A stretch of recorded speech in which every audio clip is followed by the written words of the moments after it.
Well, good morning, everybody. Happy Monday. How are you? How are you? Oh, man. Part 5. How the heck are we going to stack this damn orbiter? How are we going to do that? How's that going to work? That's going to suck. Yeah, just realized that. That's not going to be fun. It's also Moon Week. Hopefully. Yeah, the Artemis 2 crew is out at KSC. I have not caught the press conferences. I had to spend a lot of time this weekend fixing things because I have a feeling that my time is going to get monopolized over the next couple of days with space stuff. And you know what? I ain't complaining. I'm good. You good? I'm good. Discovery, go at throttle up. You're terrible, Tess. You got a bad dose of the flu. And you chose to watch F1? Why do you hate yourself? What's wrong with you? What are you, nuts? What are you, nuts? Really? Is there something happening? I don't know. Maybe. We'll see. Elfish, what's up, man? 80-month resub. Sorry, I just got the worm logo the other day. Yeah, it was like 2 days ago. You didn't have the flu then, so Formula One gave you the flu. Yeah, it is pretty bad. Yeah, I didn't have time to watch it, dude. Didn't have time. Here's a screenshot of the future monopolization of your time.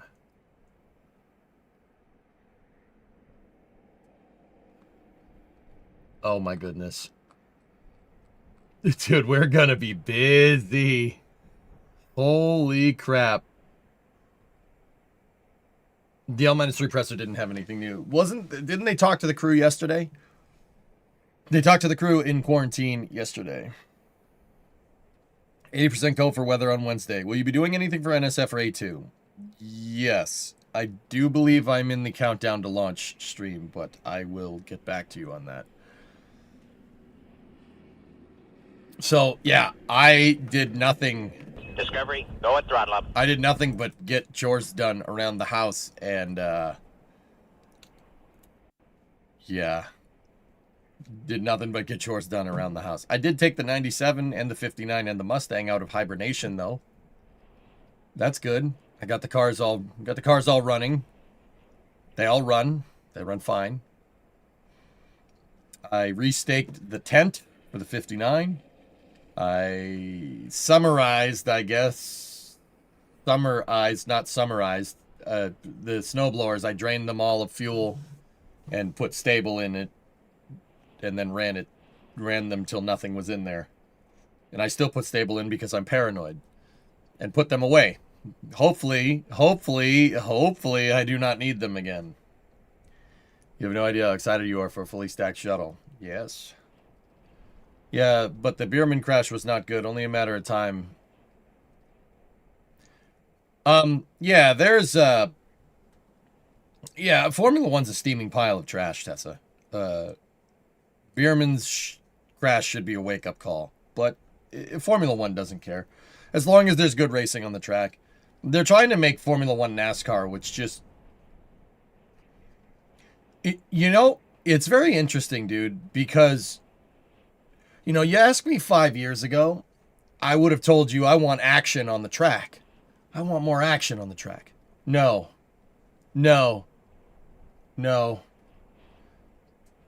I don't want more action on the track. I want more competition. And that I'm man enough to say that, yeah, wanting more action on the track was not the right call. I want more competition. So I don't necessarily want to see cars racing against each other. They don't necessarily have to race each other, but I want to see the fastest. I want to see who has the best management, the best strategy, and the best reliability. You know what I mean? I'd rather see that than whatever this heap of dog poop is. Yeah, I'm man enough to admit that I was wrong there. Hey, G Rockets became a flight controller. Thank you. When Timberborn. Oh, dude, that's on my list of things to do. Hey, Flagon. Hello. That reminds me, I need to send you a carb kit. Oh, yeah, if you want to, Discovery, sure. go at throttle up. Is Mercedes just too good? It's interesting, QW, because I said this when Mercedes was winning with Lewis and Valtteri, like, a little while back. Why would you stop? No, I do not want Mercedes to get regulated against in order for another team to beat them, which is ultimately what happened. I do not want that. I want people to compete with Mercedes, but they won't. They'll just complain about it, which sucks.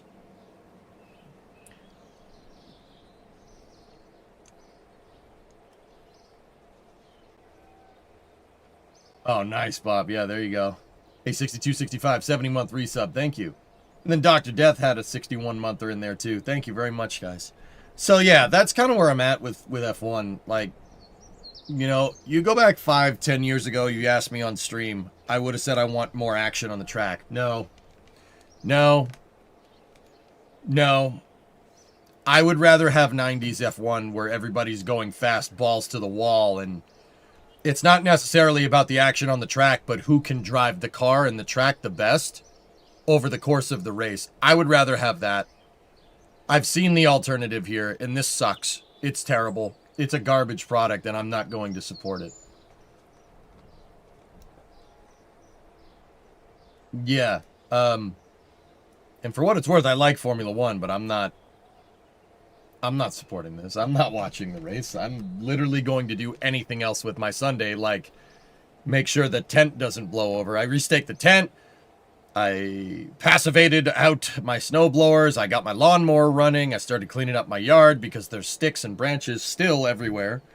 Got all the cars running. Yeah.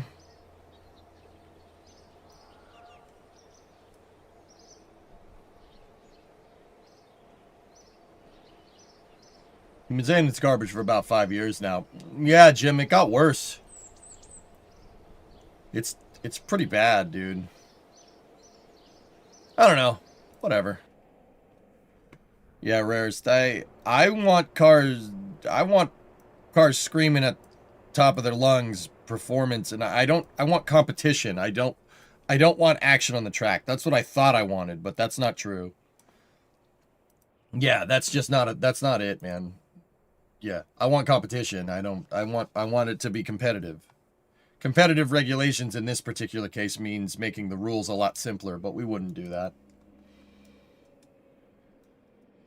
How long until they bring in the blue shell? Yeah, they're literally turning Formula One into Mario Kart, and that's just gross. Yeah, that's gross. I don't like that at all. Ordon, you successfully did a rear brake job on your car this weekend. Rust everywhere. Yep. Yeah, I know all about that.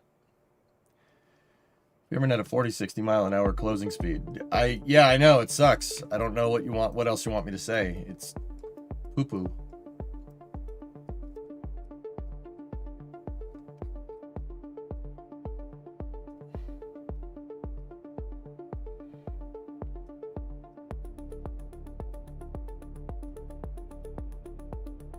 EJ hates Mario Kart, confirmed.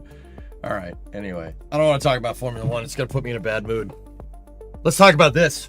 Put ourselves in a good mood. So, here, actually, let me pause the music and let me do a quick recap if you guys didn't see what we did last time we played KSP.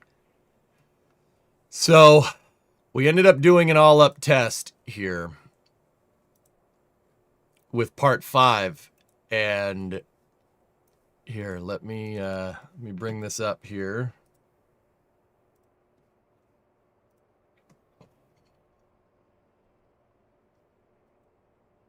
All right, let's see.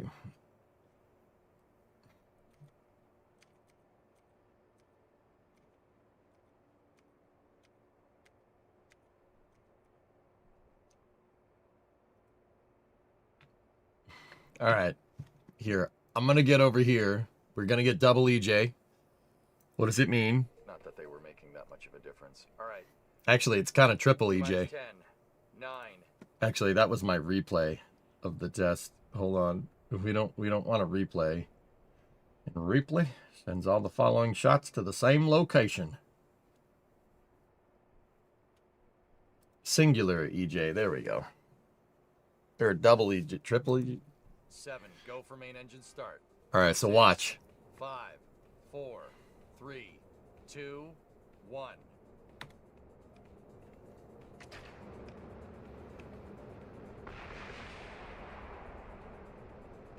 We got a lift off. So look at that.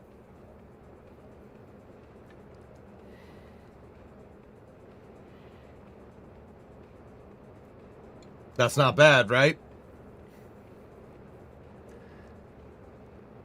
So is countdown to launch also going to show the NASA presser at 5 p.m. Eastern? I have no idea. I will though. For max Q.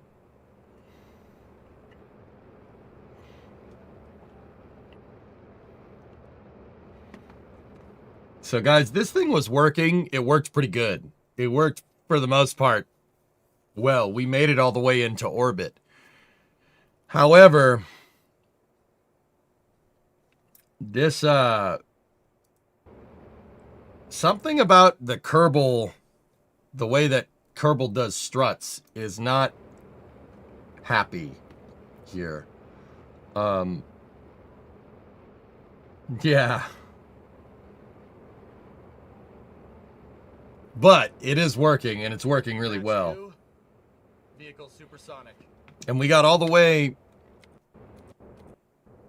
Watch.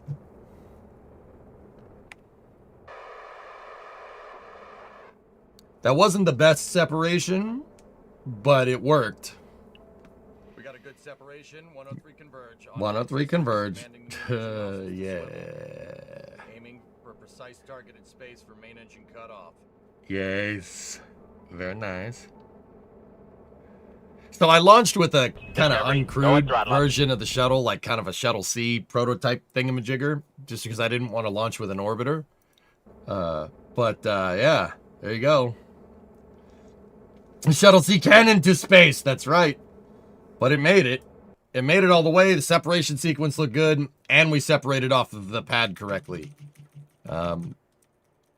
It's pretty good, dude. I'm pretty happy with what we saw. The only thing I'm like kind of about is just how finicky the whole thing is. I'm thinking we might be able to overcome this with some auto struts. Start.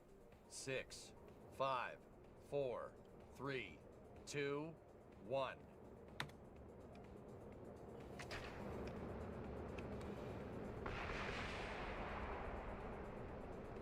We got a lift off. Looked good though. Everything looked good. The sequence, the ignition sequence was great, actually. Hey Chris, what's going on? Why does it look top heavy when it's in flight? Is that just KSP?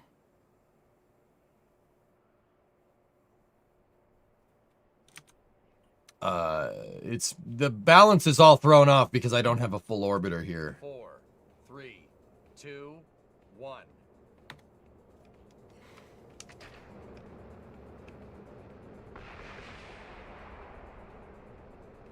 We got a lift off.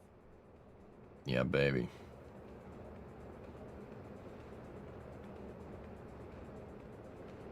Roll program.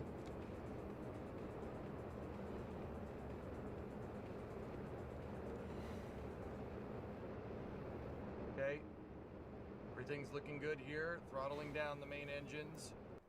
Yeah, see, the back of the orbiter likes to really move around. Nice swing. Impressive. Very nice. Yeah. Hi, Dio. Oxygen, how are you? Chris, you're living life. Great chilled weekend now on PTO until Thursday. Something happened Wednesday. I don't know. Yeah, I don't know what you mean. Everything's good, Chris. Everything's good, man. Has anyone heard from Wartoz? Well, I haven't streamed since the whole dish soap incident with him, X-Wing, but yeah, I'll keep an eye out for him today, dude. Does NASA have an Artemis 2 timeline that is easy to follow? I'm trying to find something to share with your family. It's around, yeah. I'd have to go find it. Don't worry about it, Blanken. You guys don't. Don't worry about it. Nothing to do with us.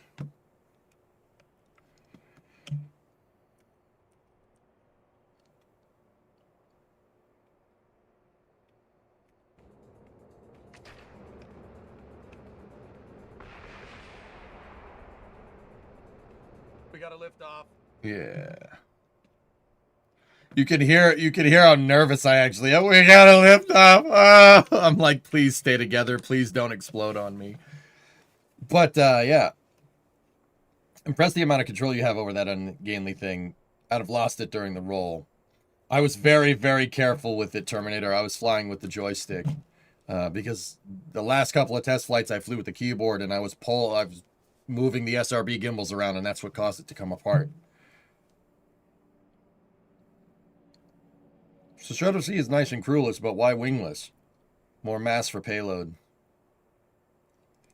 The twang maneuver and everything looked great. Yeah.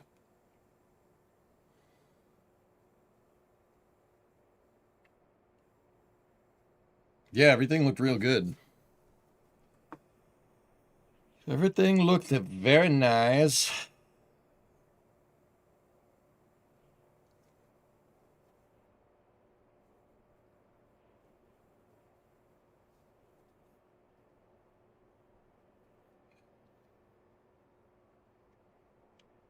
And so it's just about checking stuff. Too bad about the engines. Well, the Shuttle C was actually a...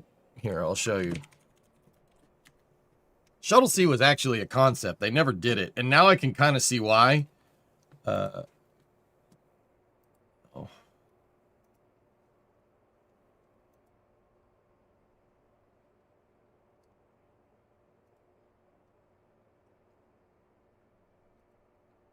Here, let me show you.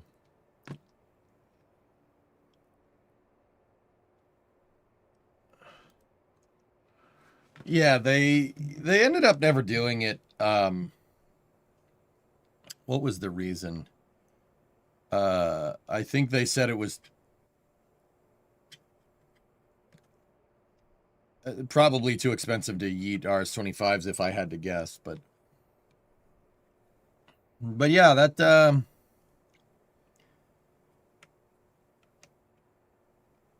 you put away the snowblower in March, really tempting fate with that one.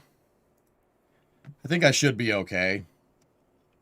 Probably gonna eat those words, but it's all right. It's really important. We may go back to the moon this week. Yahoo! Let's go. Repost because I can't spell. It's all right.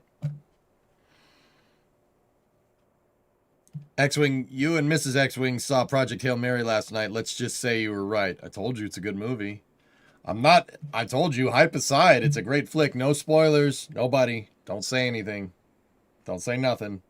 It's important that people... Yeah, hold on one second. It's important that people see that thing cold turkey. Why does it do that?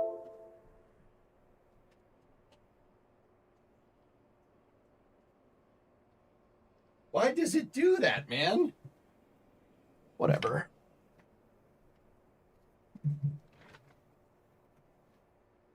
Pretty sure it's static related. Yeah, I just don't know why it wouldn't have happened previously, but whatever.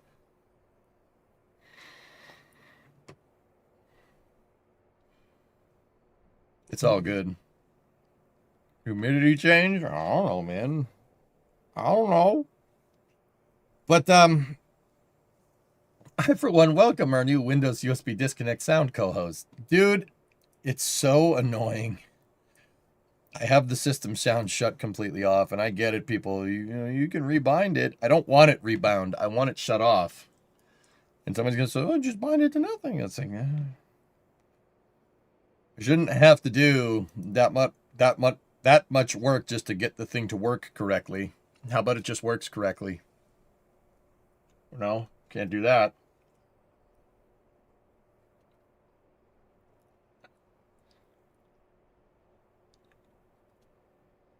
Honestly, it's a bit of a novelty how you get irritated by it. Nice. So, yeah, that's where we left off, guys. So, for what it's worth, I This is a stack that I built essentially outside of the VAB. There is a couple of things we're still going to need to figure out with this, but yeah, for the most part, man, this is working as intended, which is pretty cool. Well, one thing that we're really going to have to figure out is the external tank.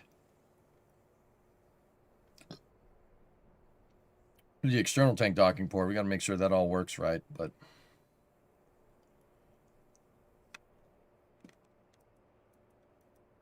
yeah, exactly, Rares. That's kind of where I'm at. Off should just mean off. It's like the fact that it doesn't mean off is really funny to me.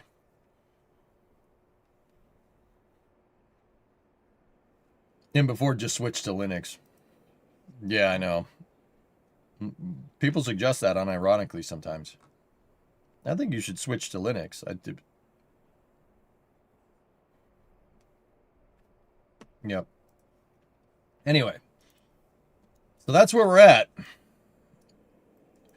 There is some stuff that we do need to figure out.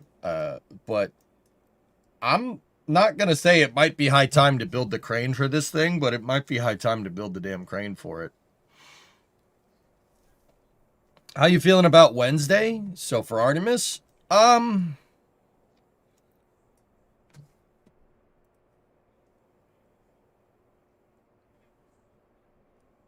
feeling nothing. Nothing. Which is...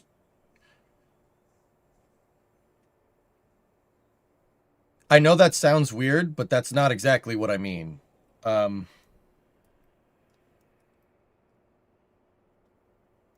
I'm confident in this mission. I think that NASA's got their bases covered. I will say I'm still kind of about that heat shield, but you know, I'm pretty confident with this mission.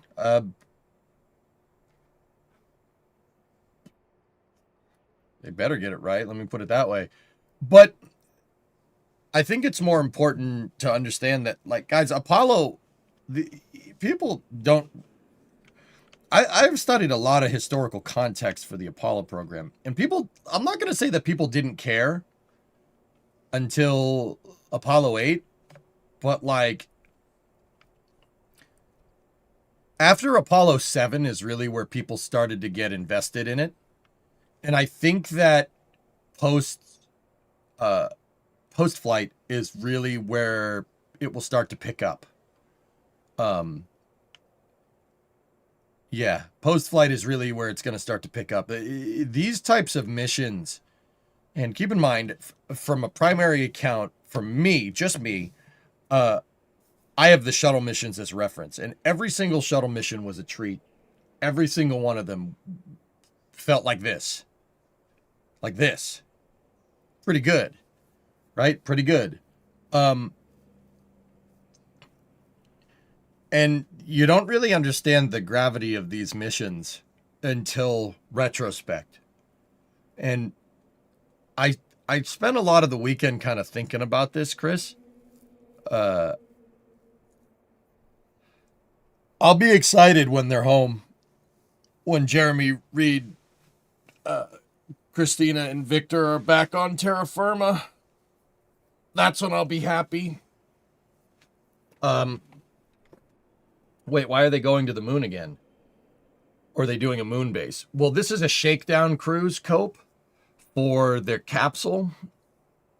It's a shakedown cruise for the capsule. It's actually not going to land on the moon so much as fly around it. It's going to do what's called a flyby in orbital mechanics.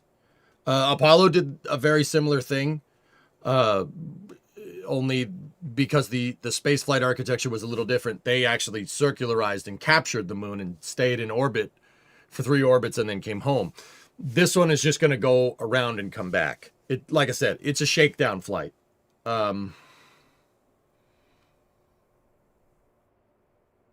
But it is the first time that humans have been out of low Earth orbit since 1972, which is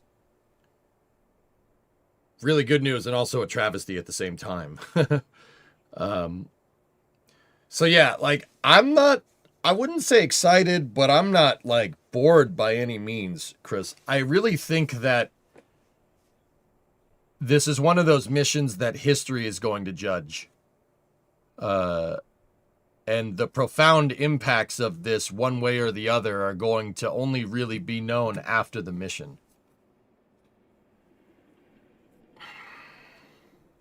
Did I see that a Starlink sat popped? Yes, I did.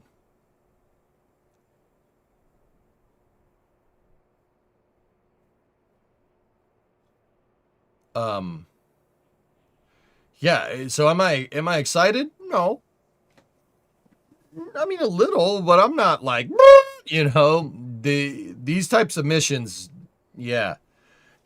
I see a lot of content creators and stuff, and I'm saying this preemptively, guys, just because I know that this is going to happen.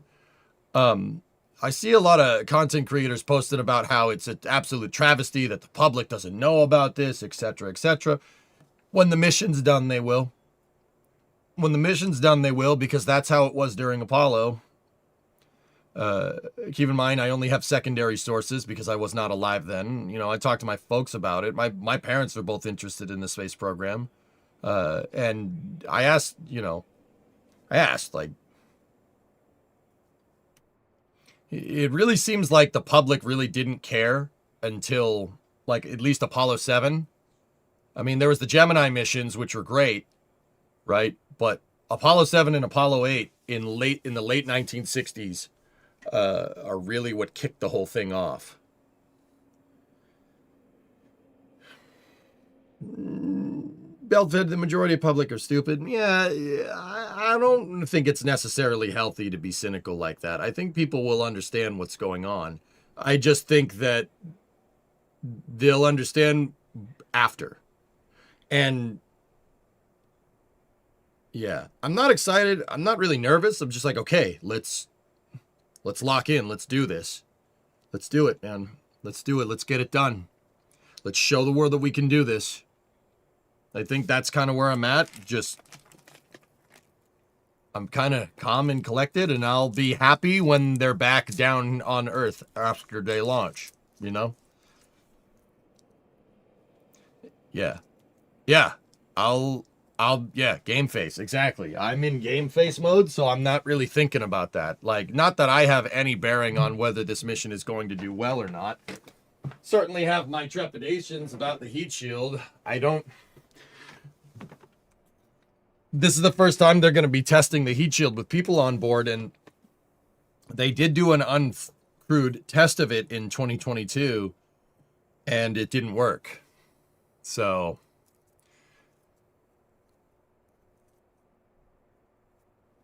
yeah, true, because if this fails, then space experts are going to be set back for a while.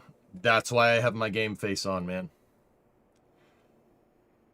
That's why I have my game face, because I don't believe in concern trolling or casting bad, judgment. Not bad judgment. Like, that's not the right way to say it. I don't believe in, I guess the kids would say, I don't believe in bad vibes before a mission. I don't believe in doing that. I think that doesn't help anybody. And I think people saying, like, I have my reservations about the heat shield, but I'm not going to be like, this is terrible. What are you doing? I'm like, okay, let's do this. Let's do it right and let's make sure,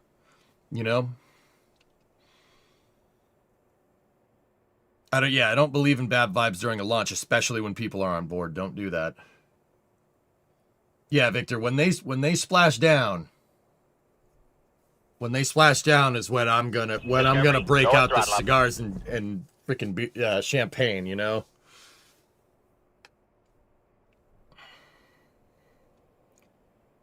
Yeah, game face. We can't screw this up. Cannot screw this up. This has to go right. Sam Adams space beer. I have my inspiration for beer in my fridge. Is it super freaking old at this point? Yes, I don't care. It's beer that's flown to space and back, so. Hey, SVO, tier 3, 37-month resub. So yeah, Chris, I'm not,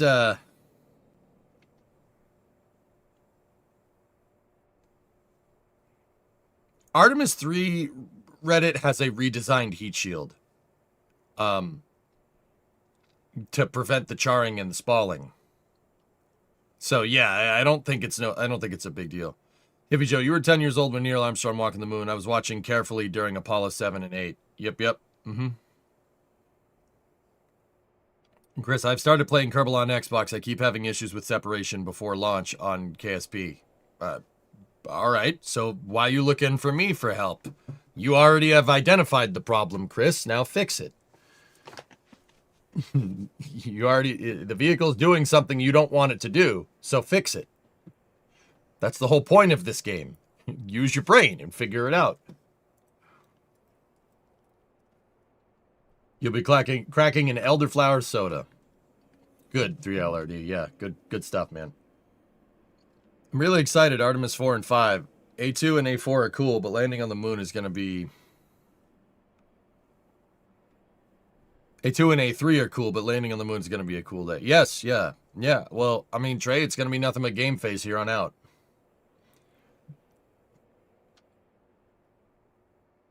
Phantom, what's that? It's non-alcoholic beer.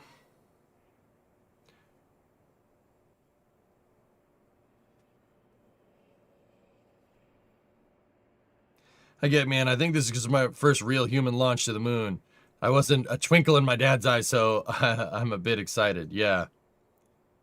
No, it feels, guys, like, if you're wondering why, like, Chris B, me, Sawyer, why we look, Phil Sloss, why we look after the shuttle with such reverence, you know, it's because every shuttle launch felt like this. It was something very special. You only need to be like spaceflight adjacent to understand how cool some of this stuff is. And flying the shuttle was cool. It was cool. It felt like this, but this is even crazier. So like, I remember watching shuttle launches. I remember the risk involved. And I remember you were like, okay, especially in the wake of Columbia, no foam coming off, right? Like, this has to go right. It has to go right. We got to get it right. You know, it's like kind of that times two, but I'm not nervous either. Like you got to work within the confines of physics. You know, I don't consider physics to be detrimental. It is a rule set that's inalienable, and you can use that to your advantage. You know, like a good analogy would be like a plumb bob. You know, if you want to measure something plumb, right, you have a string with a weight on the end, you can get a good datum with gravity because you know gravity is not going to change. That's what I mean about working within the confines of physics. I used to fear working within that confine because there's not something that you take into account. But the reality of the situation is that it's physics. They don't change. Physics doesn't change. You can work with it. You can work with it.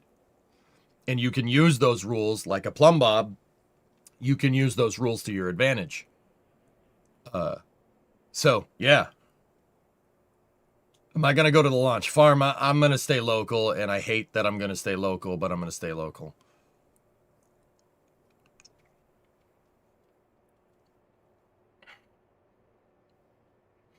So, yeah. Discovery, go at throttle up. Hey, Squishton. You're flying down to Orlando and heading to the Cape tomorrow. Super hyped to witness history. I hope this is the one, dude. I hope they fly. I hope they fly, dude. I really do.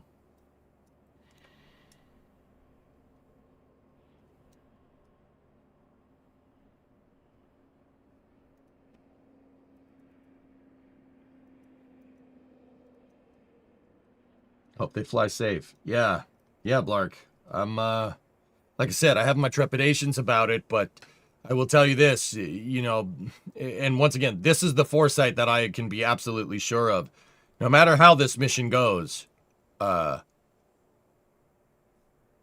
people will know. The public will understand what's going on. Yeah, you'll get people that are saying, this is a waste of money, why are we doing this? Those, don't worry about it. The vast majority of people, in, at least in my country, will appreciate what this is and appreciate what we're doing. Like I said, history will be the one to judge this mission. And guys, if I'm going to be absolutely candid, I am actually just paraphrasing what the mission directors and flight directors said during the press conferences during Apollo, because it's the truth. That's exactly what Gene Kranz said. That's exactly what Chris Kraft said in the pressers leading up to Apollo 7 and Apollo 8. History will be the judge. We can't say what the impact of this mission is. Hopefully there's no physical impacts, right? We wouldn't want that. But that's the truth. History will be the judge here. So we'll see. So if people are worried about like, oh, there's not enough content creators telling people about it, don't worry. When they're up in space and we get pictures from the far side of the moon, or we get pictures of Jeremy, Reed, Christine, and Victor on orbit, and we get footage of the launch and stuff, people will start getting into it. We will see a whole new crop of spaceflight fans pop in. It'll happen. I'm calling it right now. I could say, dude, this is 2 days before it launches. This VOD is from March 30th, 2026. Just watch. Just watch. It'll be different. And what I'm really hoping, dudes, is that people will see the worthwhileness of NASA doing their own thing, agnostic of commercial contractors. That's really what I'm hoping for. I'm hoping for people seeing the long-term viability of needing a vehicle like SLS. And I know people don't like that. I get it. I understand. But I'm not just saying that because I like SLS. Like, if I had my way and NASA could build any in-house rocket, they'd be building another Saturn V. You know what I mean? Just the viability of NASA having an in-house vehicle, I think, is very, very important. I hope people will turn this into another political wine fest. I hope people won't or will, Carol?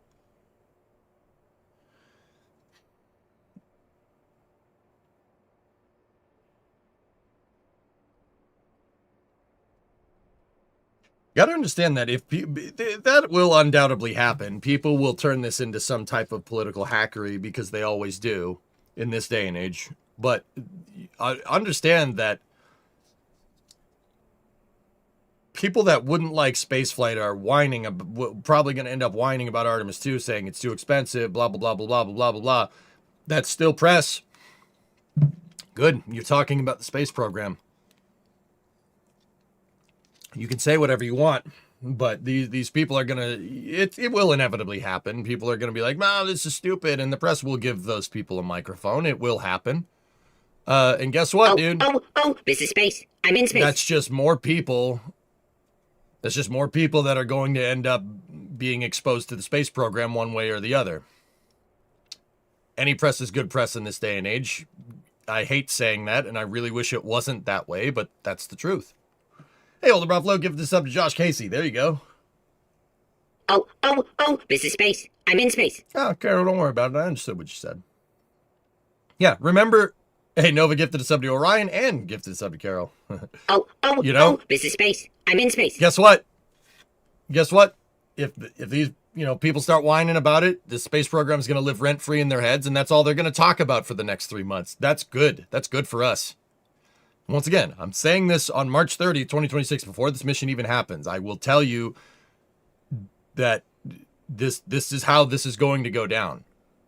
But it is what it is. I'm just in it because I love spaceflight. I do this for the love of the game. You know?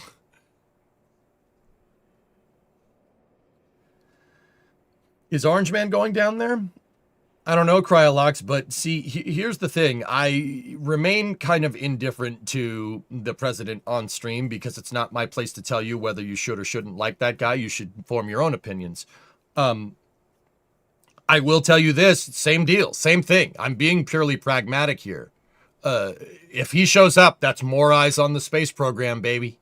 You could say whatever the hell you want. He showed up for DM2, and DM2 was one of the most watched missions around.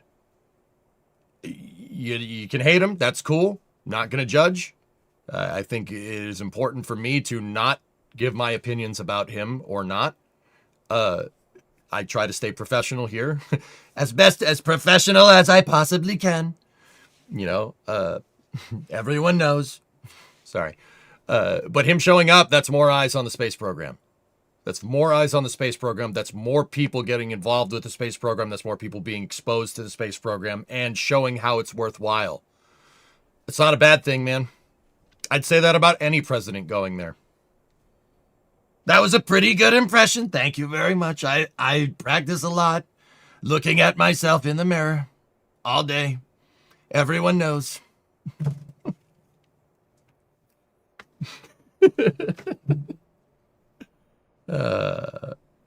President is currently in Palm Beach, so he is with it. Yeah, he'll show up. And that's a good thing, dudes. And once again, I'm not saying that to gain favor with one person or another. I don't give a frick who it is. If any president showed up, that's a good thing, man. You know, Spiro Agnew showed up for Apollo 13. Whatever. Whatever, dude. That's good. That's more eyes on the space program.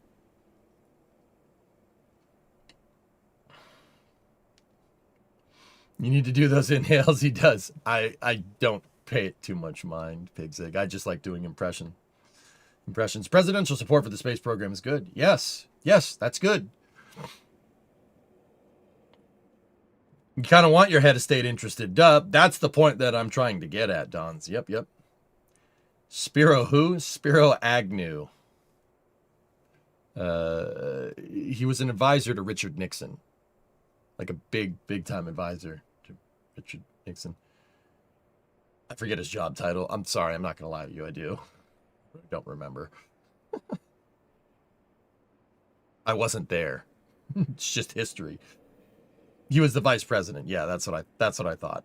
I was like, was he a vice president? I forget if he was a vice president. I thought Gerald Ford was the vice president, but yeah, there you go. Mr. Agnew. Sorry, I don't do impressions. My field is in psychology. Airplane 2.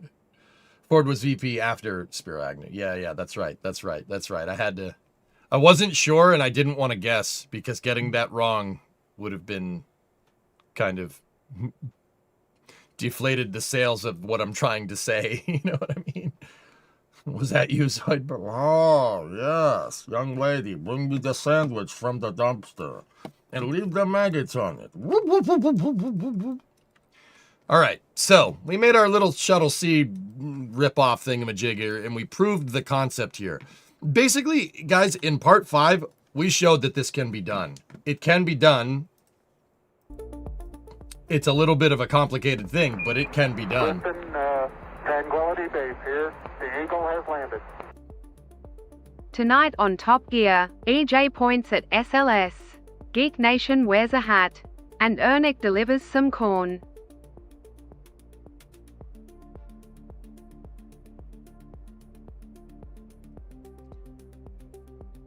How's the weather look for launch? We're at 80% go, Carol. 80% go on the weather. Hey, Logan, what's going on? Agnew resigned because of tax evasion.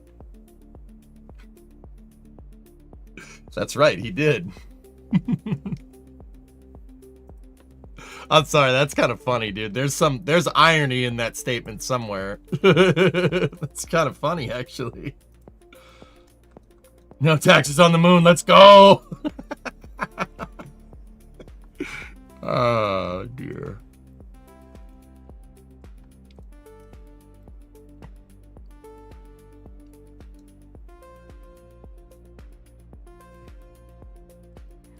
Your university's doing a massive school-wide watch party. Cool. All right.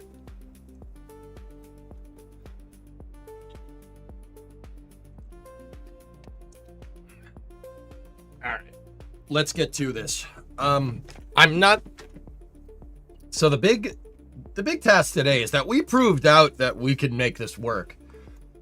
There are some pretty big steps that we have to get over here. One of them is getting the shuttle attached to this.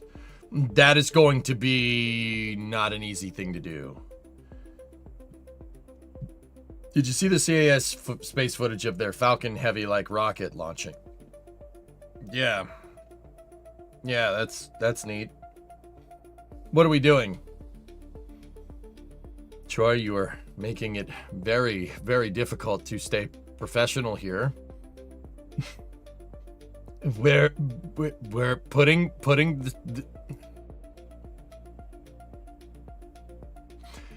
we're gonna build the shuttle stack here. That's what I'm trying to do. This is space. I'm in space. So, guys, what I've described, like, if you haven't been keeping up with this project, what I'm trying to do. All right, take a look.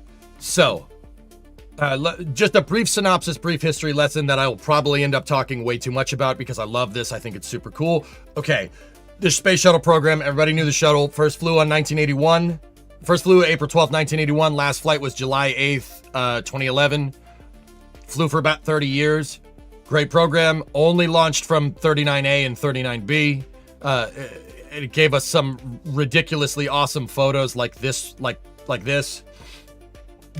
You know, 2 MLPs, 2 shuttles on board, and some crazy melon farmer parking his GNX. I'm willing to bet that the guy that drives that car is the one that took this picture because G-body with 2 space shuttles is peak 1980s, and I love this picture. It turns out this picture was taken in the early 90s, but doesn't matter. The early 90s might as well be considered the late 80s. Yeah, there you go. I said it.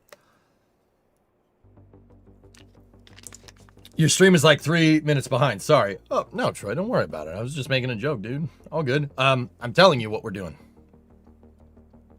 That Falcon Heavy-like rocket can deliver a gigantic 12 tons to orbit.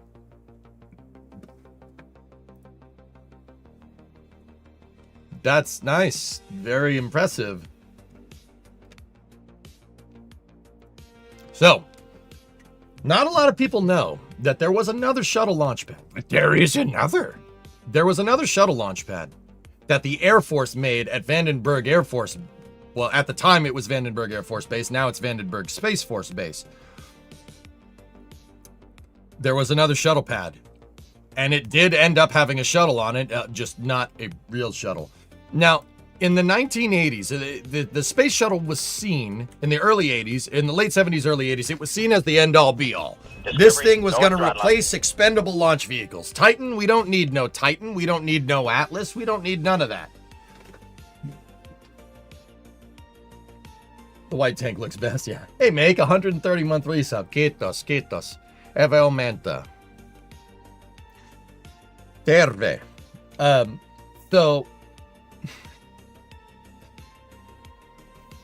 the Air Force, because it was going to be seen as something to replace every other launch vehicle, the Air Force was looking to get in on this project. The Department of Defense famously did have input into the shuttle's design.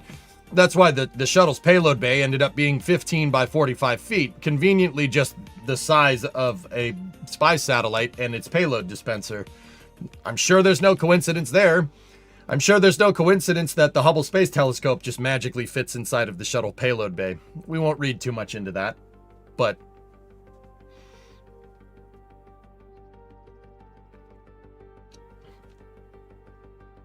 connect the dots, right?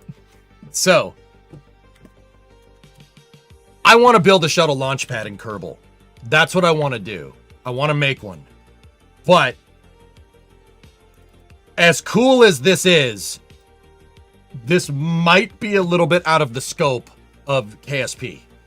Building a crawler transporter, mobile launcher, etc., etc. Could I do it? Yeah.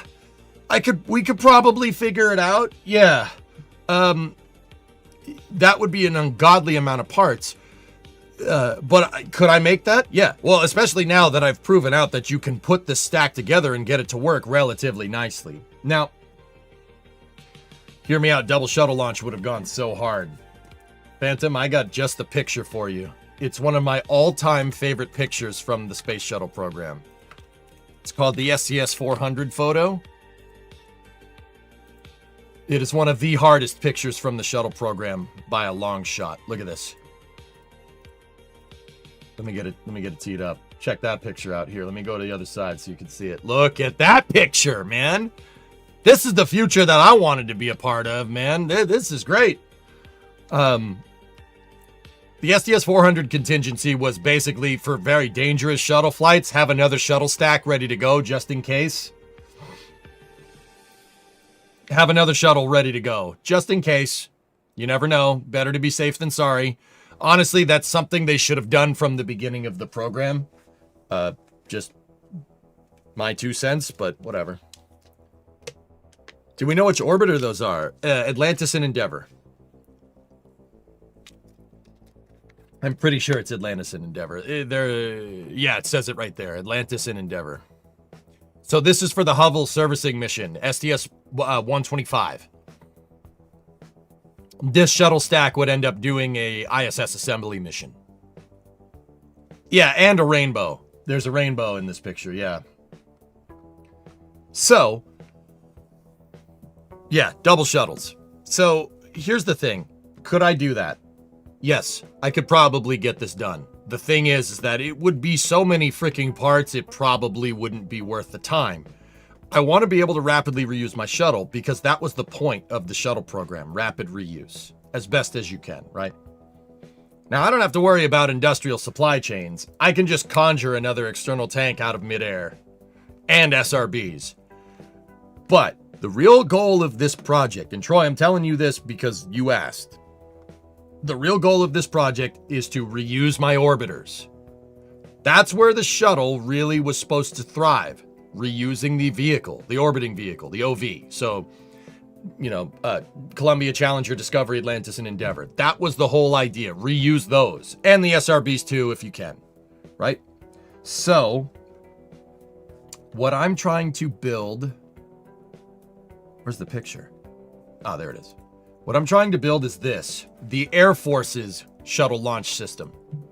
The Air Force built a pad, Slick 6, out at Vandenberg Space Force. Well, it was Air Force Base at the time, but Vandenberg Space Force Base, because they wanted the shuttle to launch spy satellites, right?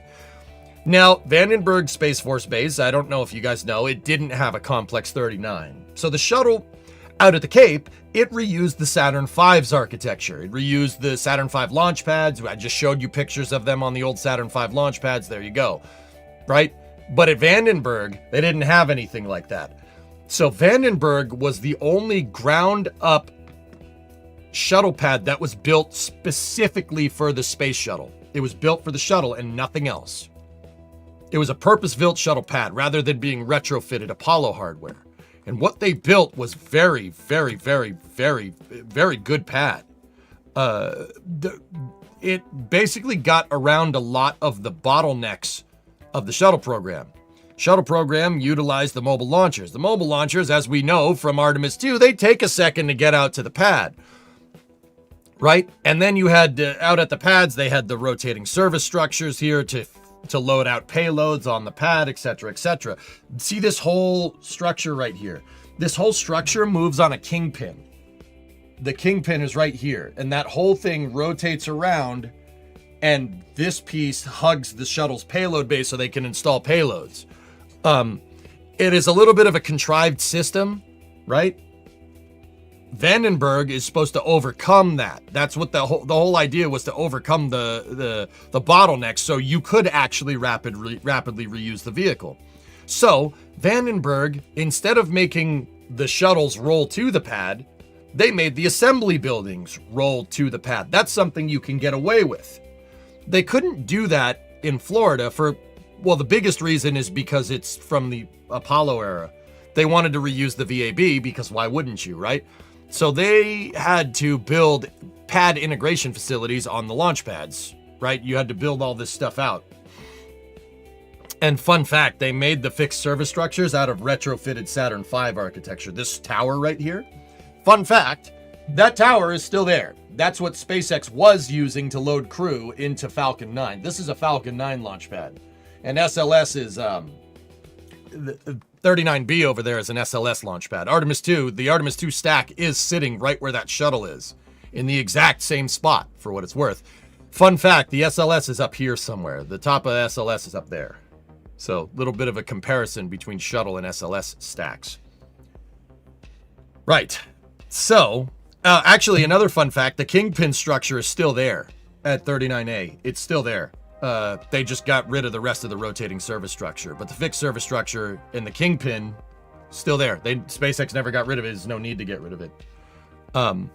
So what I'm trying to do is build out Vandenberg, because I'm going to be able to integrate stuff a little bit faster than you would at 39, emulating 39A and B. Vandenberg, they built the shuttle right on the pad, and they had its payload integration. Oh, hello. Hey, Enterprise. How you doing? And they had its payload integration structure called the payload changeout room actually roll to the pad so they could do what's called parallel processing operations. You could install payload while you're getting the stack ready to go. The whole idea was designed to optimize everything. Also, shout out to the UH-1 up there. Actually, that's not a Vietnam era UH-1. That's a newer one. And I say newer because in 1985 that's newer. But you get the idea.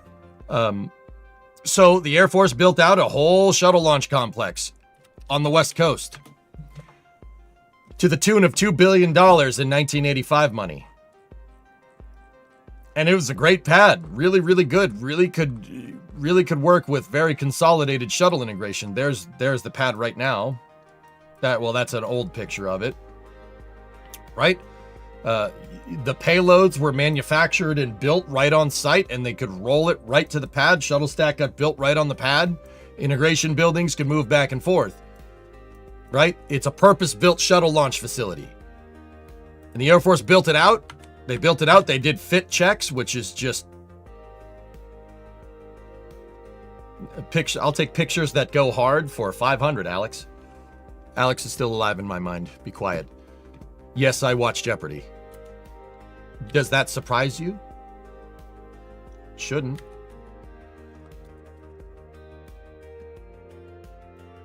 So, the Air Force even went so far as getting fitment checks done with Enterprise on the pad with inerted SRBs and a real external tank in late 1985.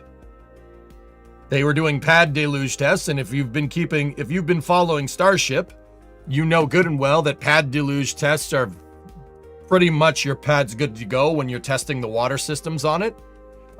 This pad was, for all intents and purposes, 99% done. Then Challenger happened, and the Air Force decided it would be safer to go back to building expendable launch vehicles to move their spy satellites, and then promptly abandoned the entire launch complex.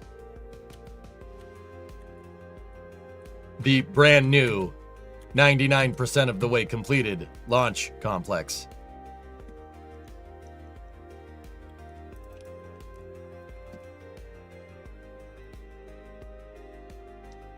I'll take fuel exhaust for 1,000, please. Just watching you earn the tag. What do you mean, earn the tag, Lobo?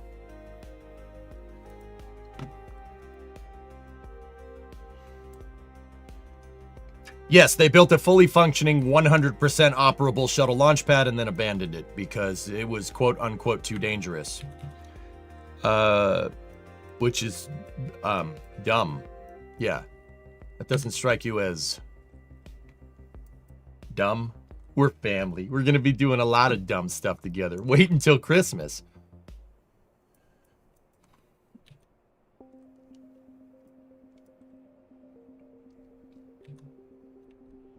Yeah. So, I want to build that because I think in Kerbal, that's going to be a lot easier to make than the entirety of Complex 39. There's the PCR. That is a clean room right there. It's a clean room on railroad tracks. See the railroad wheels over there? And they would install the payload from the assembly facility in here, spy satellite, and you could service the payload in here while they're building the stack and then move it to the stack and install the shuttle while they were still checking out the vehicle. Much more of a consolidated architecture, much smarter. You could see that in this payload changeout room, the doors are open right now, but there is a door here, and you can see they made space for it. That's why there's that post right there. The outer doors of the payload changeout room actually bolt to the shuttle's payload bay doors, and then they could open up the shuttle's payload bay doors into this clean room environment. Yeah, big deal. That way you could put the satellite in the shuttle's payload bay, and you never have to worry about contamination. because the outer door of this attaches to the shuttle's payload bay doors. On the rotating service structure, you can actually see the latches for the payload bay doors. 1, 2, 3, 4. You can see the latching system. Fun fact, the payload bay doors had an attachment bracket if you needed to put a vertically integrated payload on the shuttle. That's why this thing right here, if you look, the shuttle still has its attachment brackets. Those are the brackets to reinforce and open up the doors when the shuttle's down on the ground. Of course, up in space, you don't need any reinforcement there. It's just in microgravity. You can just open the doors, which is what they did. See, notice how the STS-400 one, the rescue shuttle, doesn't have them. Because that's the rescue shuttle. It doesn't need the equipment installed to service the Hubble Space Telescope. Atlantis did in this picture, though. And that's what that rotating service structure does. Now, when they were done installing the payload, when they went to undo these brackets, they would just leave them. You just leave them on the RSS, the rotating service structure, or you just use a crane to take them off. See how much of a pain in the butt that actually is? If you're rolling the stack out from the VAB, that makes no sense. Vandenberg is a much more consolidated, much smarter idea. Now, if you're wondering about history, what happened to Slick 6 at Vandenberg? It was used for Athena rockets in the 90s, and then Delta IV took over. They rekitted it for Delta IV, and United Launch Alliance operated the pad basically from the early 2000s all the way into the 2020s. Discovery, go at throttle up. L-44, I do believe, was the last mission out of there. But that wasn't without them basically destroying the shuttle's flame trench right there, filling it in completely with concrete, and yeah, retooling, getting rid of a lot of the shuttle equipment and hardware, which kind of sucks, but it is what it is. Bucket! What's up, man? 40-month resub. Finally have some time, and I'm catching up on your KSP career mode playthrough a while ago. I'm like 5 months late, but it's a great time. Thanks, Kate. I'm glad you like it. Did the military abandon the shuttle because it was grounded for a while post-Challenger, or had they lost confidence in the whole thing as a reliable vehicle? Combination of two things, Older Buffalo. The first one was that don't put all your eggs in one basket. If they realized that if there was a problem with the shuttle, you're screwed. You can't launch spy satellites into space. That's why the Air Force and now the Space Force to this day wants 2 launch vehicles, always, for launching Department of Defense payloads. Right now it's Vulcan and Falcon 9. It's mostly Falcon 9 because let's just say that Vulcan is having some problems, and an observation. Yeah, since the late 80s, they've wanted redundant dissimilar architecture, so that never happens. I remember having conversations with people about this, Older Buffalo, like 10 years ago, people saying like, oh, SpaceX should just launch all the DoD payloads. SpaceX should just launch all the DoD payloads because ULA sucks, blah, blah, blah, blah, blah, blah, blah. And I'm like, guys, the Air Force is never going to go with one provider. Know your history. They're never going to go with one provider. That's never happening because of Challenger. And also, Buffalo, I love the shuttle. I love Slick 6. It would have been great to see people launch from that. Let me just say that these... Okay, so the first mission that was supposed to go out of Vandenberg was the STS-62A mission. And if you actually go and look...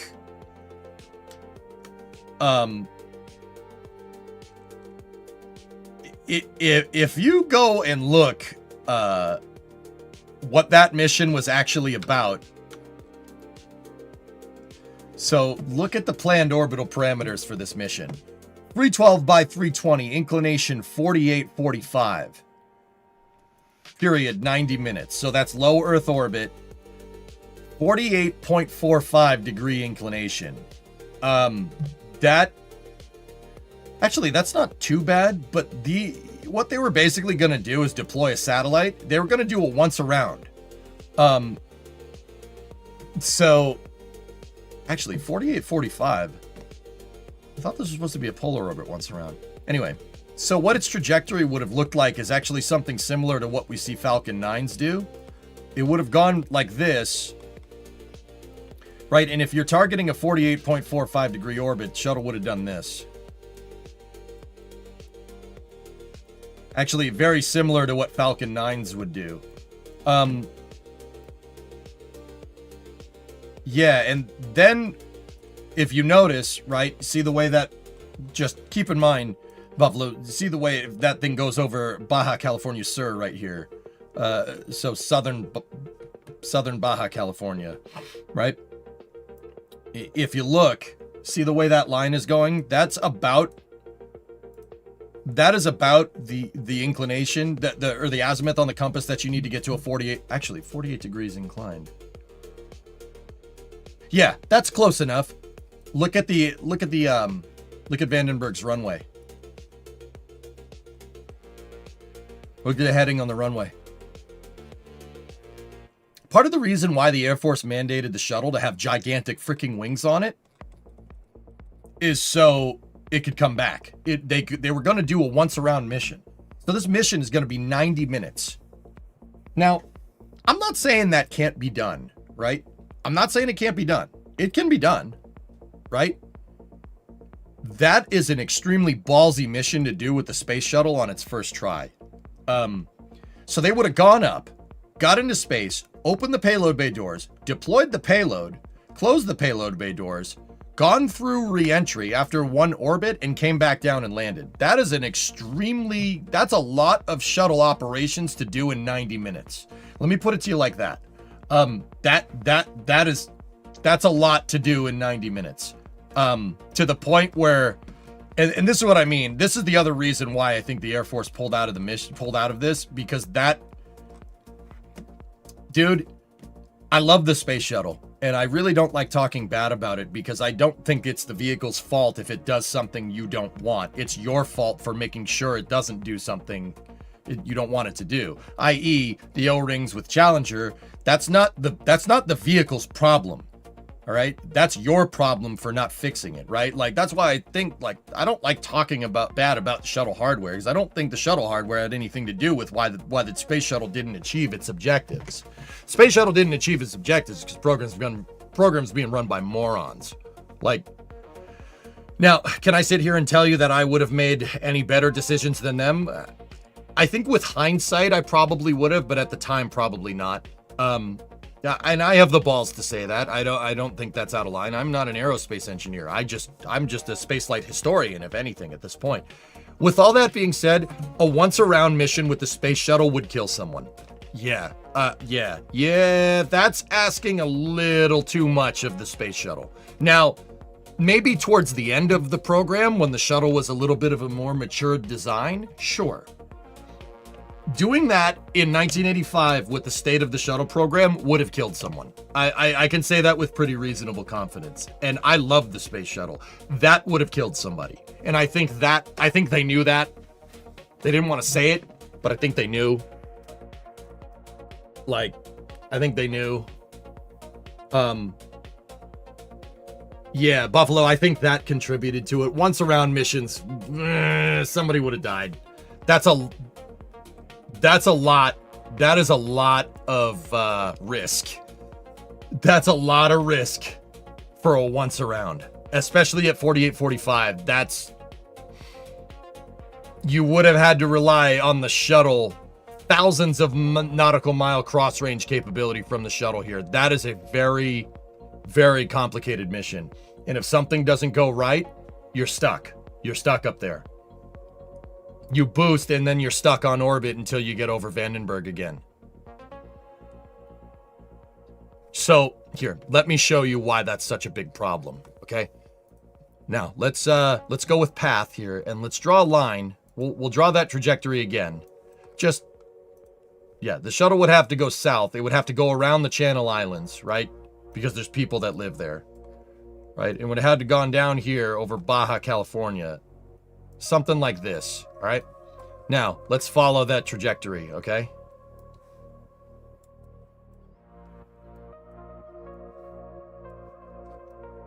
Right? And Falcon 9s do launch Starlinks on this trajectory. But look, here's where this gets a little bit hoity-toity here.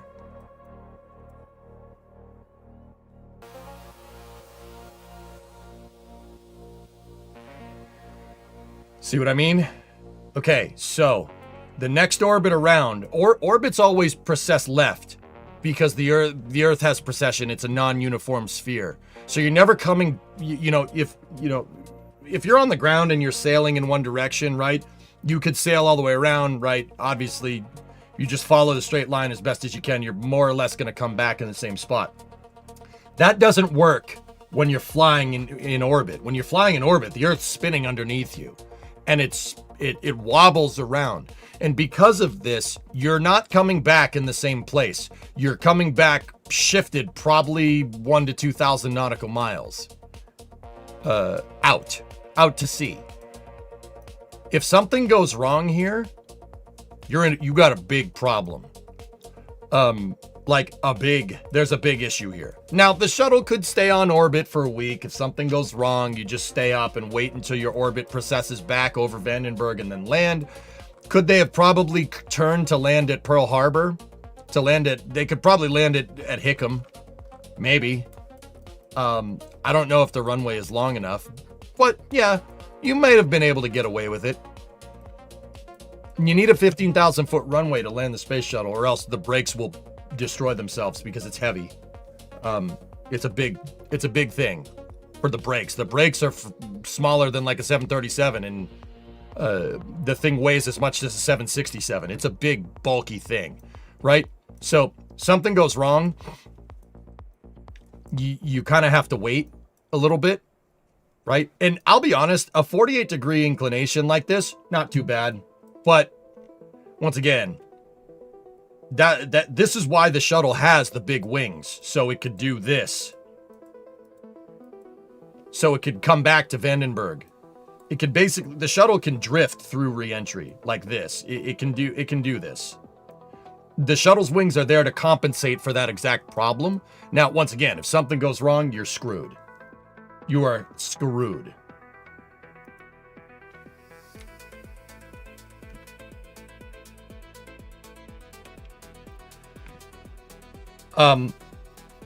Like, a once around mission could easily turn into a week mission. Like, easily turn into a week mission.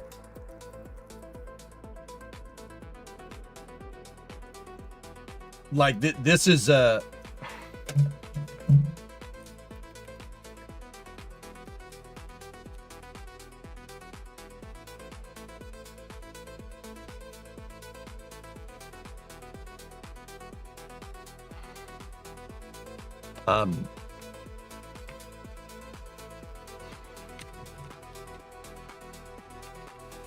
me 1 second.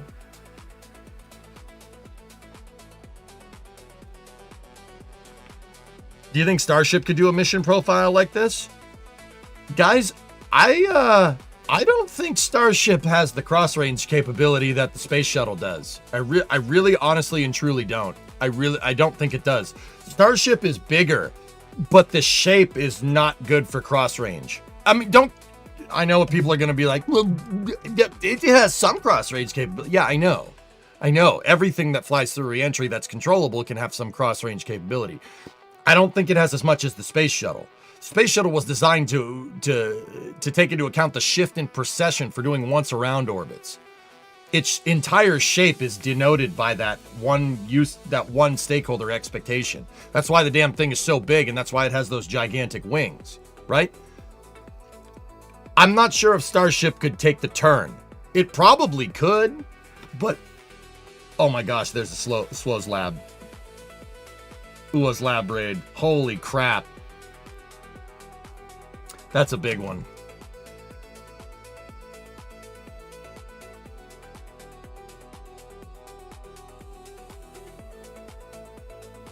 What's going on, Slab Raiders? How you doing? If you guys don't know my buddy Ua's Lab, he's a unhinged STEM streamer here on Twitch. It's good stuff.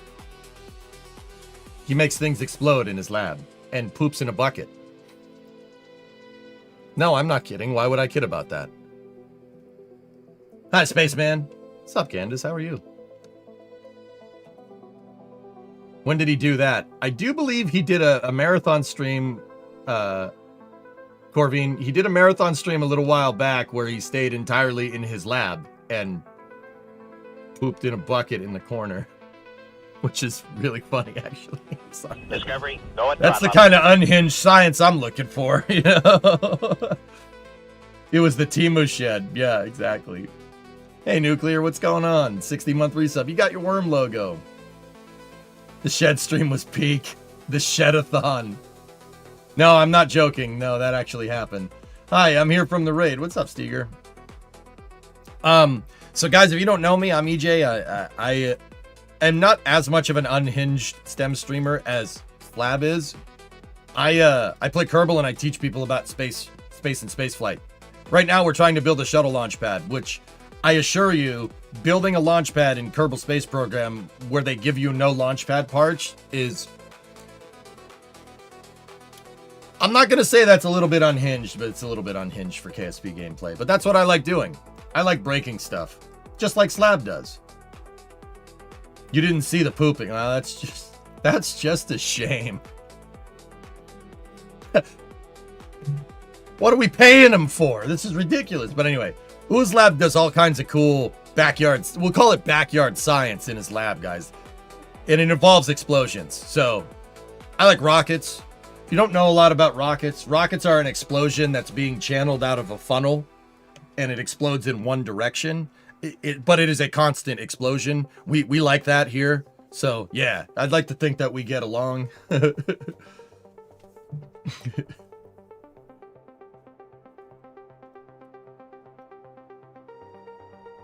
Big Slab sent you here, so it's got to be pig. Yeah, you ready to? Yeah, we do fun stuff here. When's the IRL NASA grade rocket stream? Eurito, I'm working on it. I'm working on it. I, just like Slab does, have a shop that my streaming studio is attached to. Right now, I have a steaming pile of rusty Dodge that I'm fixing in there. But that doesn't mean we can't do other things in the shop soon. Like, soon.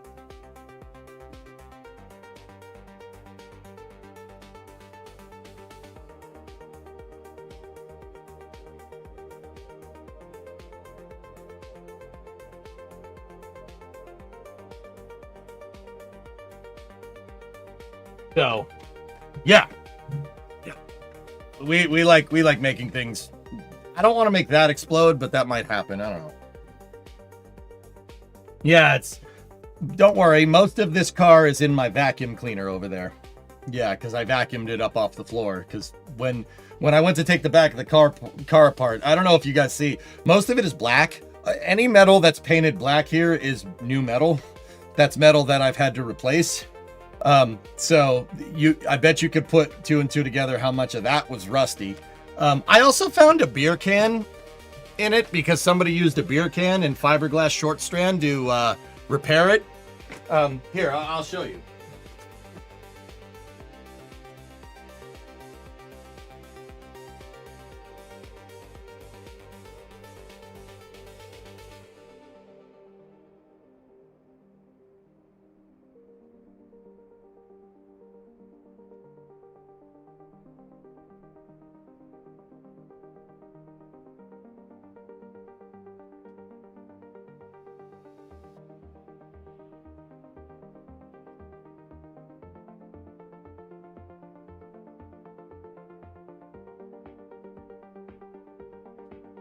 So yeah, that's what we like doing here. We like doing space stuff. We like fixing old steaming piles of Dodge.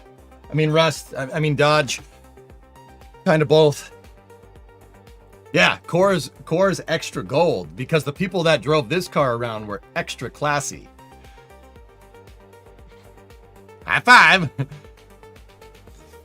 Plan to do rockets after this car? Trey, yeah. Yes. Say, what kind of tools does a guy use to fix a steaming pile of Dodge like that? Well, you use Tang tools. Yeah, right? Fancy. Yeah, I know. That's some pinky out stuff, Candace. You know what I'm saying? Like, see me, I'm over here with my Yingling. I think this beer's from last week. You know. It's good.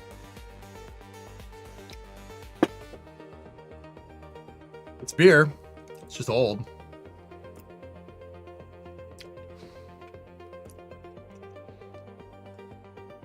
Oh. That was tasty. But yeah, anyway, thank you for the raid, Slab.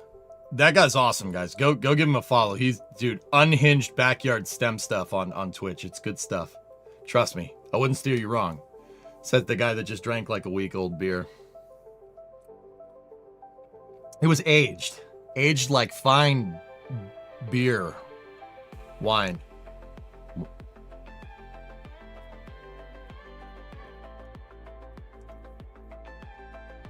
The toilet speaker. Oh man, that thing really had a terrible aftertaste. Yep, Pottstown Piss, Q. You got it, dude. That's my go-to. Discovery, go at throttle. I don't know what this says about me, dude. I'm from Massachusetts and I like Yingling beer. That's my go-to. I don't really drink Sam Adams. I don't know what the hell happened there. I think maybe I was dropped a lot as a kid or something. I don't know, but I like Yingling. Yingling's my go-to. Oh, the poop woofer. Did he make a toilet into a subwoofer? Am I reading that correctly? He did, didn't he? Yep.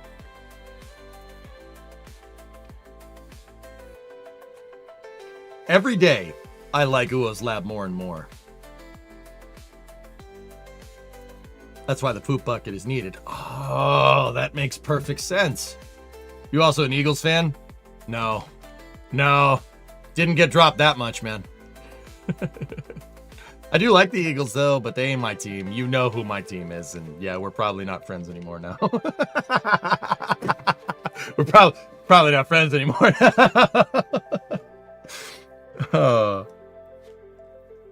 You a whiskey drinker? I am, Chris, yes.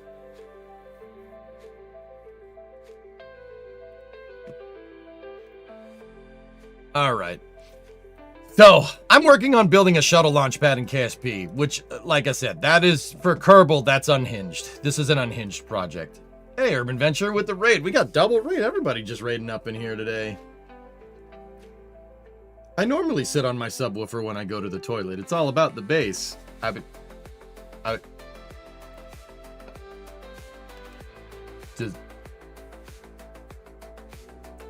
You know, Eagles fan, you like the Ravens when you cared. Oh.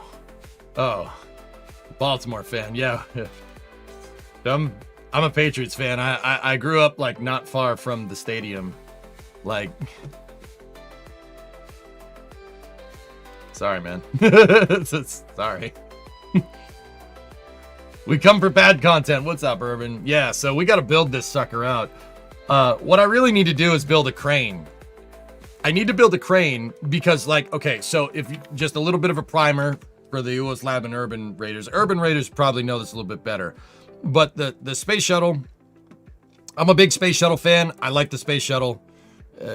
Borderline unhealthy obsession. All right, so space shuttle can be divided into 4 components on the pad. You have your 2 big white solid rocket boosters. You have the orange tank in the center, which is called the external tank. And then you have the part with people and cargo, which is the orbiter. Right now, I'm trying to figure out how to assemble this outside of the editors. In the editors, you could just put a stack together and then put it out on the pad and go. I want to reuse my space shuttles. Like, I want to land my space shuttles back down in Kerbal. You know, because in Kerbal, it's a spaceflight simulator. You could build whatever. You send it up into space. It comes back down. There's a runway at the launch site. You can see the runway right there. The launch pad is over there, right? I want to land my shuttle back on the runway and build the mechanisms that we need to bring that thing back to the pad, put new cargo in it to go up into space or payload, and then restack it on a new stack and then send it off into space again. I want my shuttles to be fully reusable, as they tried to do with the shuttle program, but really didn't get that far. He just said, like, Gantz? Yeah, Gantz is all right article. Yeah. So, I'm trying to build a launch complex in a game where there's no launch complex parts to make a shuttle fully reusable in a game where there's no cranes to stack back onto the pad to try and make a functioning space transportation system so I can operate my space program with reusable orbiters. Yeah, that's what I'm trying to do. Yeah. Like I said, a little bit unhinged. In Kerbal, it's not, there's no cranes in this game. There's no, like, airport tugs. There's no nothing. There's no parts of the sort. Like, we have to make it. We have to make everything out of, like, rocket parts. So I'm building a launch pad out of rocket parts to launch a rocket into space. Because, I don't know, seemed like a good idea at the time. Can you load the mission with the next payload inside a really tall truck and roll it up to the stack? Drunar? Yeah, of course I could. I would prefer to use the integration cranes or build the payload changeout facility, Drew. It'd be much easier to do that way. So, yeah, in Kerbal, like, if you did build a shuttle, what you do is you land it at the runway and then you hit end mission and then you go back to the editor and you could just put another one out on the pad. I don't want to do that. I want my shuttles to be reusable. Now, just in case, further primer, this isn't my first time trying to do this. If there's any Venture Star fans out there, I tried to do it with Venture Star by building out its entire launch complex. So, like, Venture Star is something you put on the pad, you launch, and it goes all the way into space and then comes all the way back down. There's no boosters or tank or anything. It's just one big vehicle. So it's called a single stage to orbit. I've tried building its launch complex. So this thing, that whole thing, that the metal box, we call it the lunch box because it launches things.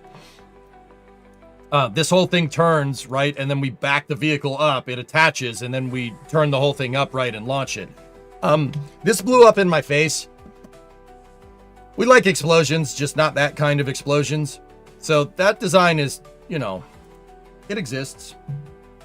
It exists. I did build a smaller version of it with some success.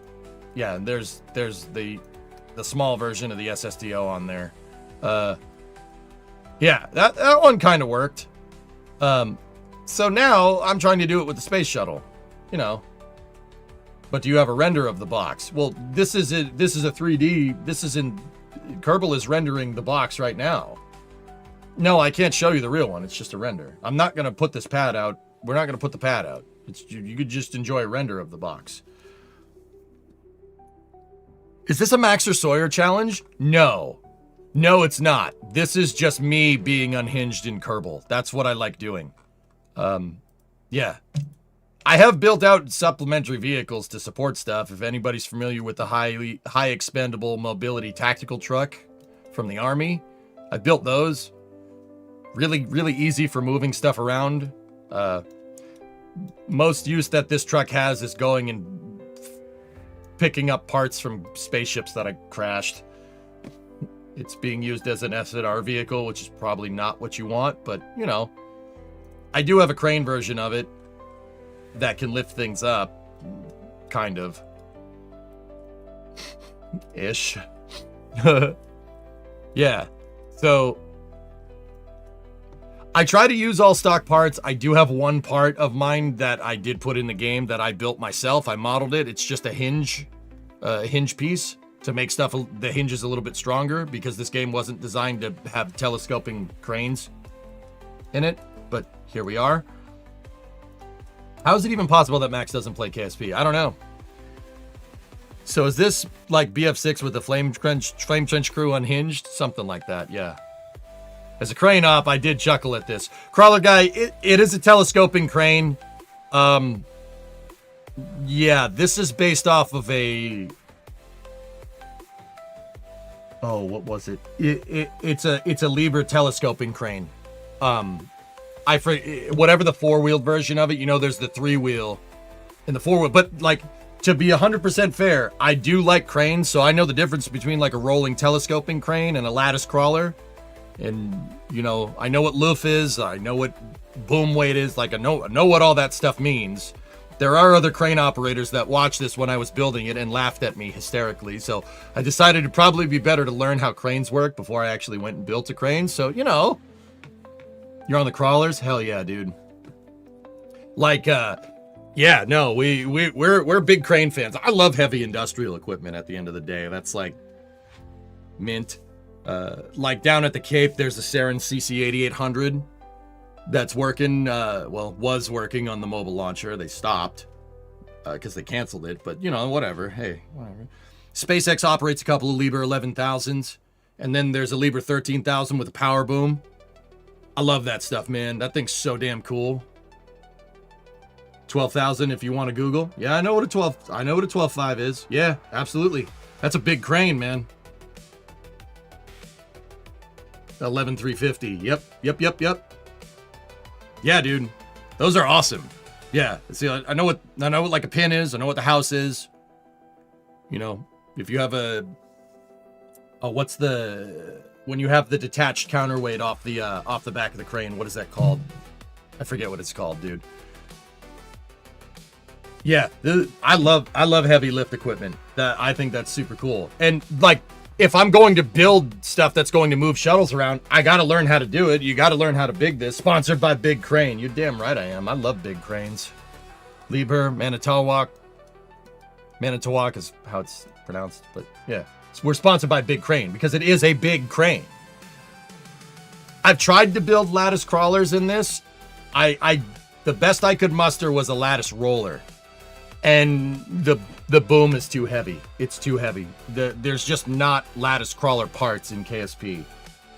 But yeah, crawler guy. I love cranes, dude. Cranes are awesome. And I like building them in a game where we have no business building cranes. Try to stay away from the ringers and the Manitowocs. Yeah, fair.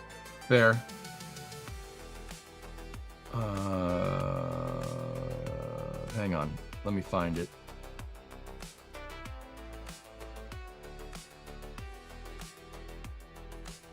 Do your mobile grade for pivoting up top. Get rid of the mobile portion. So this thing actually does work. It just doesn't... I have fixed counterweights on this. So it won't get you very far in terms of moving stuff. It can move light stuff over a tall distance. Like, we can lift stuff up, but it doesn't have a lot of loof because building jacks in this is... So check this out. I've tried to build... Oh, no. I ended up using SRB casings as my boom. It kind of works. But,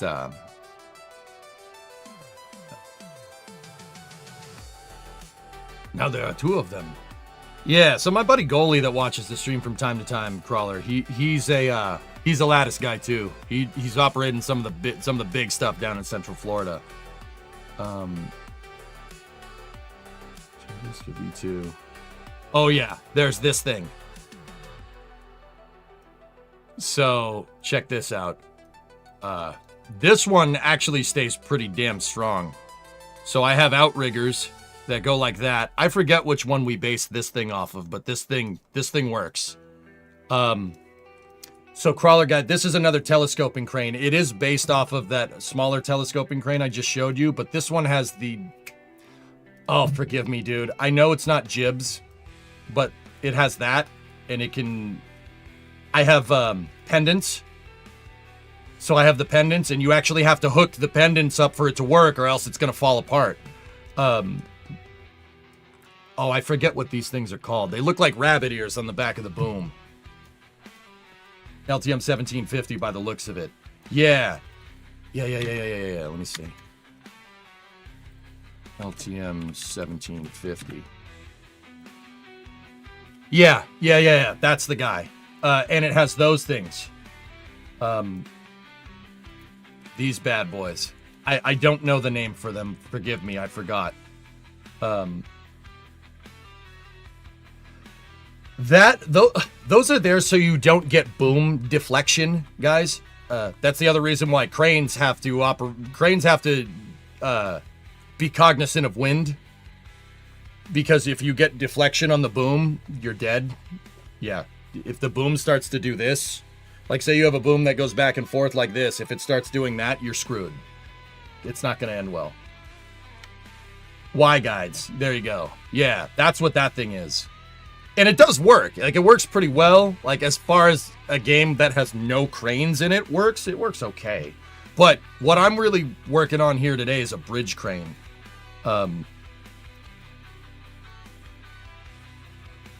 Yeah, we're making a bridge crane today. So, like, this thing, dude, Crawler guy, with this thing, you need an operator and you need an oiler. Like, I need my Kerbals to go around and actually get the crane ready. Like, you can't just deploy the jacks and go. You have to set the jacks. You have to get the vehicle up off the ground. You have to put the locks in place. Kerbals have to do it. They have to put the whole thing together. Because it's I try to make it faithful to the real stuff. This thing can actually lift. It can lift pretty good stuff, but just like the other crane, it doesn't have a lot of loof.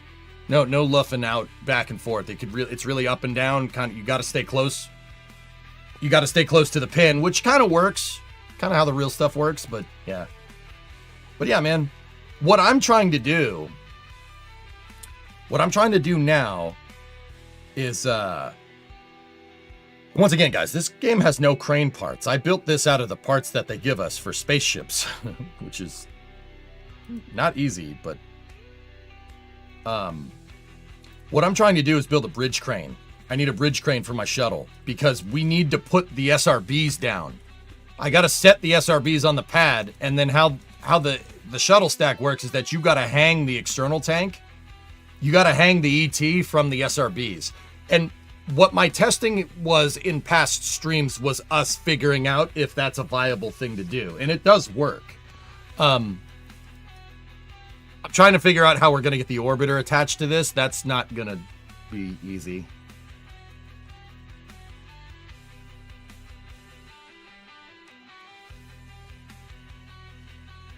Sure, Animal, go ahead. Let me get your permit. Yeah, like you're really subject to windage and you don't want deflection with a boom. Because like, okay, so if it's one thing that I've noticed, Crawler guy with cranes, you do an input on the crane. If your values aren't set low when you have like a payload way up in the air, I did values because my other buddy that operates crawlers taught me about how values work. You have multipliers, you set the values so you can move slower or faster, right? You move with high values set when the crane is hauling something. Like, you'll move it and it'll look like everything is okay. And then all of a sudden the thing snaps and just the whole thing falls apart. Like, you'll be like, oh no, it's just fine. It's just fine. And then whatever you're moving has too much moment, boom, deflects too far, snaps, and the whole crane comes crashing down. Like, you got to be very careful with this stuff. Yeah, see? You got to be very careful or else this happens.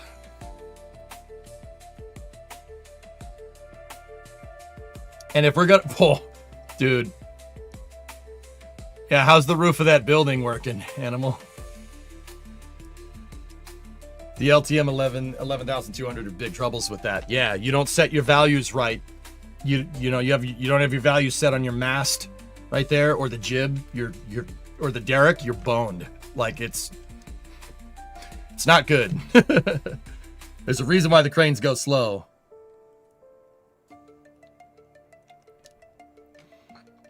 So, we have to make a bridge crane.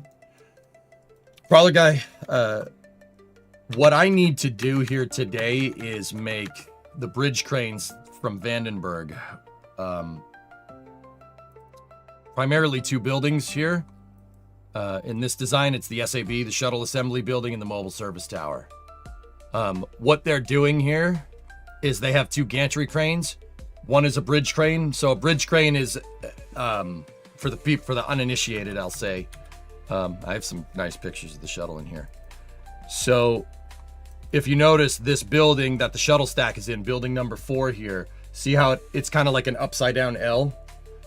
So the gantry crane can actually roll out here outside of the building, and it rolls on what looks like a bridge. That's why it's called a bridge crane.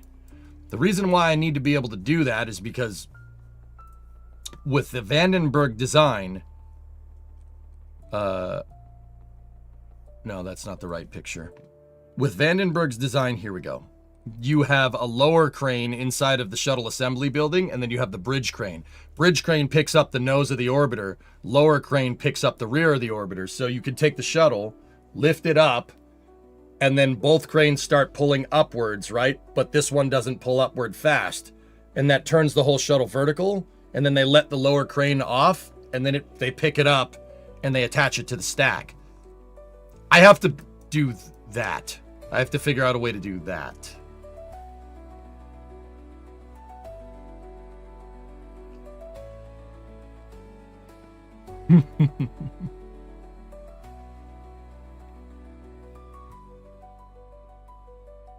You work with a crane that finished that project. Yeah. I mean, crawler guy, dude, just quick side note. The other reason why I mention cranes is because lifting stuff up is freaking cool, and I refuse to believe that it's not.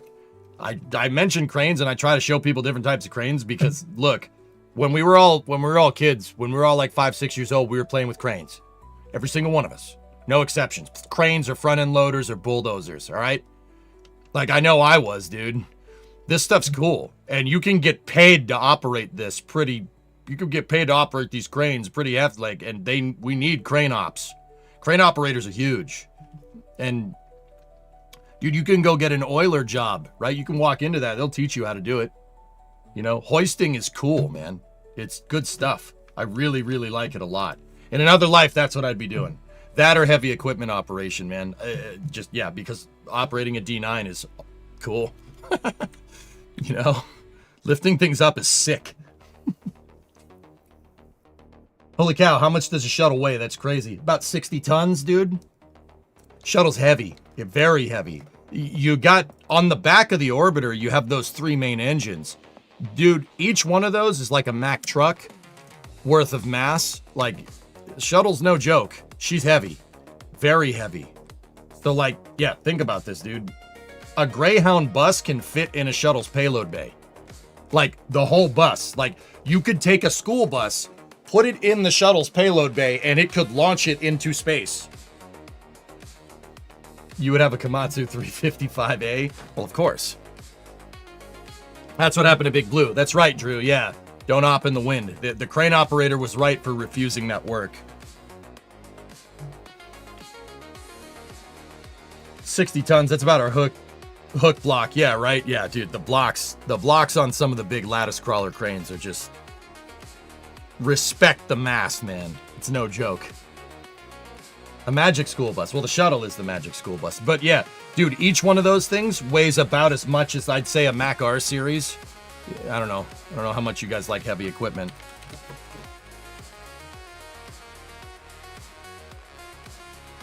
That's a Mack R series. A little bit of an old school, but I like old school semis, so whatever. Yeah, that weighs about the same as one of those. So the shuttle's heavy, man. She's a beast. Fully stacked, their block is like 80 metric tons. Yeah, I believe it. I believe it, dude. Here, actually, check this out. So this is from my buddies over at NSF real quick. NASA Space Flight. We have cameras down at what SpaceX doing over at Starbase. They have a it's an 11,000, I think. And they're putting the cladding, they're putting these steel sheets on top of the launch tower so it doesn't get destroyed by the rocket when it goes up. Yeah, dude. We've been sitting here watching these damn cranes all day. Yeah, it's a little toasty down in Boca Chica. That's SpaceX's new launch pad. They got to put steel sheets on it because the rocket that launches it is putting out probably about 15 to 17 million pounds of thrust off the bat. First stage weighs 300 tons with no fuel in it. Second stage is about 100 tons with no fuel in it. She's a beast. This is some heavy, heavy stuff, man. So they're putting these steel sheets on there to make sure that the thing doesn't get blown away during launch. Discovery, go at throttle up. I've seen the one in LA. Very impressive. So was NASA in Houston. Hell yeah, dude. Yeah, this is the next gen stuff though. Yeah. The Saren's SGT 250 is a pretty neat crane. Yeah, baby. But yeah, crawler guy. That's cool that you popped through. Dude, I love cranes. Cranes are mint. Without cranes, we don't live in the modern world that we live in. I would argue that the reason why the Roman Empire was so successful throughout its historic, we'll call it a generational run, was because they had stuff like cranes. Because you don't build something like the Flavian Amphitheater. Florian Amphitheater? You don't build something like Colosseum without a bridge crane. Can't do it. You're not lifting those stones up there. That's not happening. All the structures that they built, they had bridge cranes. Same thing that we do, just made out of wood. with pulleys and guys turning a freaking pulley instead of a house and a diesel generator moving it. But hey, whatever. The equations were there. Like everybody's like, oh, the roads, and yes, the roads are a big deal, but the aqueducts to keep Rome running back in the day, what built those? A road doesn't build that. A crane does. Just saying. So, that all being said, we got to figure out a way to lift all this stuff up. I got to build a bridge crane today, guys. I think today's the day. Yeah. So the Egyptians had cranes? I don't know. I'm sure they had something. I love the job shop I work for because we have to figure out rigging every time we want to move a piece. Cranes make just about everything possible in some way, shape, or form. Absolutely, dude. Cranes, bulldozers, excavators, dump trucks. Without that, space program can't exist. I'm serious. We would not be able to do it. You know, we have all this cool stuff. We have stuff like space program, stuff like Starship, because SpaceX can lift a 300-ton booster up in the air.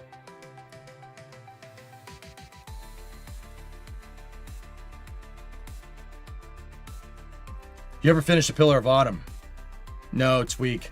I stopped working on it, dude.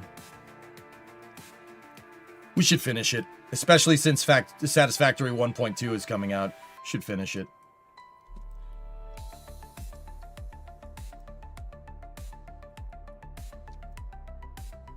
I think, Chris, that's the Liber 11,000. You're a beast, dude. Damn, you were loving that? Okay.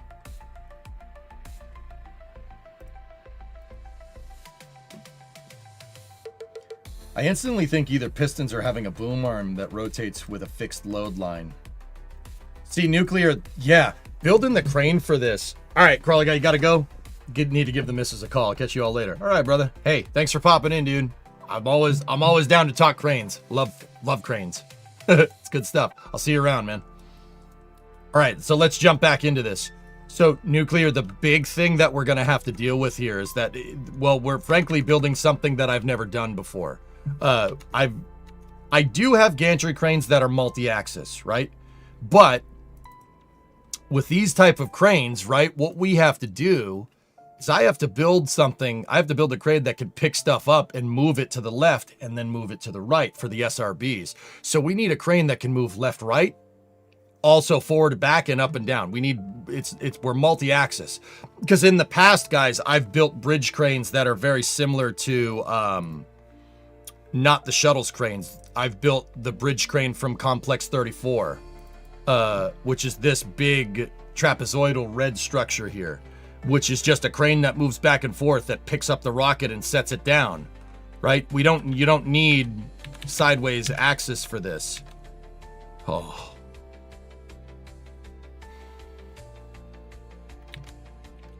That right there. Now, keep in mind, the real Complex 34 bridge crane could move left, right, but they didn't really need to. It just moves forward and back. Also, what do we got there?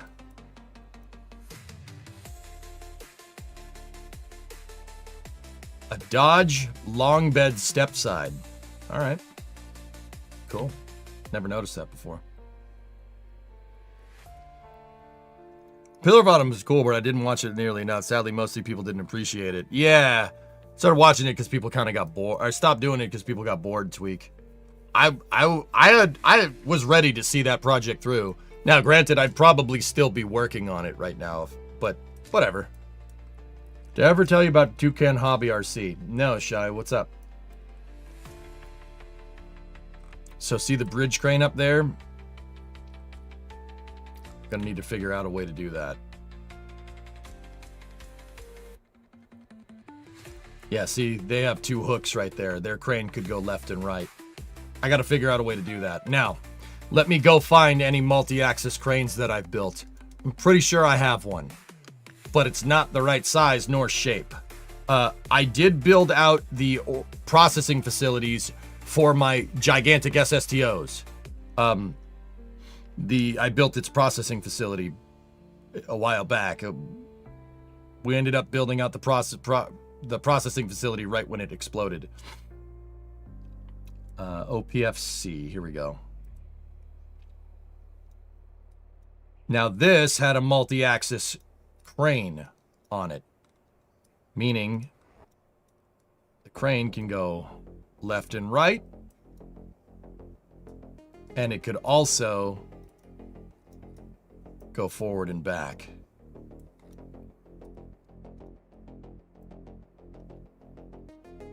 And what I do in lieu of rails, because we don't have any wheels that aren't on a spring, and you don't want sprung weight with a crane. You don't want something that lifts things up that's riding on suspension. That's why cranes in real life, guys, they're either on tracks like a crawler transporter, or they're on a jack where they can lift the wheels up off the ground.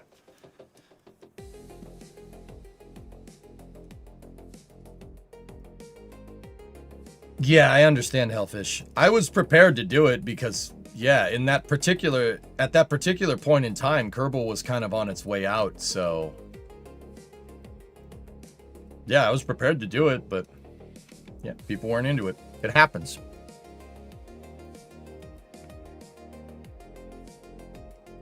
I'm not saying we should borrow this design, but we should borrow this design.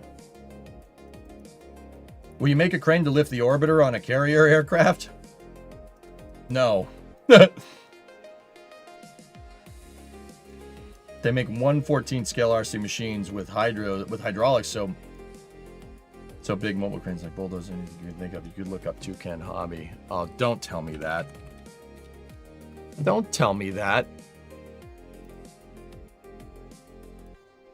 Shy, don't do this to me. Oh, you've got to be kidding me.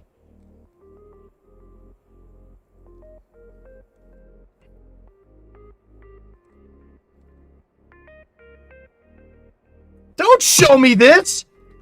You prick!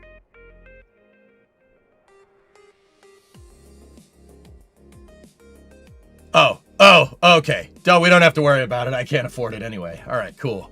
All right, we're good. We're good. Dude, those are there are RC excavators and bulldozers and front end loaders that have real hydraulics in them. They're also $2,300 a pop. Yeah. If I had $2,300, I could spend $2,300 and get like my actual automobile working. So that is cool, but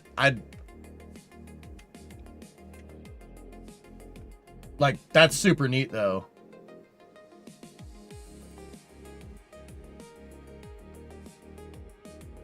Actually, guys, look. You know what, Hellfish? Hillness, I'm not saying that. I'm not saying that. The Lego Technic Liebherr 11,000 is pretty cool. More disposable income comes my way, I'm buying that just so I can blatantly sit here and shout on my soapbox about how cool cranes are. Yeah, that's what's going on. All right, so this is a multi-axis gantry crane. Let me just see how we did it. Get a lathe and a mill and then build your own mini excavator from scratch. Actually, Hellfish, what I saw somebody do on YouTube a little while back was take their ride-on mower and put a PTO and a front-end loader attachment that they made to it. I think I could hook that up. I might not. I need 240 in the garage though if we're gonna weld that heavy of steel. But see, I'm at a point where I'd want like real construction equipment. For $2,300, you could buy a mini excavator. We like mini excavators. Mini excavators are fun.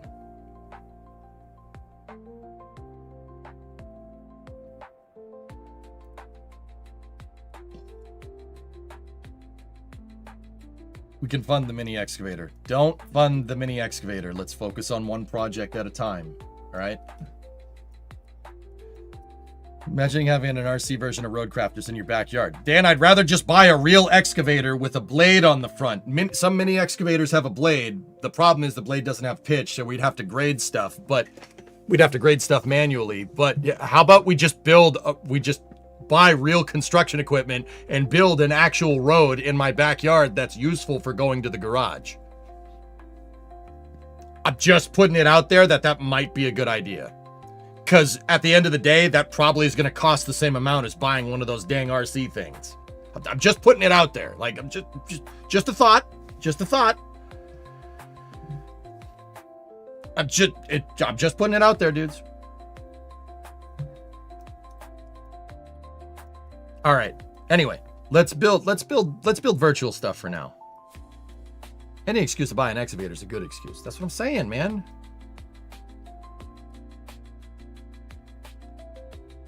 I'm just wondering how well this thing actually works. I'm tempted to just put this out on the pad and see. Yeah, let's just put this out there and see what it does.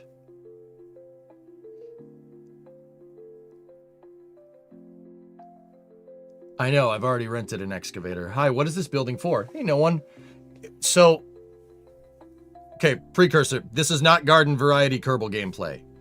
What I am working on here is building an integration facility. What I want to do is launch my space shuttle up into space, take the space shuttle, land it on the runway, drag it back over to a crane, put new payload in it, pick it up, and put it back onto a stack so I can actually fully reuse my shuttle. Now, my shuttle's already built for that, okay? I can already do that. I just need literally everything else. So, in the past, I've built gantry cranes here. And now, I know it looks like a bunch of fairings and hydraulics together, but this is actually a crane. A multi-axis gantry crane that I can use to pick things up.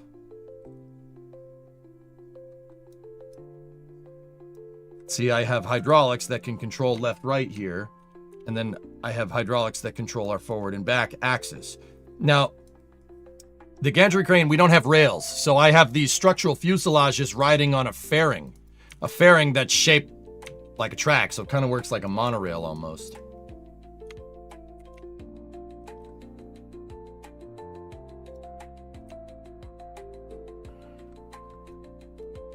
Now, this will work, but the cranes for our integration buildings do not need to be this wide.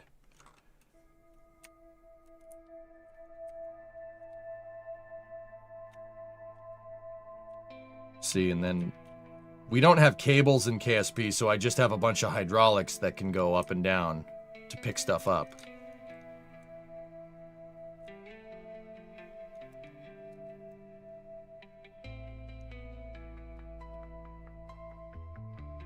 I don't get where these guys actually are.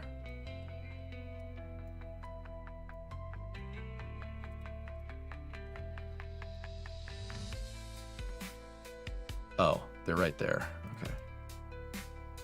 Why do you need the left-right movement? If you line up the shuttle well as you drive it in, all you should need is forward and back. Resi, it's the SRBs. The SRBs are the thing. I need to move left-right for the SRBs. It doesn't need to be much. This crane is way too much. This is a crane for like a hangar.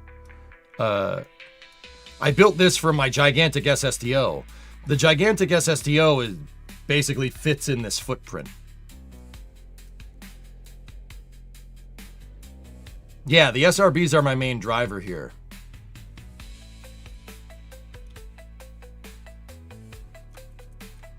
Oh, nope, that's map view.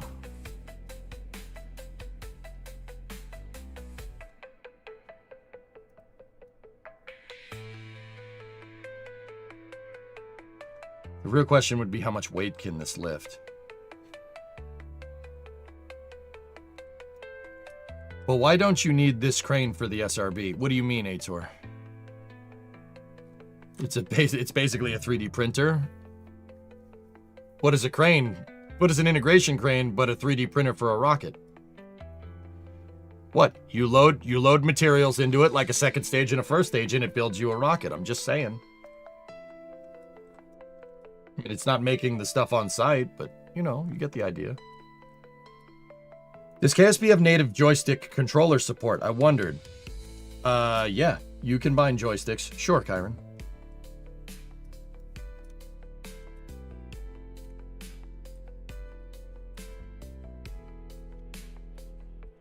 All right, let's see if we could use this in some way, shape, or form.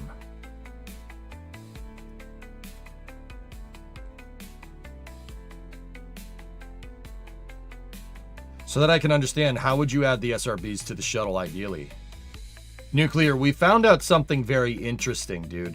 Do you remember snap docking and how I avoid it like the plague? Snap docking is how it works. So, Nuclear, I'm gonna just assume here that you understand the logic, the logic for KSP docking. I'm pretty sure I explained vessel hierarchy docking to you many times back in the day. Correct me if I'm wrong. Okay, so you remember how I said if you attach two docking ports to each other, right, and you undock one, it'll snap dock to the other, and that usually blows up the vehicle? We found a way to get around that. That is why I'm doing this in the first place. When I started part 1 of this build series, I set an expectation that this might be impossible. Kerbal might not do it because I know about snap docking. With that being said, so we snap dock the SRBs to the external tank. So the integration order, and once again, Nuclear, I'm gonna go off of the fact that I'm pretty sure you know this already. So I drop SRB onto the pad. It docks to the pad, right? But underneath the SRB, I have one of my rings, the structural fuselage rings, right? We drop the SRB onto there. It docks to the pad. You drop the other SRB on there. That docks to the pad. Then the integration order is as needed. We have to pick up the external tank. We have to dock the external tank first to the ground umbilical carrier plate. I know that sounds ridiculous, and that is not accurate to how the real shuttle works. But we have to attach the GUP. If we don't attach the GUP, this whole thing doesn't work. The tank has to be connected to the pad somehow. And in real life, the ground umbilical carrier plate, which is the has-gas evacuation line on the backside of the external tank that nobody ever sees, is how we're going to connect the external tank to the pad. Right? We're going to fudge it through that. So we connect external tank to the pad and then hang it on the SRBs. Now, same vessel interaction. Same vessel interaction and hybrid tech is what beats snap docking. Now that the external tank is hung, right, we undock each SRB, and each SRB docks to the external tank as its primary docking carrier. And hybrid tech is what holds it up. From there, we can... I haven't gotten this far, but I did a tech demo and I proved that it could work. From there, if we attach the orbiter, right, that gives us the right hierarchy to be able to separate two SRBs at once from the pad, undo the GUP, and have the shuttle launch up into space, dude. I proved this. I proved that it worked. Go and throttle up. Look, watch. This is a tech demo that I did, and I launched a Shuttle C. Look, everything jived exactly right. Everything works. Hey, 9 T-Bone. Welcome to Mission Control. You're go at throttle up. Because, dude... Hey, Matt, 7-month resub on the flight controller. Thanks, man. It's good to see you. In the past, Nuclear, what I would do is build out all the facilities and then try to see if it works. No, that's not how you attack a project like this.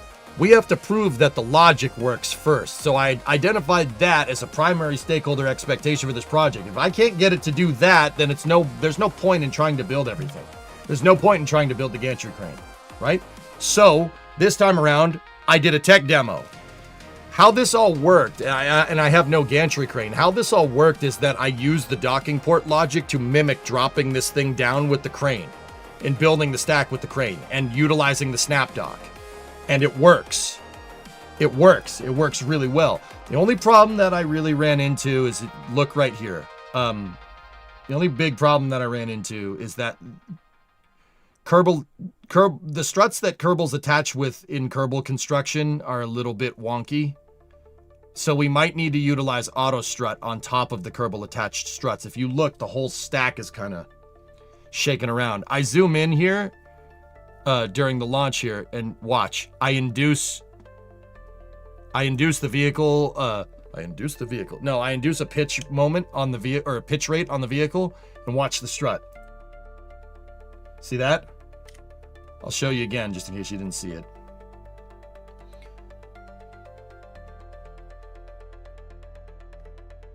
See it wobbling? Can't have that. Other than that, though, dude, I got this up into space.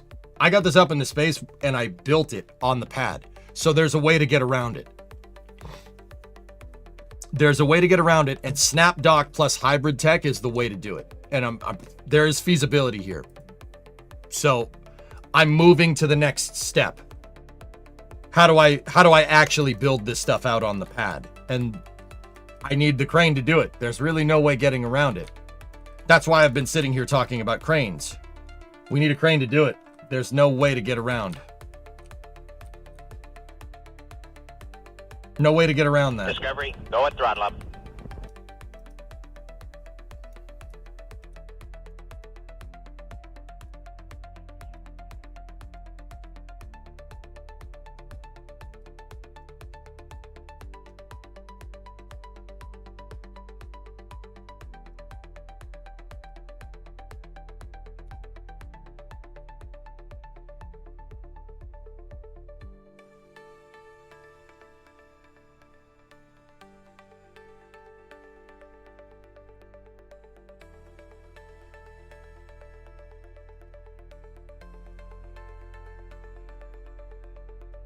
I have no idea what the hell this thing is docked to.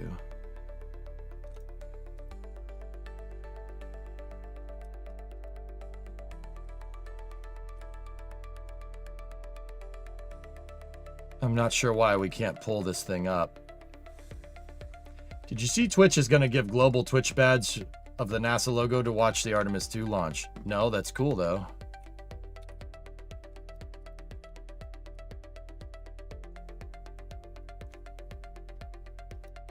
Let's see, will it pick it up?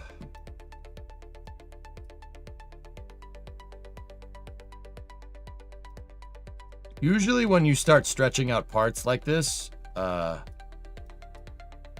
it gets a little unhappy.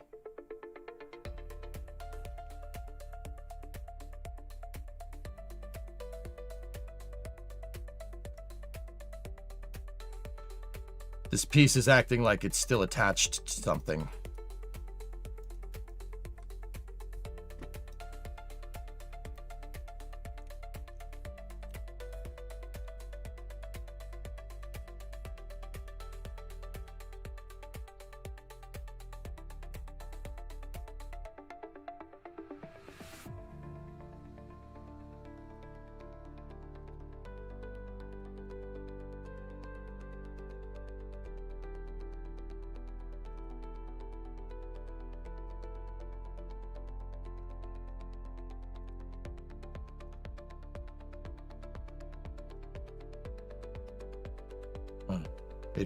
It bent the hydraulics, but whatever. I think that's more of the craft file than anything. This crane seems to work. Chris, you reached orbit with your first stage. You're happy. All right. Your constructions in this game is insane in a good way, of course. Matt, you really want to know where I learn about integration and all this stuff, like all the stuff that I commentate on with NSF.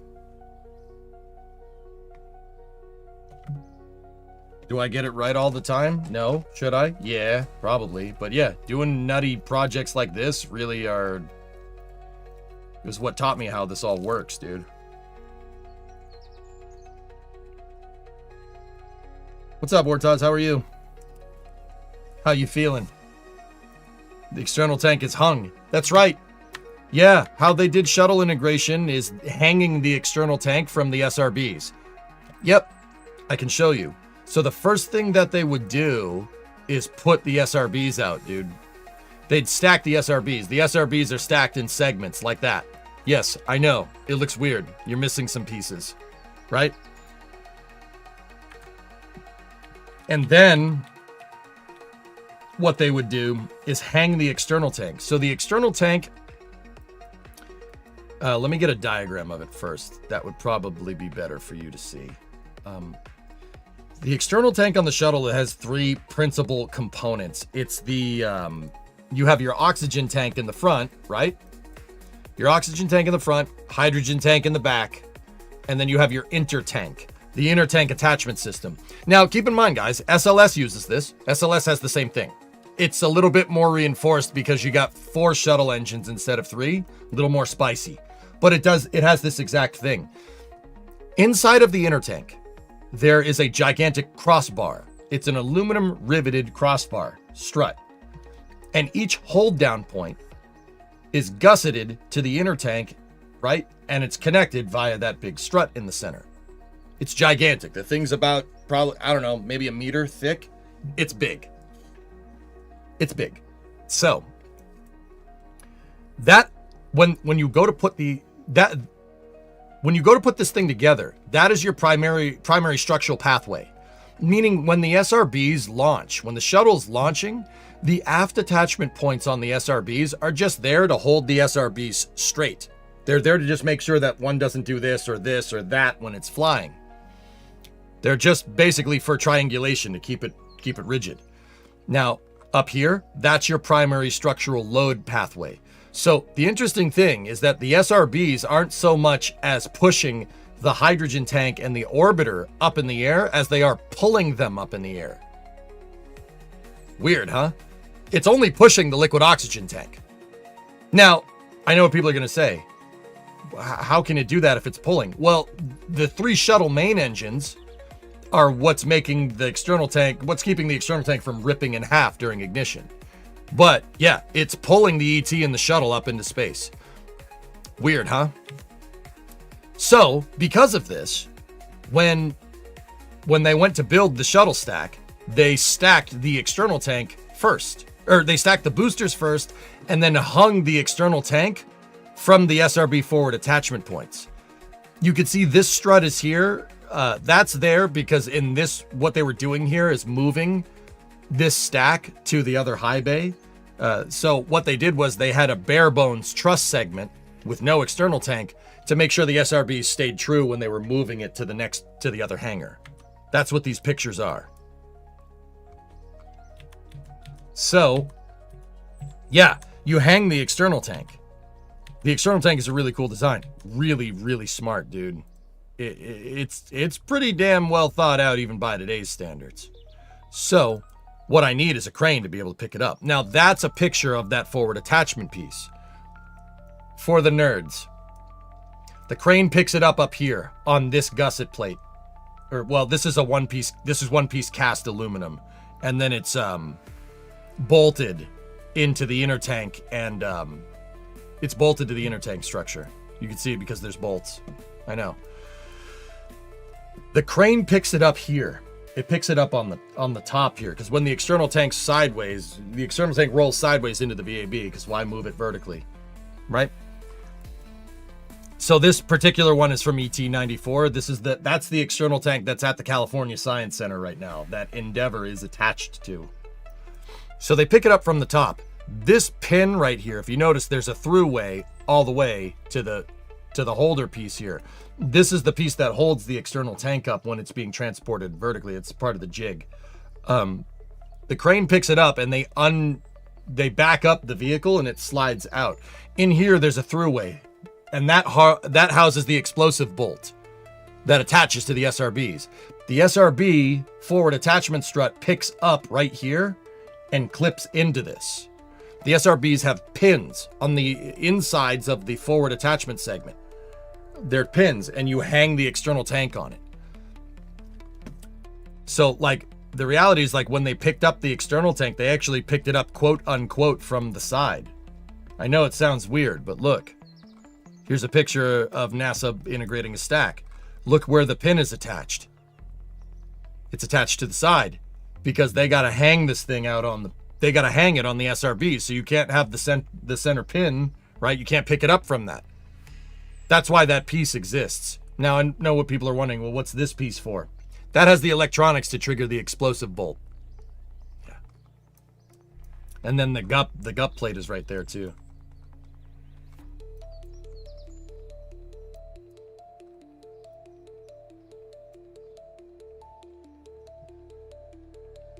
A picture of the incoming shuttle was amazing. Mats, this is my personal collection. Just downloaded from random spots around the internet.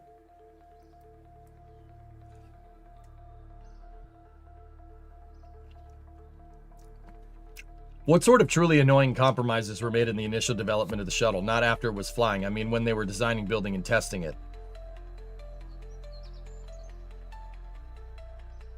The insistence on solid rocket boosters is annoying. Hellfish. They did that because 2 reasons. One, keep ICBM solid rocket fuel production work going. And 2, yeah, actually that's the reason. That's the reason. The SRBs were thought of as being cheaper because they're not nearly as hard to make. But the problem is what they didn't take into account there is that they take time. SRBs take time to make. Simplicity is not your problem here. They're simple to make. They take time because you have to cure the propellants. So their only way, the idea there was to beat the problem with scale. So what do you have? What do you have as an established industrial base? You make a lot of solid rocket fuel because you make a lot of ICBMs because it's the U.S. in the 1970s. Hey, Carol, welcome back. You do a great job of spewing great information for an extended period of time. Carol, I stream usually about 10 to 12 hours a day, Monday through Friday. Yeah, there's a lot of knowledge up there. So yeah, Hellfish, if I had to say one thing, it would be using solid rocket boosters. It probably would have been better to use liquids. I mean, I don't have any problem with the solid rocket boosters, but employing them in scale seems to be a big pain in the butt.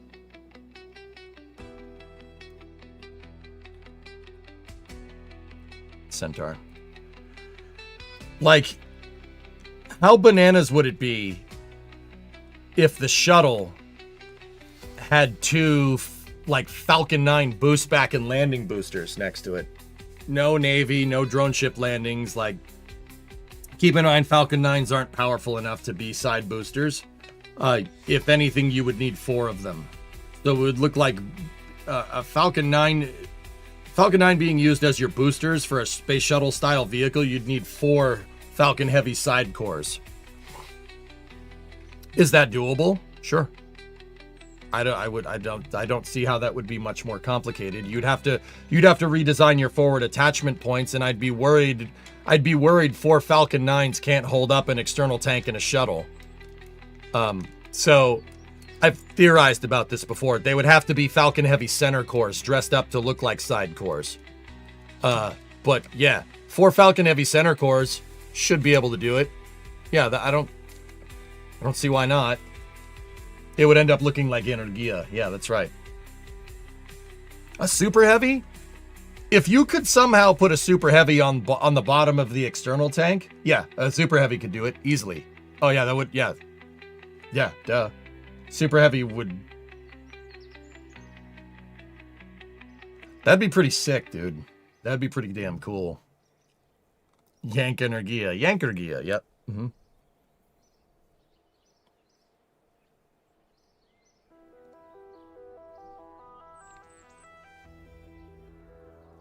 Just an FYI, apparently Krispy Kreme is getting on the Artemis bandwagon and offering an Artemis-themed donut tomorrow.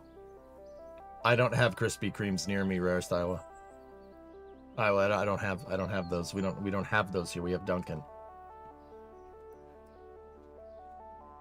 EJ just started dreaming about that idea just now.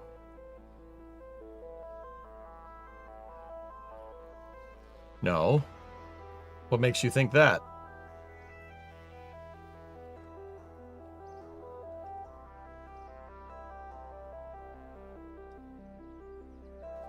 There were early concepts of the shuttle that the earliest concepts of the shuttle did employ a flyback booster. I do have a picture of one that, yeah, it's right there. So this early version of the space shuttle had the external tank and shuttle as one vehicle, and then a gigantic lift stage for them. I'm not sure that I like that.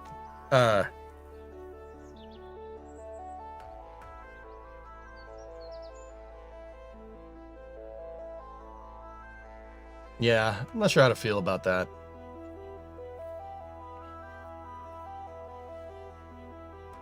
Build an optimal shuttle.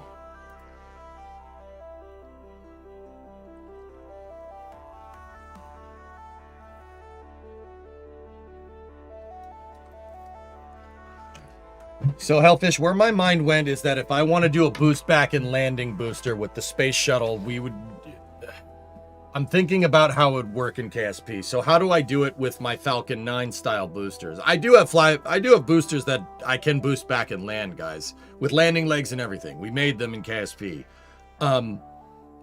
In stock KSP, might I add, they have landing legs. I built the landing legs out of wings because they're supposed to be light. So how do I do that? When the booster goes up, I separate and we ghost ride the second stage. I'm not entirely sure how well that would work, ghost riding a shuttle and an external tank into space. I don't necessarily think that that's the wisest decision.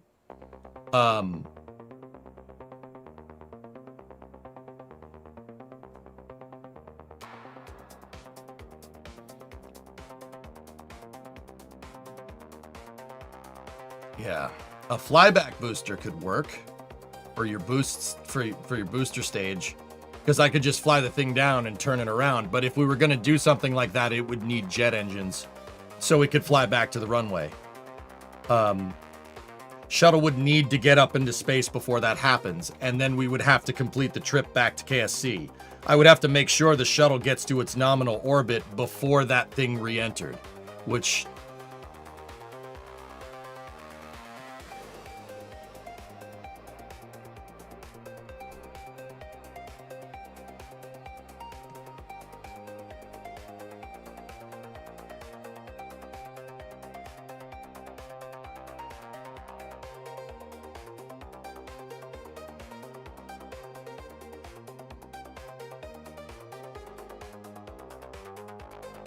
What is KRPC? KRPC allows you to write code for your guidance systems for ships in Kerbal.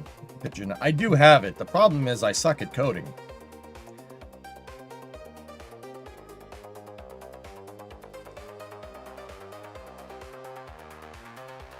Astrodeka. Go at throttle up. Hey, that's a 5-month resub. Appreciate it. Vibe code it? No. I don't want to do that, Corsi.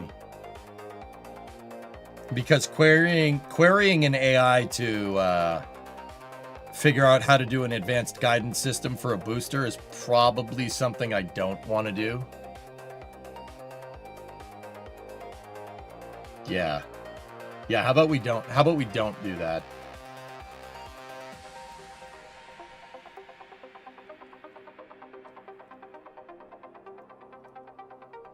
The mod called FMRS that I described above, very significantly better for this purpose. I don't see you describing that anywhere, but I'll believe you. I mean, guys, I don't want to stray away from what works right now. We've already tested that the SRB, the whole SRB system works correctly. Maybe in the future, we'll try something like that, but I want to stick with what we're... Write up 1 or 2 messages.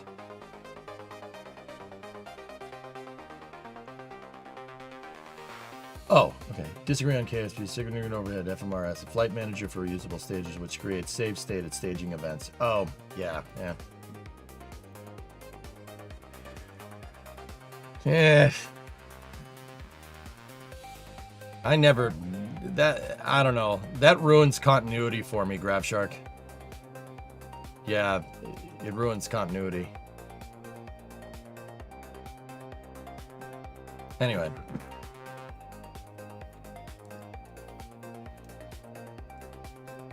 All right, let me look in to see how You understand? No, honestly, Hellfish, it's not that I'm being stubborn. That would make things way easier than trying to go fish out the stupid SRBs and bring them back. I also have a problem during my SRB separation sequence that by the time I switch back to the SRBs, they're too far apart to be able to get both of them back. So I'm looking at best case scenario getting one back per launch, which no, I'd rather expend them. It's not worth the time. So looking at another solution in the future could be useful. Will that require redesigning the pad? Would it require redesigning it? Yeah. But if I can figure out how to put the original stack together, I'm pretty sure that opens up the door to do whatever the hell we want. Right? Like, you realize that if they use flybacks, the shuttle would probably still be flying.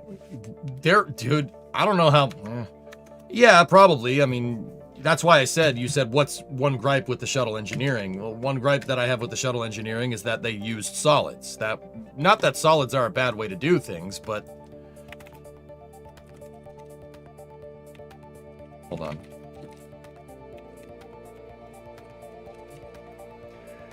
One of the original ideas that they had with the shuttle program was taking a Saturn V first stage and making it into a manned flyback vehicle. I have the render of it around here somewhere. Here we go.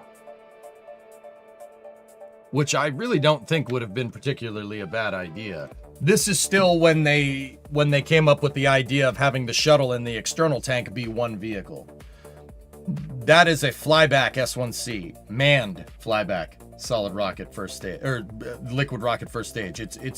They took a Saturn 1C and they put a nose cone on it with a flight deck. Also Chevy C10. Saturn shuttle, amaze. Fist my bump. No spoilers, be quiet. That was one of their original designs. The other thing is that if you did this, you could just reuse the space shuttle's launch, or the Saturn V's launch pad. You just need to redo the crew access arm a little bit. You'd need two of them, which is actually kind of cool.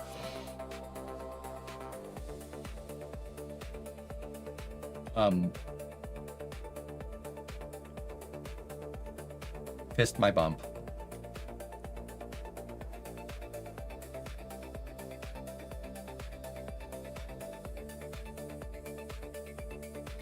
Aurora, you have to switch back to them to get the parachutes deployed. That's what I'm currently doing.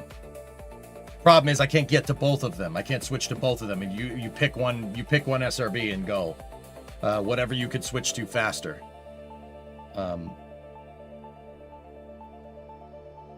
Isn't trying to mix a plane and a rocket something that doesn't really work? It works. You just Jedi. That goes to a whole thing that I feel about a whole way about how I feel about the shuttle program. It works. It works just fine. We showed that it works just fine. We launched it 133 times successfully. Right? Oh, it works. It's a good idea. You just. I would say it's more of a political problem at that point. And I know people don't want to talk about that, dude. You know, if you're going to operate something like an airplane, it's got to fly as much as an airplane. Something that we never really pushed the shuttle to end up doing, which is, there's your problem. Right? So the shuttle program ended up kind of having like a dunce cap on its head. I think if pushed correctly, we could have made the shuttle work just fine. But there's no telling how many people would have gotten hurt in trying to do that, but yeah.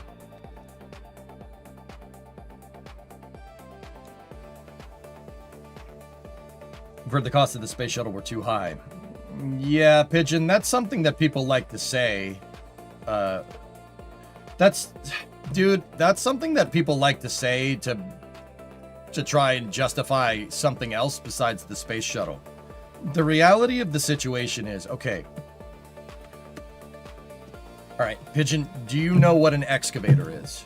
We were talking about excavators. You know what an excavator is? I'm talking a big excavator, not a little mini excavator like what we were talking about. A big one. Something that you'd use, a construction firm would use to dig a foundation for like a skyscraper. I'm talking the big excavators, like the ones that SpaceX use, right? right? Do those move? Can you drive them around? Yes. Well, you don't really drive an excavator, you operate one. That's the technical term, right? Now, Pigeon, is a smart car cheaper than an excavator? Yes. Is it less expensive to operate? Yes. So why are we using an excavator? Just use a smart car. Well, a smart car can't dig a foundation for a skyscraper. Everybody says that the shuttle isn't cost effective. It's not cost effective. It's not cost effective. Well, of course, if you use your excavator like a smart car, of course it's not going to be cost effective. Simultaneously, if you try to use your smart car like an excavator, it's less expensive to operate, but you can't build a skyscraper. See what I'm saying?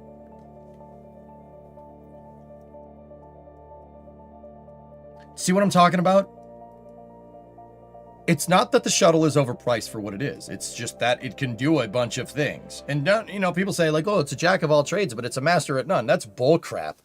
That's some copium that people said to try and justify getting rid of the shuttle. The shuttle is peak low Earth orbit access vehicle, to the point where even Starship and SpaceX are copying its design to an extent in the form of its tiles.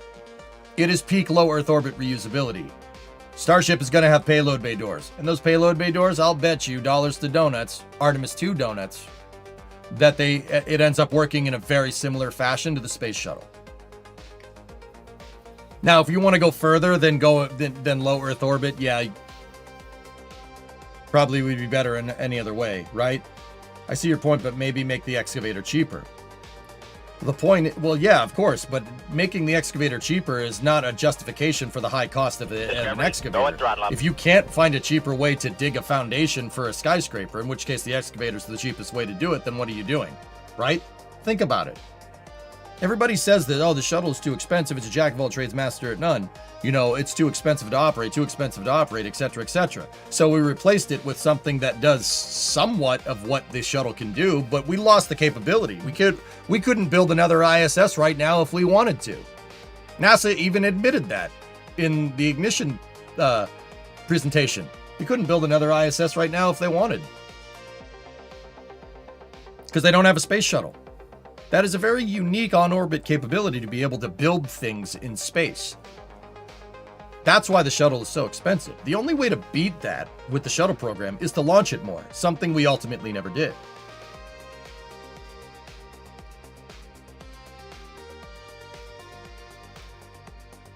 Hey Martin, 20-month resub, thank you. Same with massive container ships. People are always complaining about the environmental footprint, but it transports the same as about 24,000 trucks. Yeah, Matt's exactly. And Matt's, the other thing is that I don't see people complaining about Amazon dropping stuff off on their doorstep. They complain about a container ship, but they don't complain about the convenience. Curious. That's weird.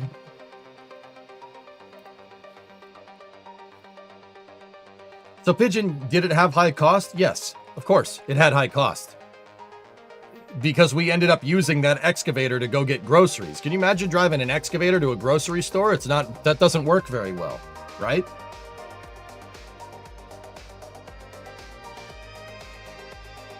Here's the thing, I complain about everything.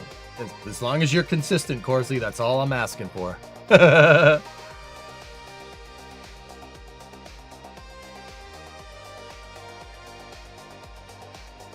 I can carry my groceries just as well in an excavator.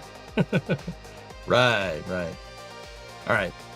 Let's go back to what we were working on. So let me grab my crane here. How are we going to do this?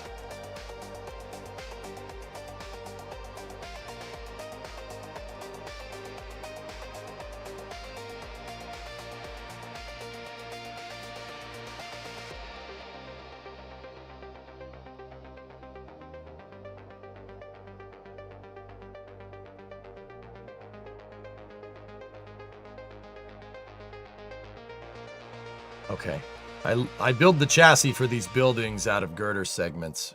Okay.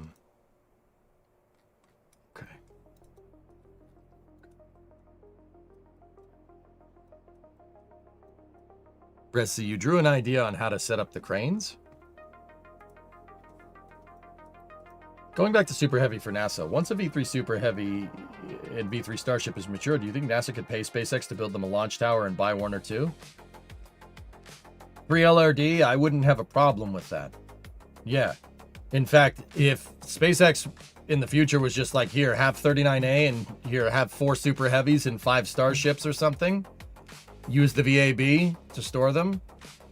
Like if NASA wanted to block buy a bunch of Starships for their own operation purposes, I wouldn't have a problem with that. No, that's what they should be doing. Put it on Imager, Resi. Or something. Or just send it in Discord.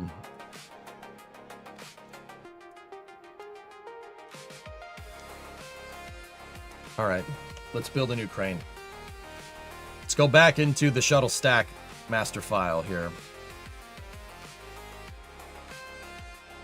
You're not on the Discord at the moment.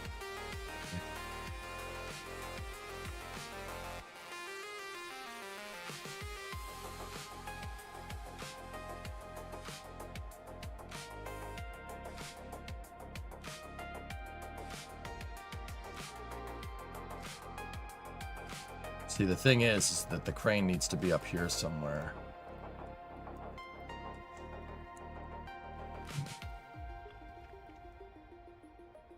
All right, so sometimes cranes are made sideways, so that's what we're going to do here. It's going to be easier to make it this way.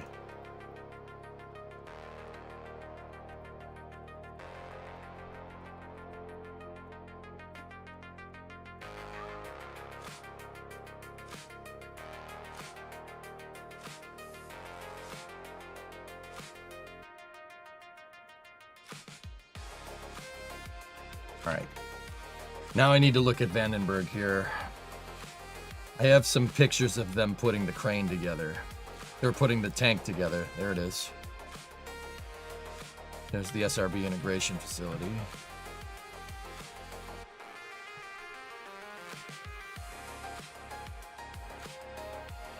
Man, they really didn't have a lot of room there.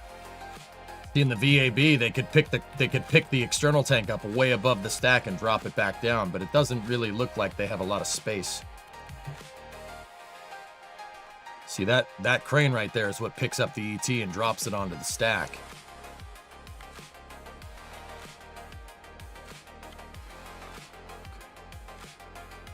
Oh, man, that would have been cool.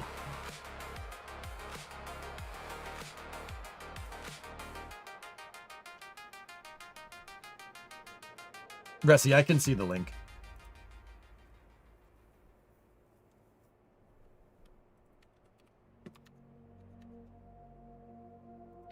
What do you got, buddy?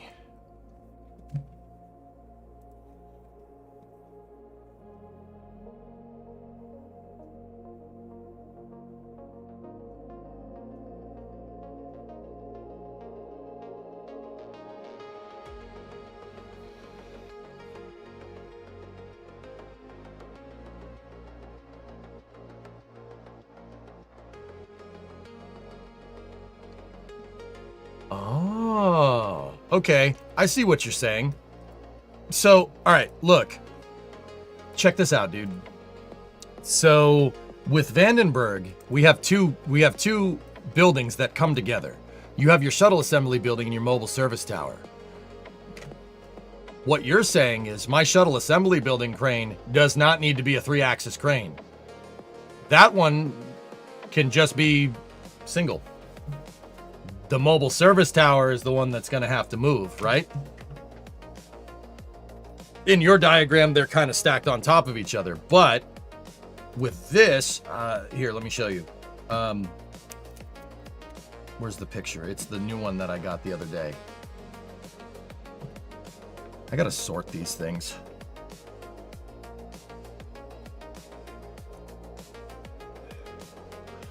Marveled by all the engineering that went into servicing the shuttle. I didn't know that until one of your past streams recently. She's a beast, dude.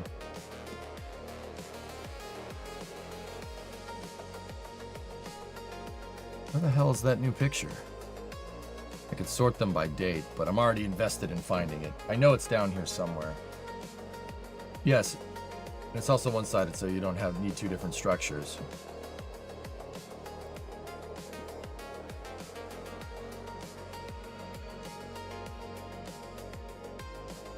Discovery, go at throttle up.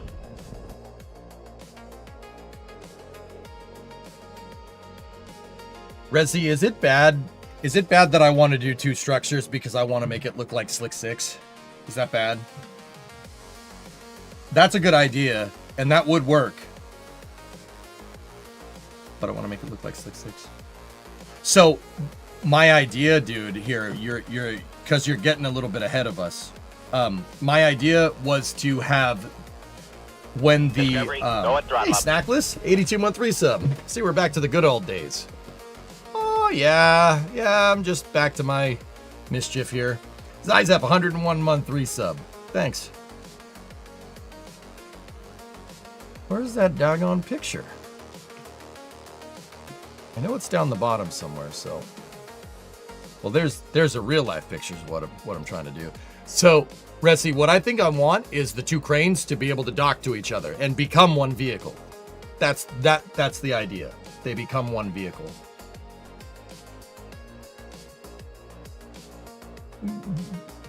Yeah, I would want the two cranes and the 2 buildings to come together and dock to each other. That's the idea. Just got onto spring break, so a week of KSP for you. Nice, Snackless.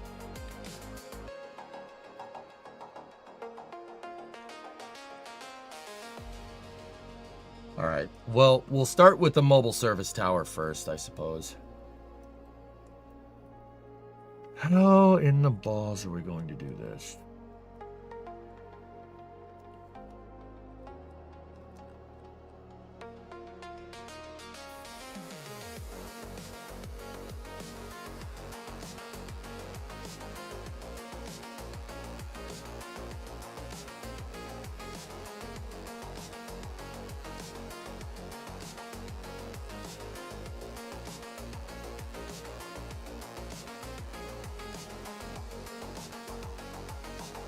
Hey, Love Eagle, what's up?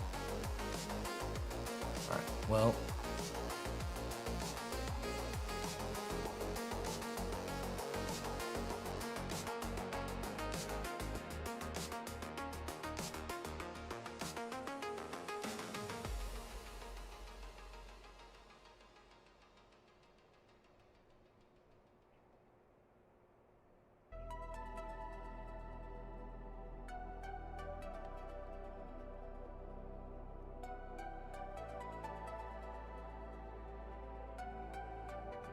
Hey, WD-40, we're just getting all the raids today. So, Snackless, I was just telling Nuclear Drifting a couple other people this. I figured out a way to beat snap docking so we could build the shuttle stack. And not only have I figured out a way to do it, I've tested it.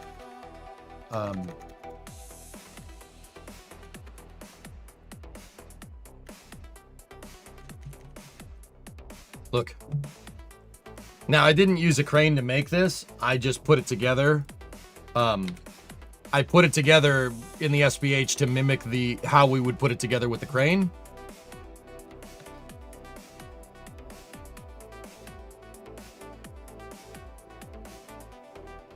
It made it.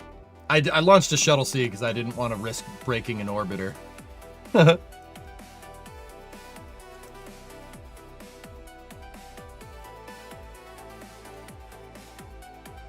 Something blew up, and don't worry about that.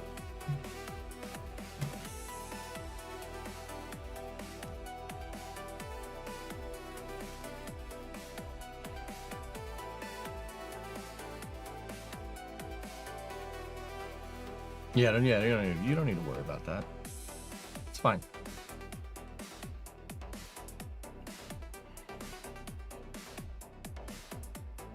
And Snackless, I even used Kerbal construction to hold the SRBs together. That's right, there's struts that I did in Kerbal construction to hold everything.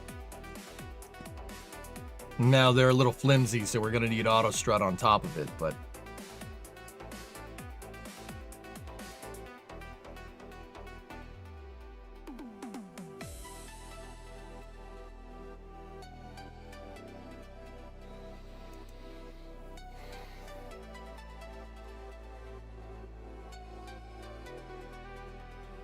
not bad for something we assembled outside of the VAB.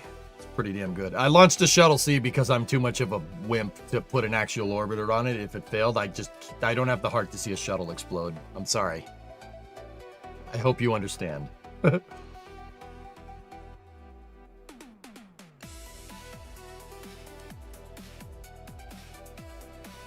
So, Snackless, I'm finding that Kerbal attached struts that were attached with Kerbal construction, they're not as strong. They wiggle around. They have a lot more play. I'm not 100% sure why. I don't know if that's something that I'm doing wrong or if that's just the way it is. But now, because we've demonstrated that we can do it, now I got to build I got to build the crane. We got to build the damn integration crane. So just like in mission mode in the past,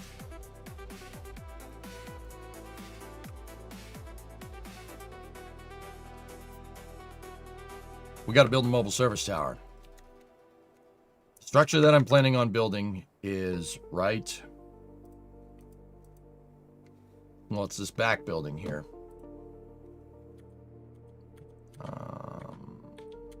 This one. Yep, there's the picture that I'm trying to find. Where the heck is it? Oh, it was right in front of me. Too real. So we're going to try to build this one first. And then the SAB second. SAB should be pretty easy to make. The assembly building.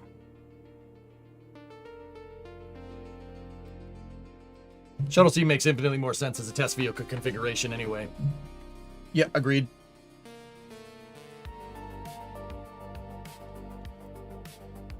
Yeah, so Resi, what I'm probably going to do is have these two vehicles docked together. That won't be that much difference for part count.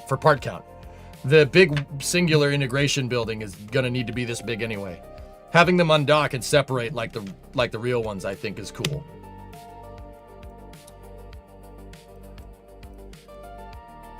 Are the two space shuttles the same as the common space shuttle?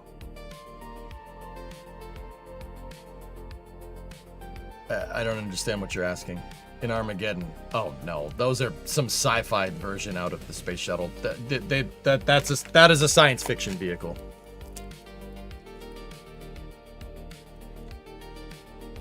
Should make the Shuttle C with a detachable engine pod for reuse. We could absolutely do that, Tyler, with this configuration. So, if I can get this pad working, we can make Shuttle C, obviously STS. We could make, we could do aft cargo carrier. I could make Ares 1. We could make Ares 1 work. We could do SRBX for the people that hate themselves and have extremely horrid taste in launch vehicles. You could do a bunch of different things. You're the expert. I just bought KSP yesterday, so I don't know anything. Well, for just buying it yesterday, Resi, I'd say you're on the right track. That is correct. Direct, I would have to redesign the pad. We'd have to redesign the pad a little bit. I'd have to make this an open area right there. Direct or SLS, we could do either one. But yeah, they wouldn't. Yeah. Yeah. Yes. This opens up the door for a lot of different vehicle designs. Okay. Freaking Mondays. I'm having trouble getting this right.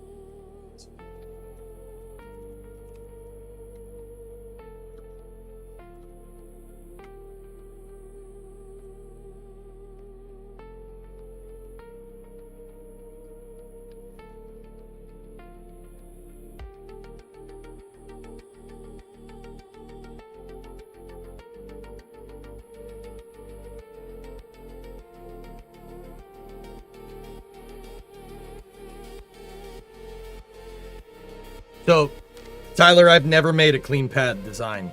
Clean pad launch pad. Never done that. Kerbal doesn't like it. But that doesn't mean that you couldn't. Make sure it's big enough for... Yeah.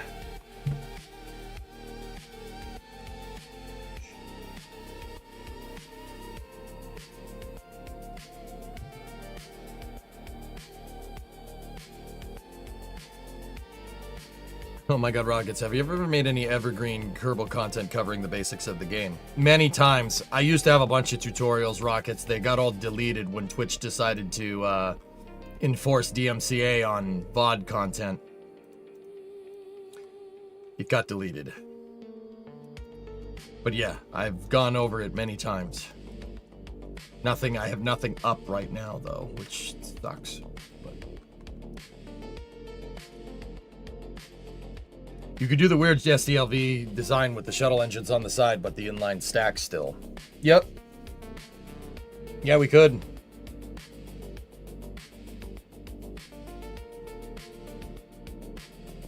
We'll need to wait for Kit in space. Rockets, if he has a question for me, you can ask me at any time. What's clean pad? Aitor, a clean pad design is where you build the rocket on the mobile launcher and you tow the mobile launcher to the pad. So like Slick 41, Slick 40 when it launched Titan rockets, Complex 39A, Complex 39B. Those are the only clean pad designs that I know of. I'm sure there's other ones that I'm forgetting.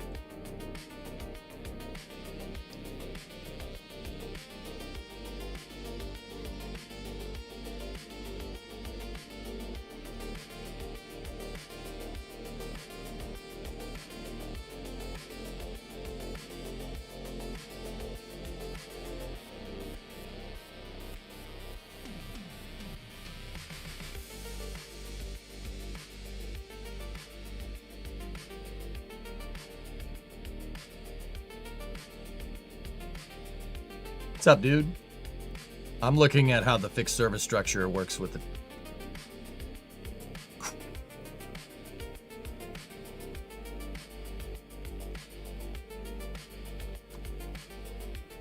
Oh.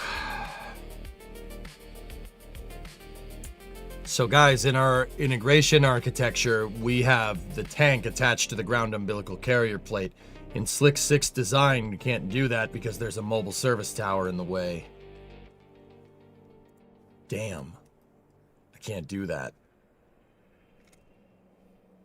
How would we get around that?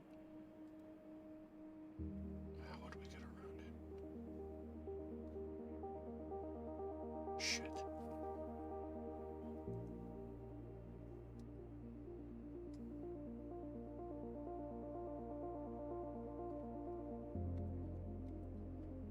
I might have to just take the external tank and attach it to the pad first.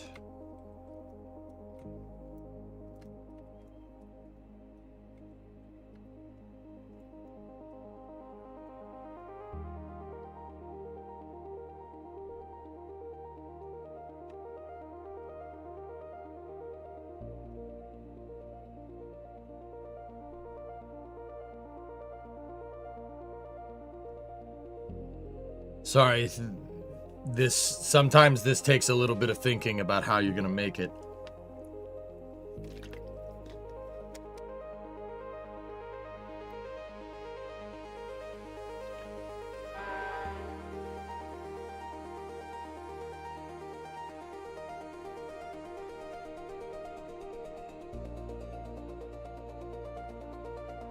So SLS is also clean pad. Complex 39 is clean pad, dude. It was clean pad during the Apollo program. They switched it kind of to a semi-clean pad design during the Shuttle program, and 39B is now back to a clean pad design, yes. Aitor, clean pad means the launcher, the actual thing that launches the rocket, can be removed from the pad. Yeah, that's what that means, dude. So how I made this, we're gonna need to take some measurements here. No, I don't want that. I make my cranes out of SRBs. I know that sounds ridiculous, but SRBs are very strong and it's just a nice solid freaking pipe and it's not gonna break.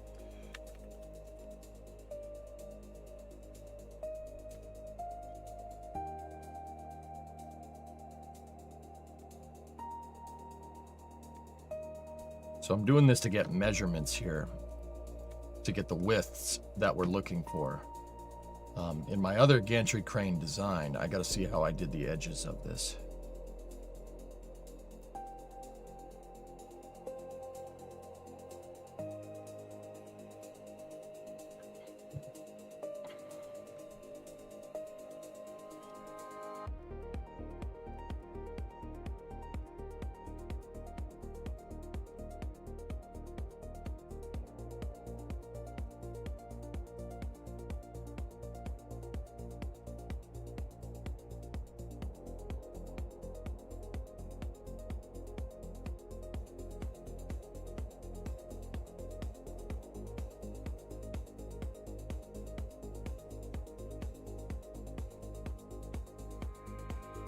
Okay, I see how I made this.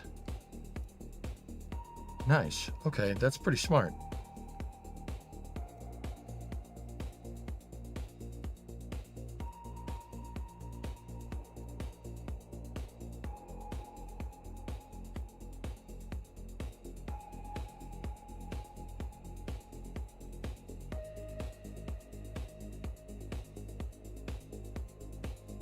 Okay.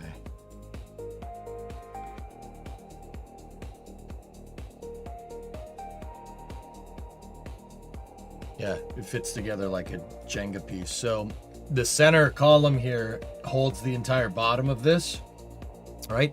And then these other columns are tying everything together, and then the front and rear of the crane actually loop back to the center. See what I'm saying? See how when I select that, it highlights the top bar, this thing? That means that's attached to that first and then strutted to everything second. But the bottom of this down here where the crane rides on the ground is attached to the center truss first. And then these pieces are acting like ribs. Okay, I see how I made that. And then what is the crane attached to? What's the hard point attached to in itself?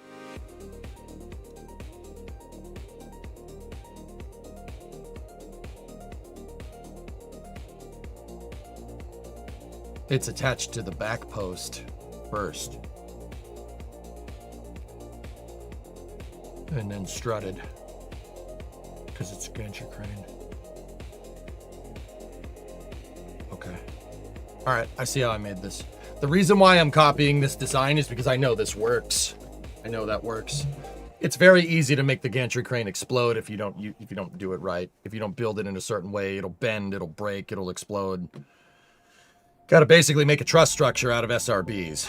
That's, yeah.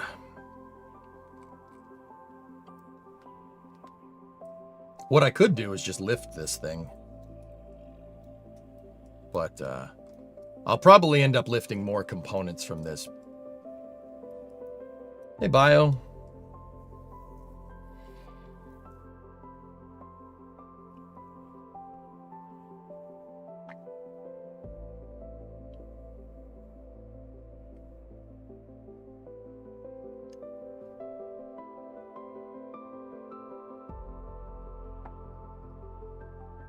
Sorry, Kerbal's a game about rocket science, guys. For the uninitiated, this takes some thinking.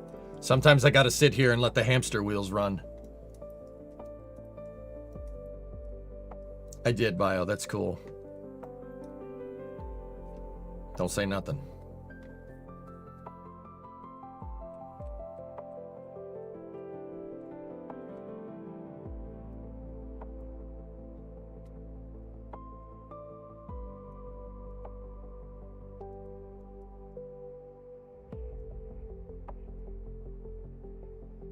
Yeah, okay. I'll let you know when it's done. All right, cool.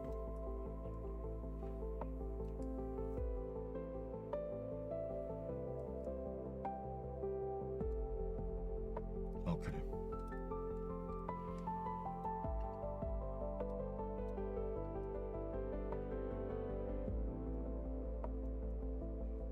And this thing is built pretty damn well. It's really solid. There's only struts where there needs to be struts. See how there's no corner strut right here, because there doesn't need to be, because that's all one sub-assembly. There's no need to put a strut there. Grandparent strut is doing the strutting for you. This is very, very well part optimized. Good job, Past DJ. I usually look at my old contraptions and say, wow, this is dumb. No, this thing is actually really well made. I think we did a pretty good job here. Considering what this thing does, it's only 350 parts with the launch plate, or with the service plate, which is really good. This is really nice.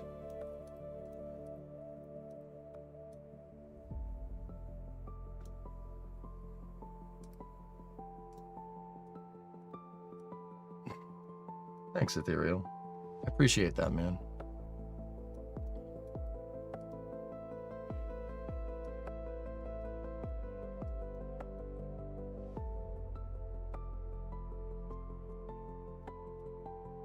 Why not use something like a scissor lift for the SRB and fuel tank?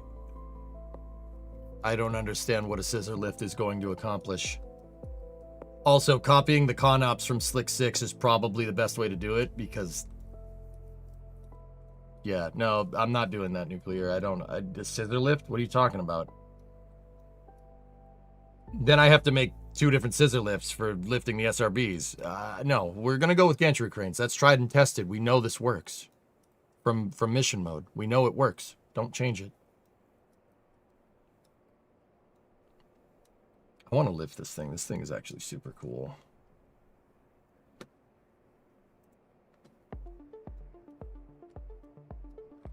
What's up, Yugi? This might be dumb, but if it works, it works. And it's still probably better than anything you built in KSP. Come on. When you have 20,000 hours in this game, Yugi, you'll build stuff like this too.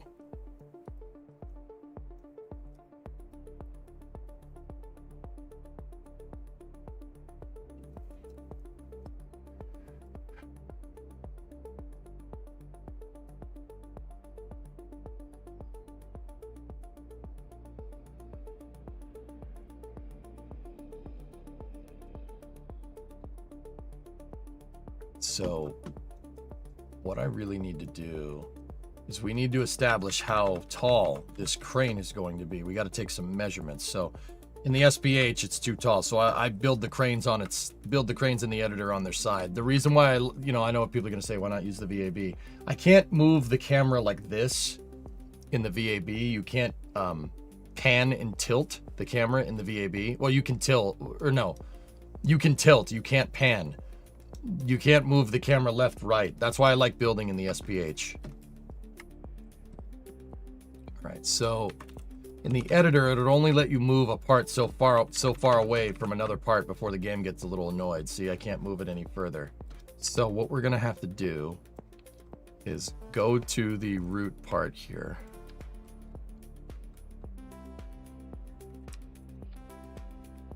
And we're gonna move a piece up here like this.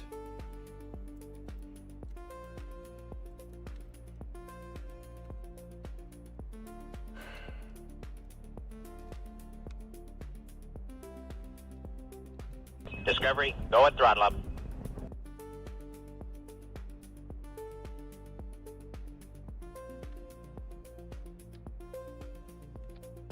I'm gonna bring another piece all the way up here. And then what we'll do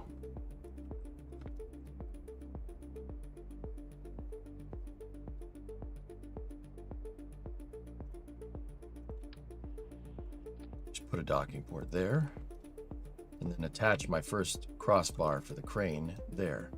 That way, if I want to test it, we can just undock it. And does that get us lined up with the center? It does. Good. Let me just double check it to make sure that we're lined up with the center. We should just be able to attach this here, attach that there, attach that there, attach that there.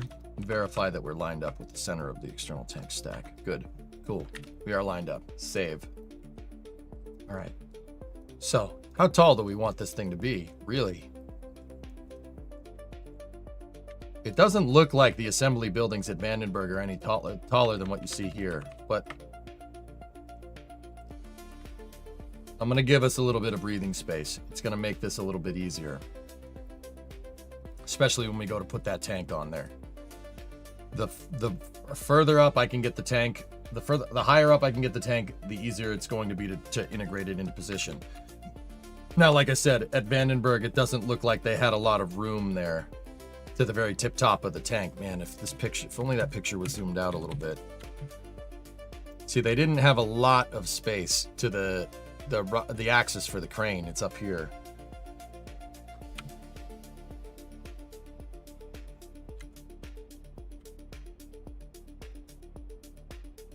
Yeah, see.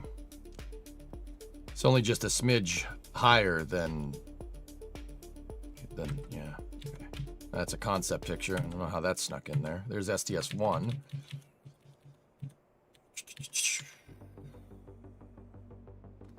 Yeah, okay. thinking right around here would probably be adequate. Now, we can measure how tall that is off the pad deck by using these I-beams here. One of these I-beams is about 3 meters. So that's off the pad deck here. That's 6 meter. You just got to make sure there's overlap or else it doesn't measure it, right? 12, 24, 48.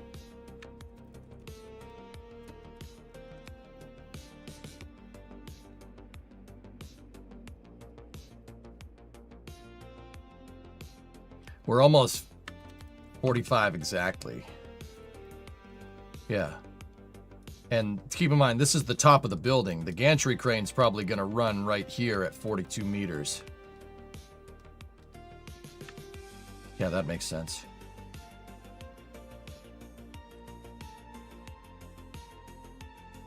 Oh, well, yeah, Denny, there you go. Thanks for the history lesson. I knew that. I just blanked.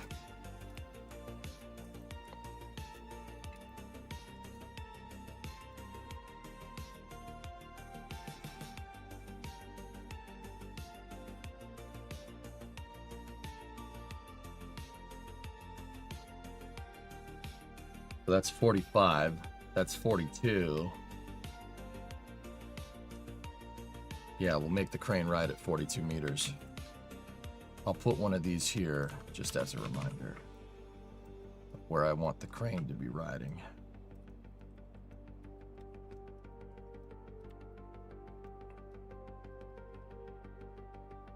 All right, so now what we do is we take these SRBs, and like I said, I like using these as structure reinforcement. That's an idea that, if you guys know NASA spaceflight, that's an idea that Das came up with.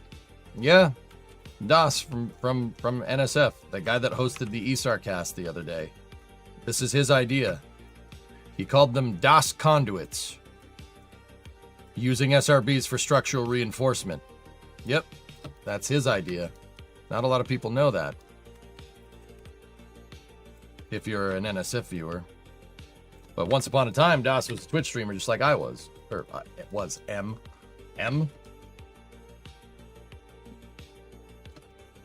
What's your favorite shuttle? Challenger.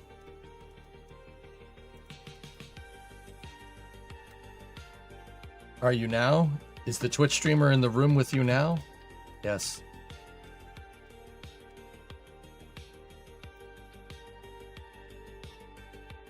Okay, so that's not going to exactly line up with our conduits.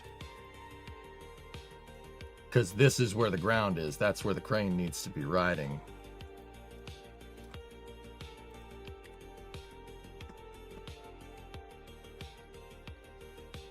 So what we can do, take this bad boy.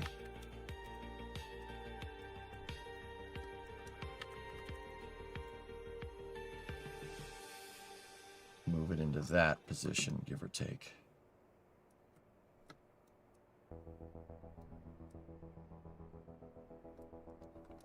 All right, let's rotate the entire structure to the vertical position.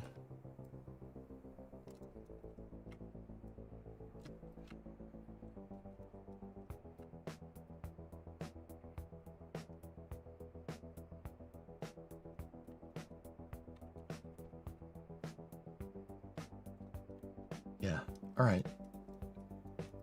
There's our ground height. So if we take these and we grandparent strut them, building it this way makes crossbars. See what I'm talking about? See the auto struts? They're making a cross, especially right here. See? It's like having a truss structure hold this together. But auto struts are invisible struts that they put in the game for game optimization, but you can only run them in a certain way. Even this one down here is making a gigantic crossbar. That's why it was important to build the crane that way.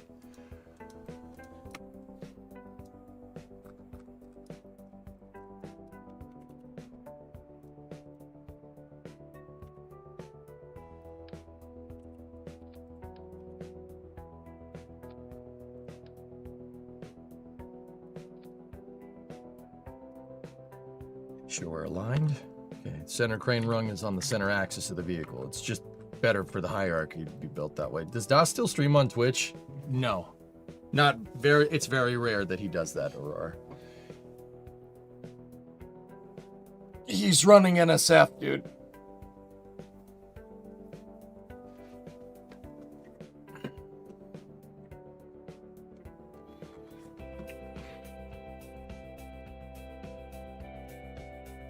The shuttles have internal differences. There's a couple of little things here and there, Terminator. There's a big difference between Columbia and Challenger. You know, people ask me what's my favorite orbiter is. Challenger. Challenger is a way more capable shuttle than Columbia. Columbia is heavy. Columbia what?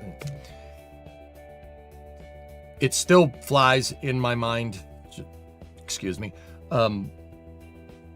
Columbia was very heavy because it was the first shuttle. They overbuilt it on purpose because they weren't sure. With the shuttle, there was no way to test it uncrewed at the time. So because they were launching it with crew for the first time, they over-engineered everything. Their safety factor was high, as it should have been. If you're opting to do your testing that way, that's probably a good idea.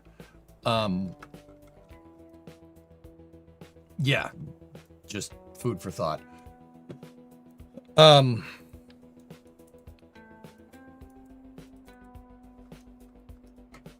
Challenger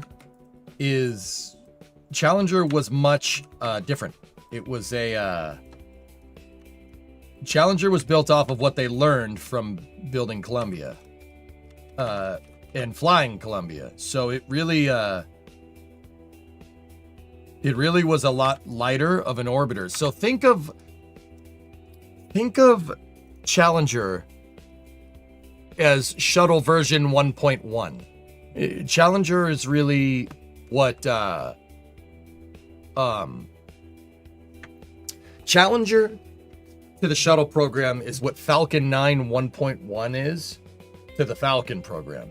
Every subsequent version of Falcon 9 is based off of 1.1. They SpaceX very quickly abandoned the Falcon 9 1.0 architecture because it's not good. It's not good enough for reuse.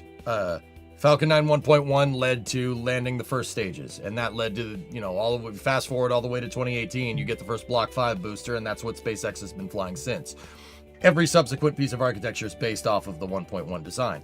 Every subsequent shuttle is based off of Challenger's design, not Columbia. So Discovery, Atlantis, and Endeavour are based off of Challenger. Challenger is Genesis for the shuttle. Well, not Genesis. It's the upgraded version. Columbia is Genesis, but every subsequent shuttle design was based off of that. So everybody sits there and squabbles like, "What's your favorite? Discovery, Atlantis, or Endeavour?" None of them. Challenger. Challenger is my favorite because without Challenger, you can't have Discovery, Atlantis, and Endeavour.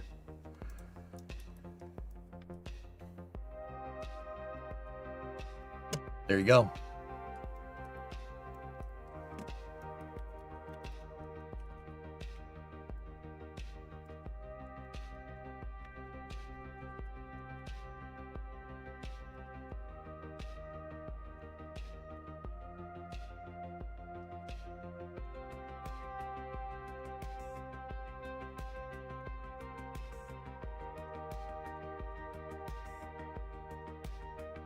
Yeah, exactly, Ethereal. It's a mixed bag, isn't it?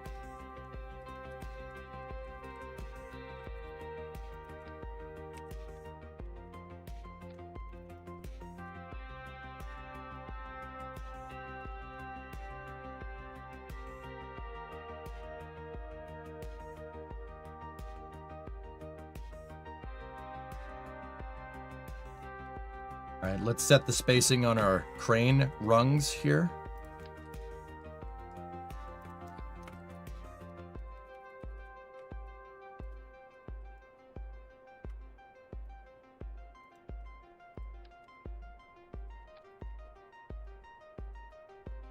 That's 6 meter spacing.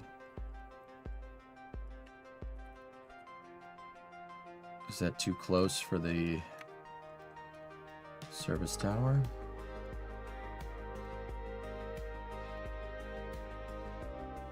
No, I think that's okay.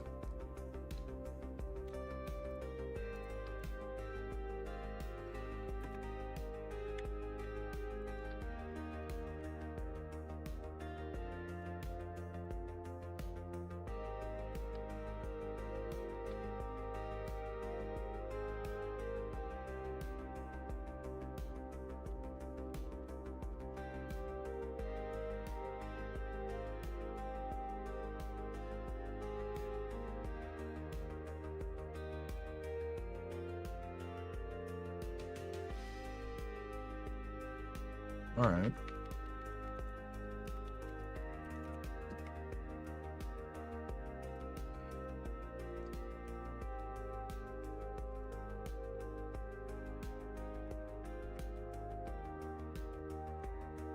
Discovery, go at throttle up. Hey, Minion. 102-month resub. We should be 1 hour away from the call to stations. And we got a press conference happening soon. I think you didn't center the bottom I-beams. They're one tick too low.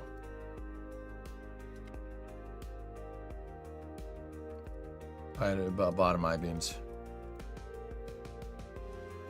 This is just a measurement. Ignore that. Don't worry about that.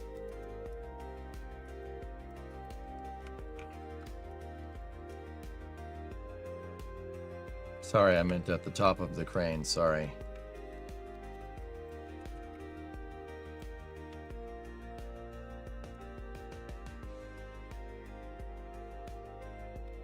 Nope. That's centered, dude.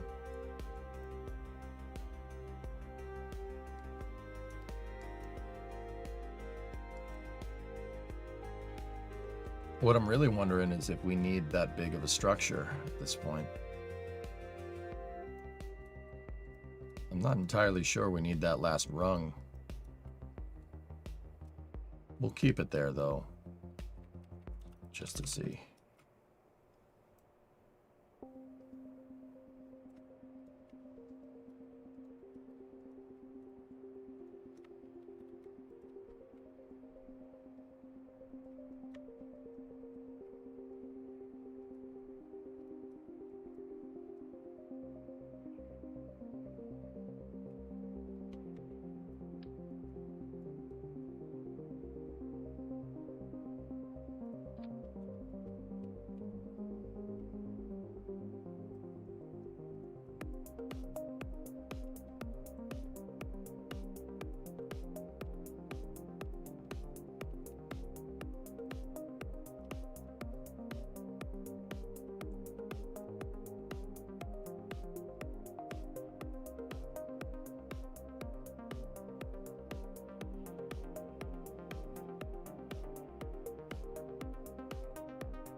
Yeah, I don't think we need the last rung.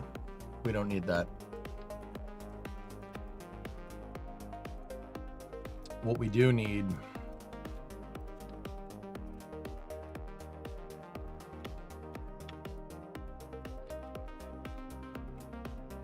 is one more rung of this crane going forward.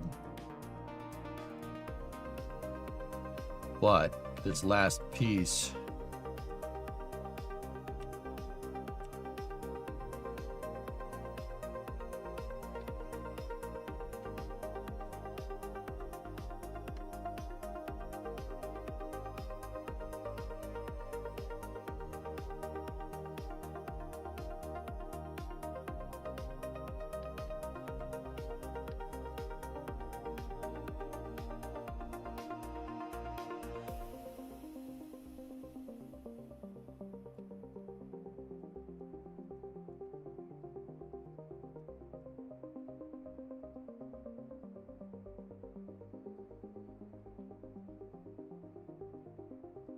just have the orbiter tell the external tank she's pretty and then see what happens.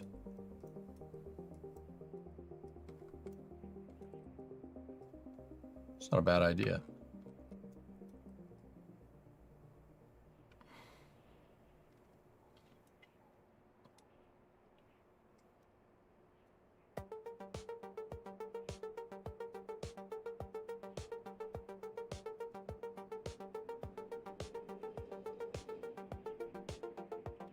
I changed my mind.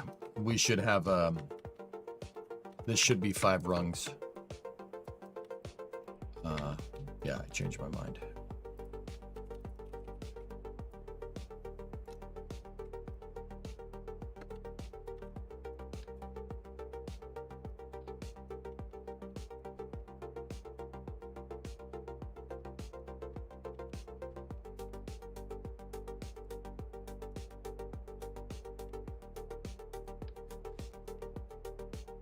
The reason why is because at first I thought we'd be too far back. Like there's way too much space back here.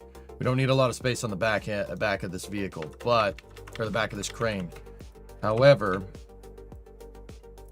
I made markers where I want my bridge crane to stick out to. See them right there? I would like the bridge crane to go that far out, but we don't. Okay, so this rung needs to be re-engineered to be the bridge crane part of it. So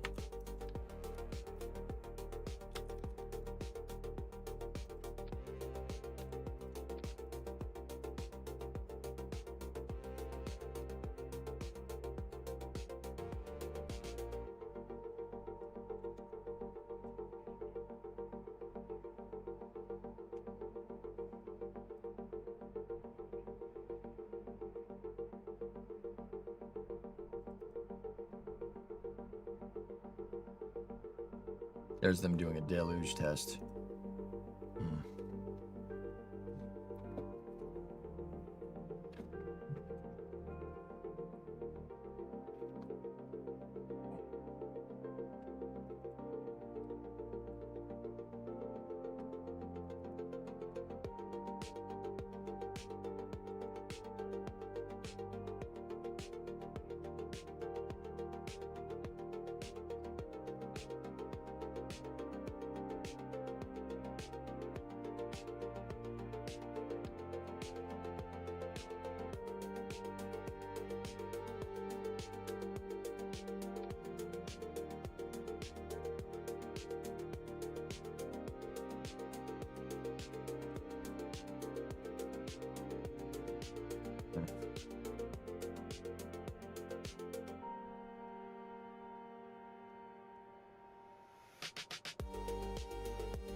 That will get us there for the bridge crane part of this.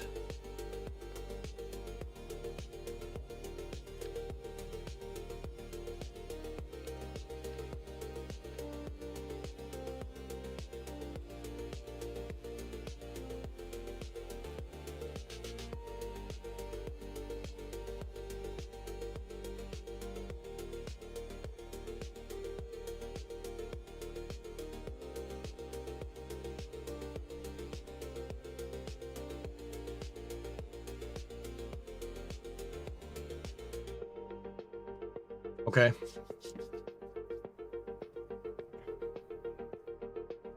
Man, that's a big freaking building, dude. That's a lot bigger than I thought it was.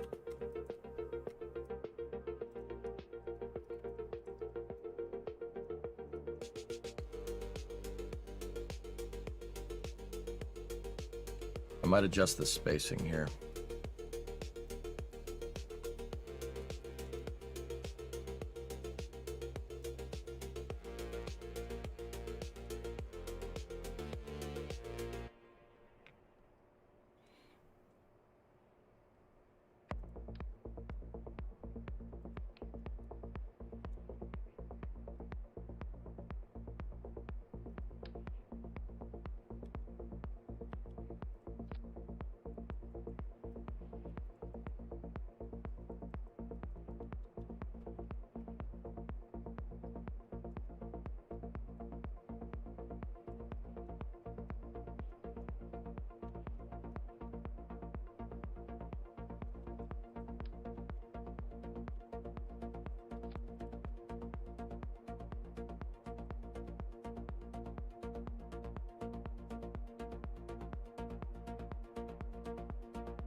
Yeah, we're gonna have to adjust the spacing a little bit.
Dude, that's gonna look sick. That's gonna be awesome.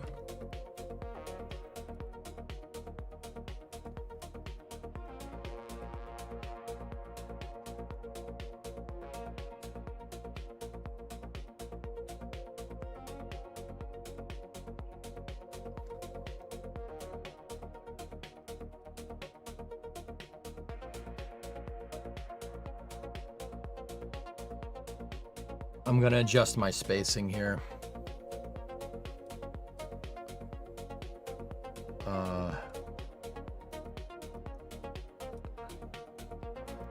Where would I need this ideally? Hold on. Let me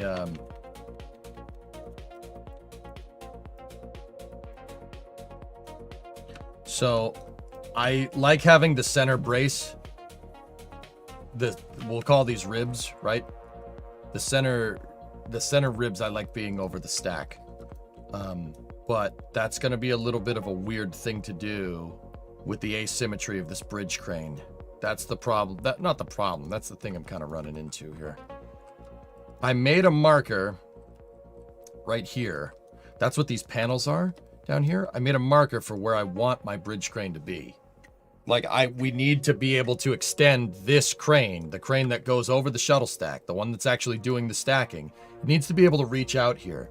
The reason why is because I need to be able to roll stuff in, the orbiter, the external tank, the boosters. I need to roll them into this area, and then I need to attach one crane to the front, and then the other integration building that's going to be over here, I need to be able to attach that to the rear, so we could pick the thing up, right? Pick it up off the truck, and then turn it, and then move it into position.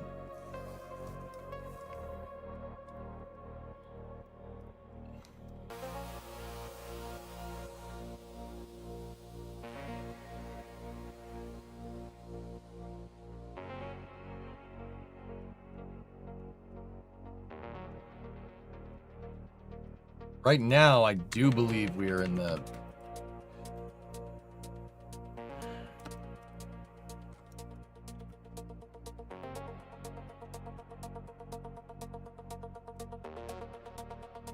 I do believe we are in the right spot. Oh, no, we're not.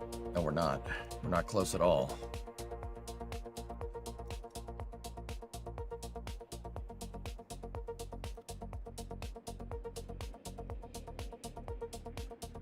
That's the spacing that we're going to need. But that spacing is going to throw it's going to throw everything else out of whack.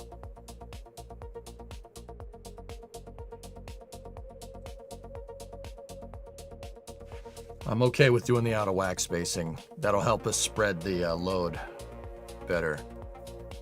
If anything, it'll be stronger when we go to put stuff together on the pad.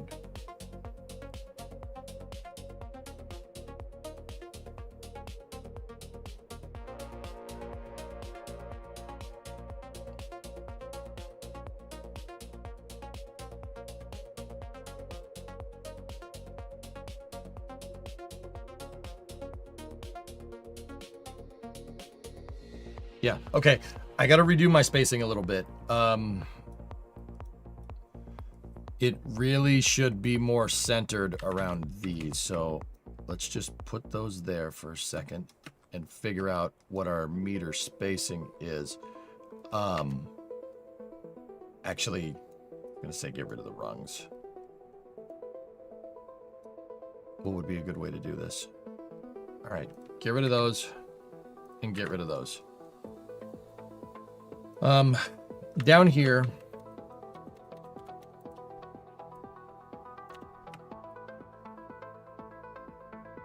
turn the stack this way. Let's go here.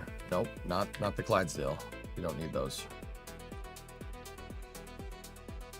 I think I set these markers with the designation that each building would be about 2 Clydesdale long, you know, any unit but the metric system, right? That's where that crane needs to be. It needs to be on this axis. So from there, that should get us our center.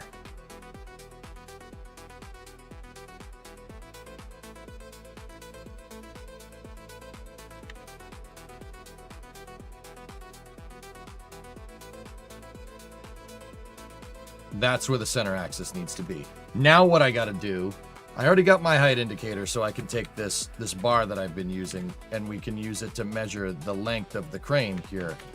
And that should get us our relative spacing. Of course, it's not around, it's not, the length is not entirely divisible by 3, so. Of course.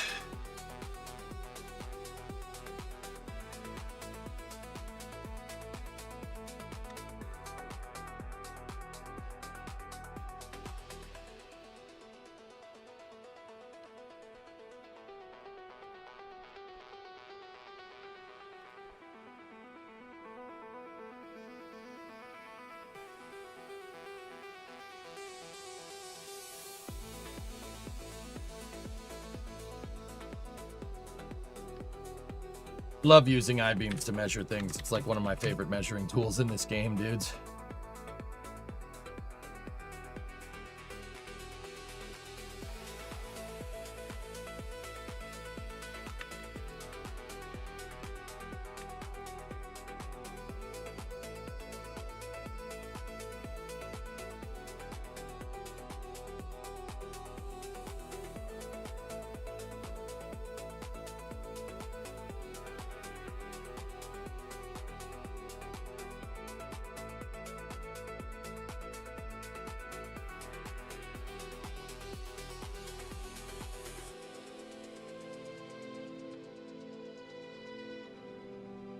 Not exactly aligned.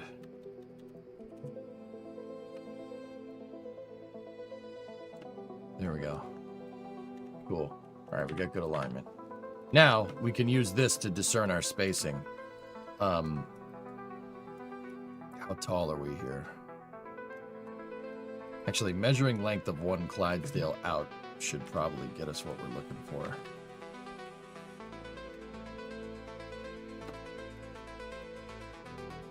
Okay, you gotta always click it a little ways past, because that's the one viewpoint. All right,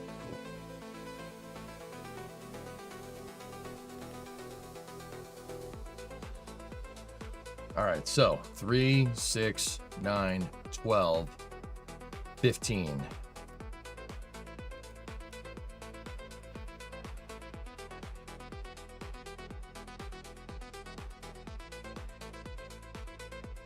So, interesting thing here.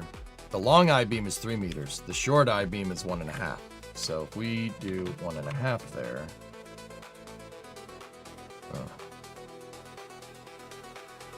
So 3, 6, 9, 12. 12 plus 1.5 is 13.5. Let's test. Ready? 1, 2, 3. Good. We put the center line there because we're moving on a 10 centimeter increment. That's 14. 14, easily divisible by 7.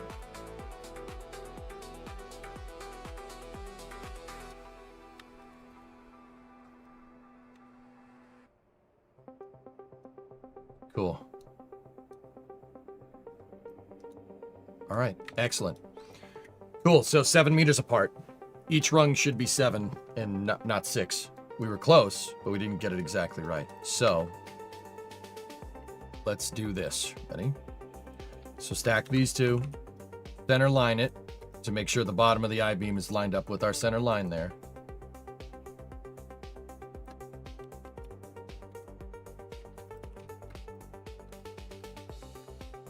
So that's 6 meters off of that. So all we got to do is take this and go 1, 2, 5, 6, 7, 8, 9, 10. And that right there gets us exactly where the next rung needs to be.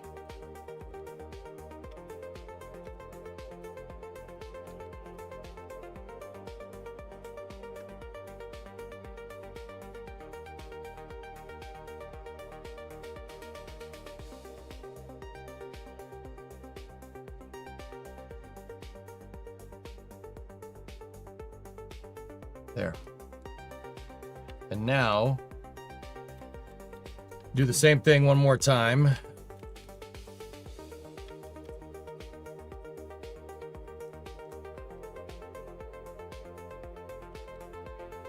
Placed it upside down.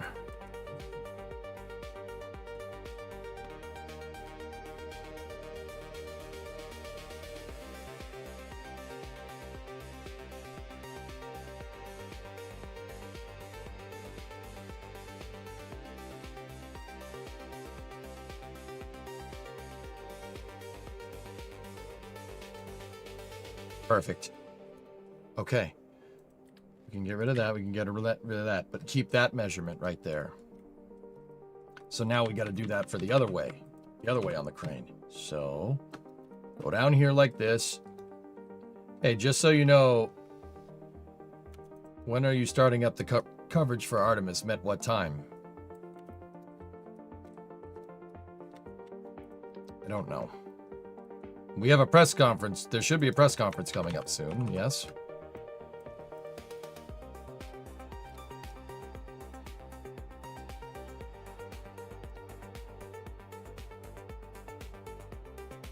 It'll be soon, dude. Press conference is at 5. All right. Yeah, that's what I'll be. I want to pick up the press conferences. And guys, I don't think we need to go through the entire countdown sequence and stuff. Like, not that there's gonna be any streaming, right?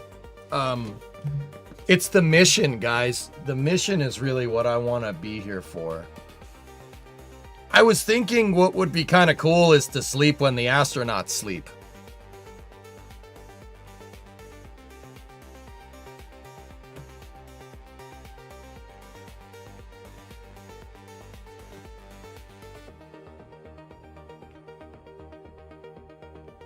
Would anybody be interested in that? When do they sleep?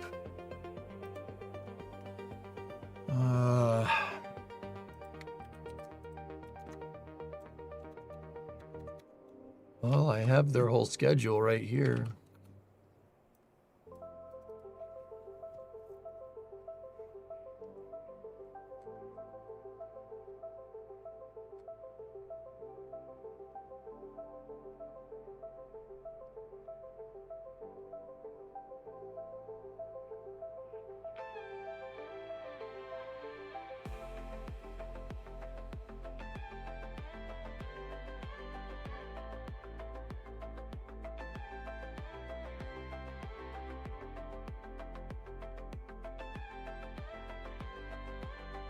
What is this song? It's just one of my background songs, Rage Totem.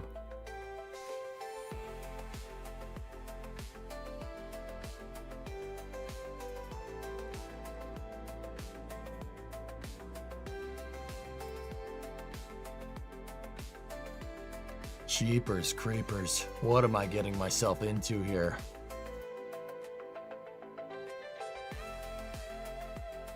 Thanks, Rage.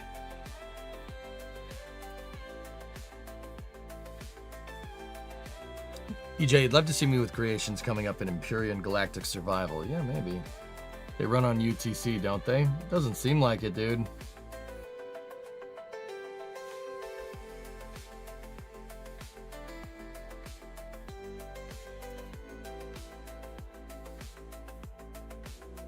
Yeah, Jim. That's kind of what, dude. I got a ton of sleep this weekend. I purposefully went to bed at like 9 p.m. last night and woke up at 9 a.m.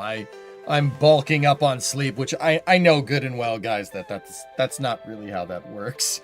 But I made sure I was very well rested. That's great, Grav. Bro, Grav, is it bad? Is it bad if I was running a defense company? I wouldn't. Everything would be local. If you want to take data out of my building, you're doing it with a floppy disk. Not even kidding. I would set up my IT that way because analog is your best hedge against data breach. Call me a little bit old-fashioned. If it works for the US military, I think it would work for us. Yep. They just have localized servers, frick connecting to the internet. Literally impossible the volumes of data they have to use, and any ingestion of data still puts the system at risk. That's what I'm saying. You're always going to have an opening doorway. Thumb drives maybe for moving around, but then again, you can just move it over the LAN. I would Yeah, vertical integration I think would be a hedge against security. Or hedge against data breach. The hedge for security. Just a thought. Wolfpack, 82-month resub. Discovery, go and Up, throttle up. man. All right, let me get the last girder segment in place.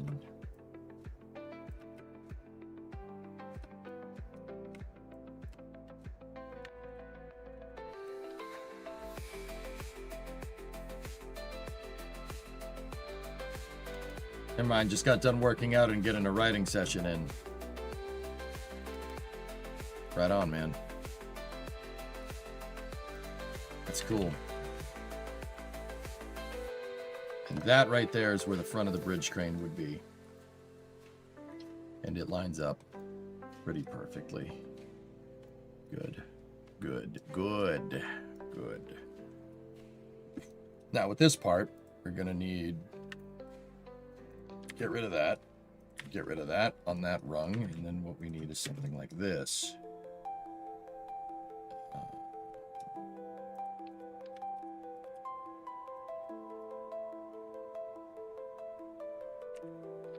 2x.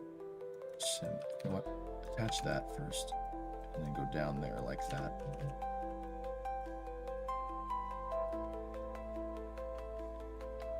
And then we can get away with that. That's fine. Hey Taylor, how you doing, man? Fun weekend, fun Friday night, dude. That was a good time.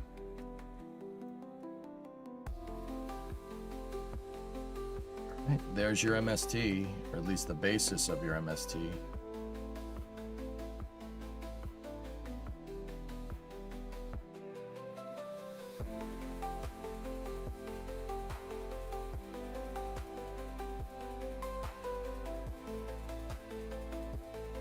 Trade off, Scott.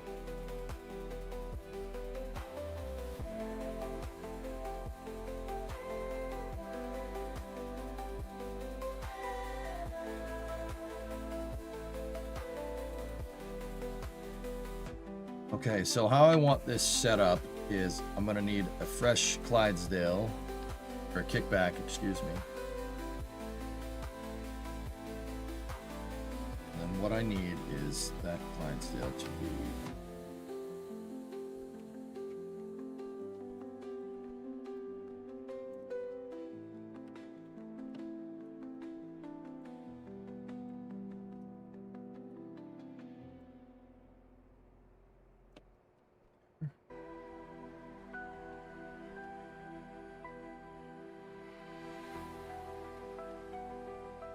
cool. And then I need another one. Another one. Here.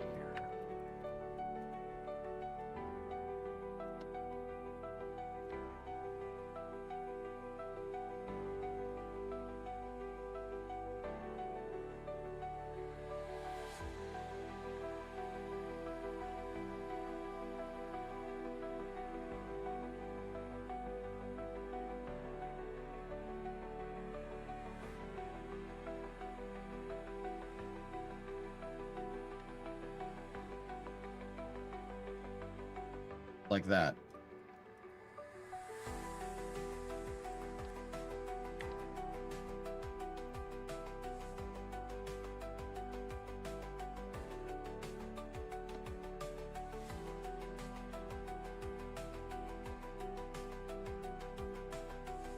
And there's the mobile service tower, at least the shell for it. Wowzers. That is going to be strong building. Doing good. Just enjoying your last few days before I head back. Maybe catch a game or two before I go. It's a blast. Yeah, man, for sure.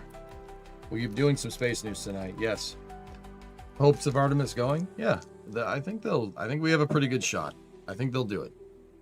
We have a pretty good shot here.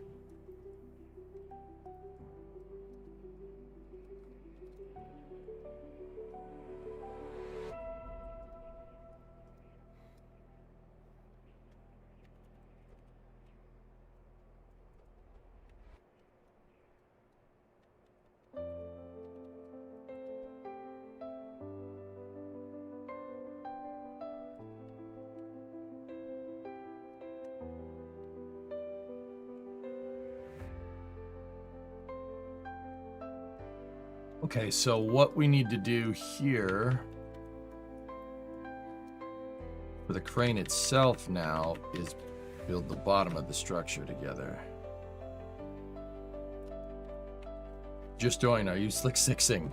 Yes. Yes, I am.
It's gonna look a little bit strange without all of its service gantries and stuff, but whatever.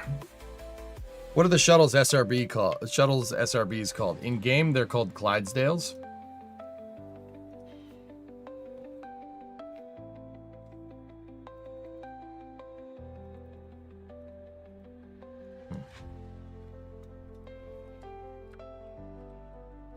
Hey Charles, what's going on? Okay, so the strut work that needs to go here as follows goes like this. Let me set my template.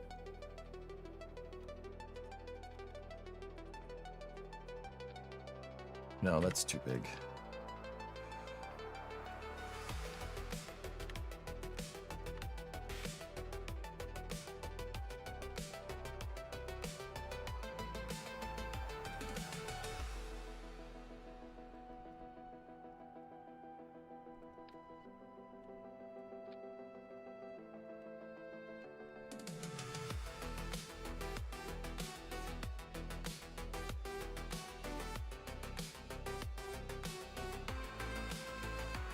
So this is going to be the strut works that holds the bottom of the crane together. I always use a triangle, or I at least measure, to make sure that every strut is the same.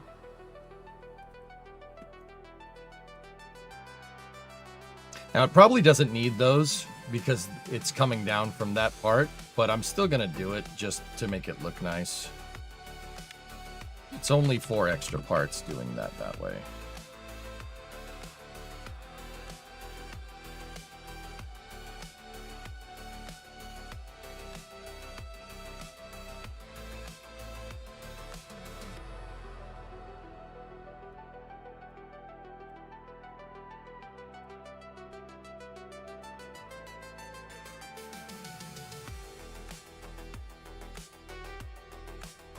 There.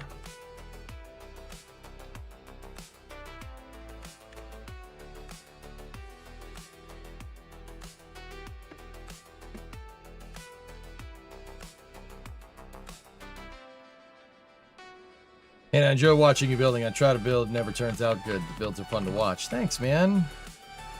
Appreciate it, dude. Yeah, I'm trying to bring my A game here, guys. You remember, I know we're building a launch pad, and I know I have a reputation in the past of taking forever to build this stuff. I'm not doing that no more. We're getting this project. My expectation is not to spend 6 months doing this. If I can't get this done in like a month, then there's no point. Like, that means... But then again, with Artemis and stuff, maybe, you know, we can put a little bit of a... asterisk next to that. I'd say a month's worth of episodes. So, like, if we get up to, like, part 40 and we still don't have this thing running, then something's wrong. Then it's probably not worth it, or it's out of my skill level. The project would need to be resumed at a later date. Yeah, Chief, if I don't have this all working correctly soon, then... Like, I've proved out all the logic here. It's really just, there's just a couple of things with the integration here that is gonna take a second to figure out, but I have the vast majority of this stuff I know how to do. Like, it's already something that we can do.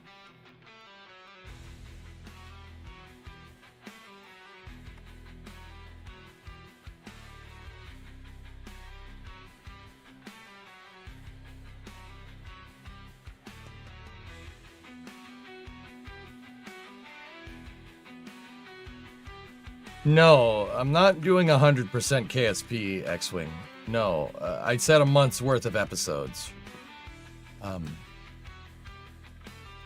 Yeah.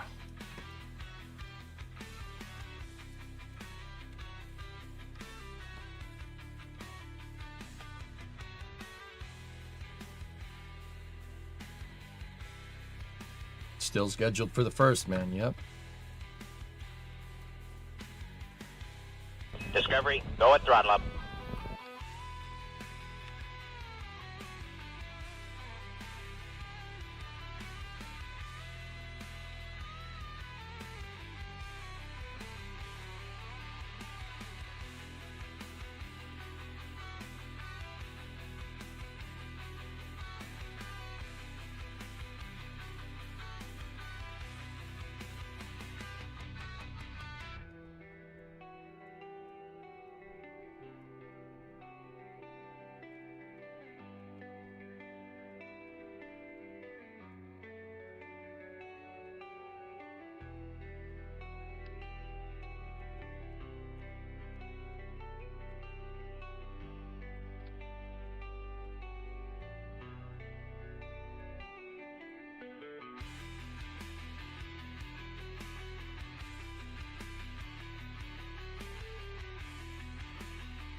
Yeah, I'll mix in other games, dudes. And obviously, like I said, our Artemis and stuff. Hey, Mutter, 127 months. Thanks, bud.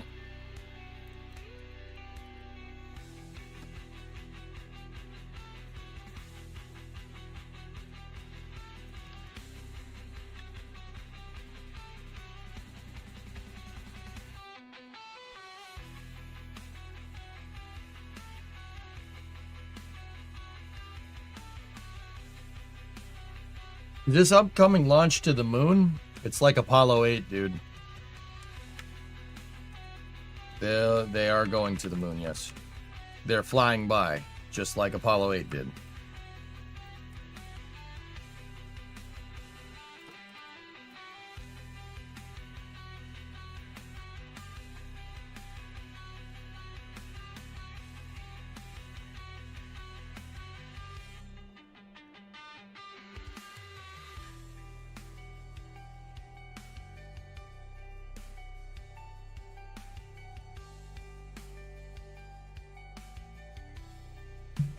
Any chance of working on the pillar? I don't know. I want to focus on the task at hand, please. Yeah, I don't know, dude. Maybe.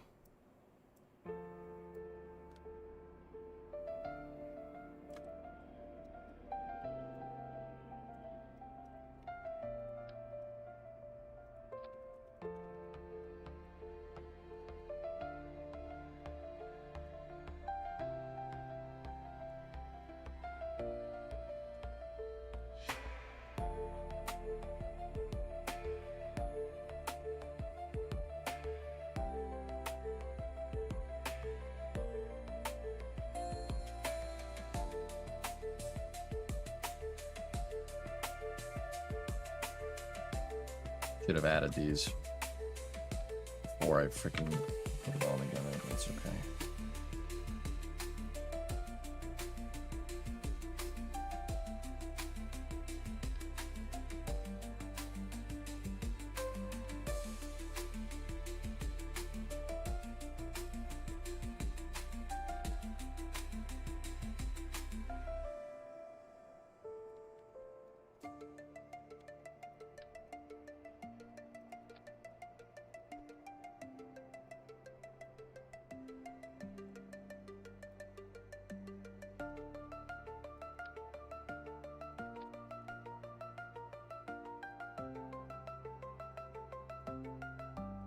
So what's going to happen is when we go to pick stuff up, I retract the landing gear and the crane sits down. It sits down on the I-beams. Maybe it doesn't move. But if we're trying to, for instance, get it out of the way, right? Trying to get it out of the way because we want to launch, right? We raise the landing gear. And then if I have another vehicle, we have another vehicle that I can just actually push. You could push the thing and get it out of the way.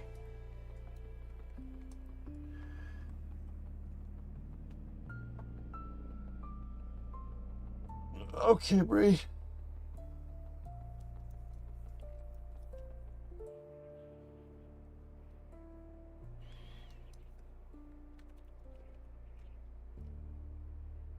I think for these, for the front and the back, I'm going to have to move them in just a little bit because the other crane has to be right there.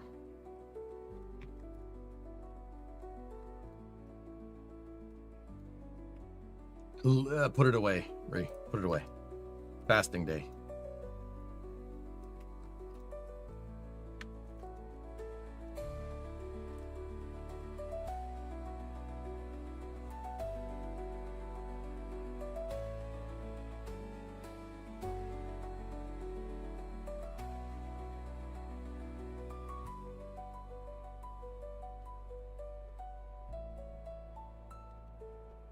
I never positioned those absolute snap. Son of a...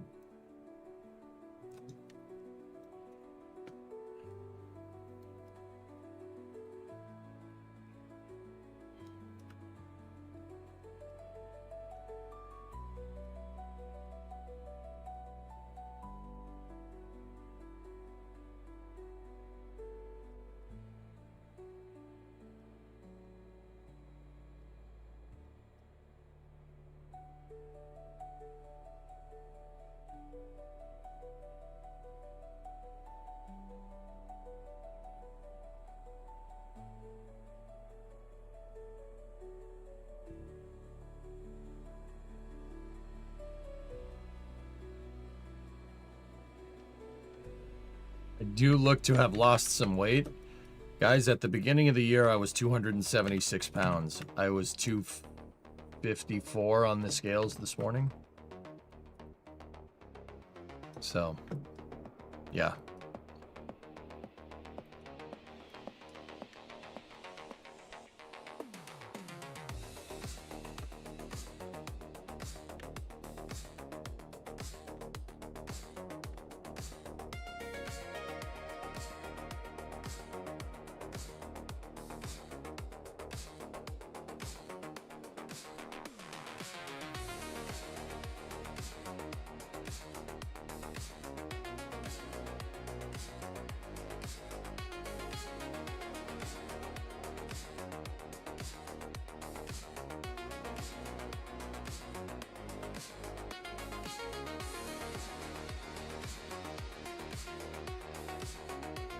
Yeah, I'm down.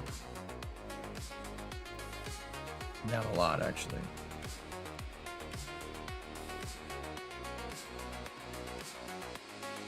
Thank you. Yeah.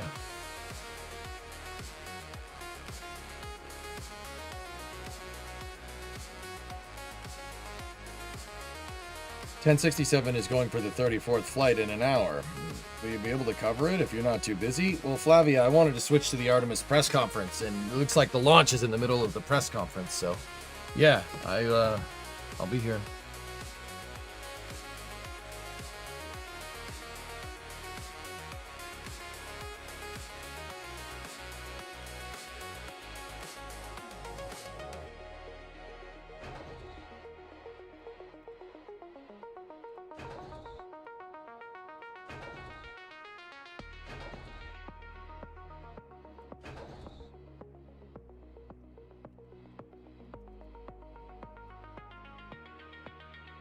I want to focus on the task at hand, please.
I'm using the triangle to make sure that I run the strut the same exact way every time.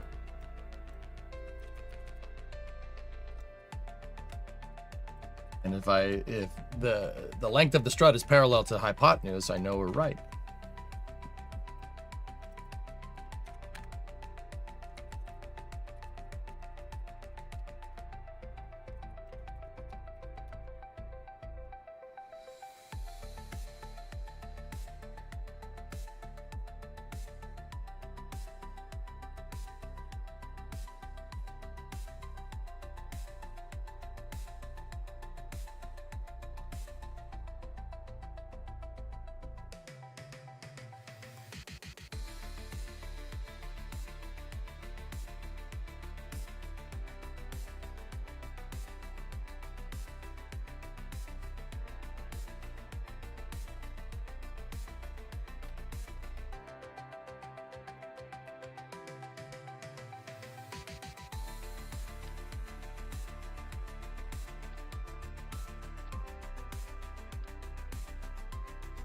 Come on. There we go. Discovery, go at throttle up. Hey, Vanguard. 61 months. Thank you.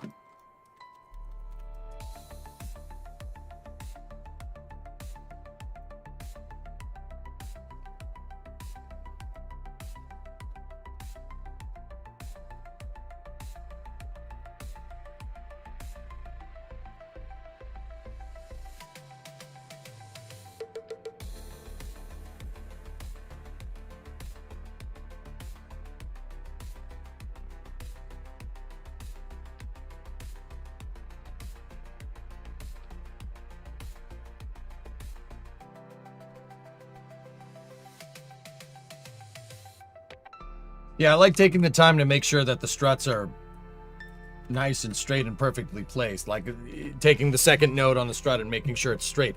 That's how I know that I placed that there. Because sometimes Kerbal is a little bit wacky about how it runs struts. And by a little bit wacky, I mean very.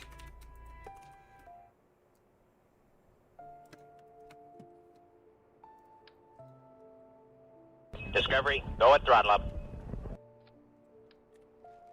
Hey, Trojan, the grind to 100 continues. 85-month resub. Thanks, man.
Man, that's a big crane. That's gonna, this launch complex is gonna be one of the crazier ones that we've made. And we don't need to triangulate front or rear. What we do need to do is triangulate sideways here.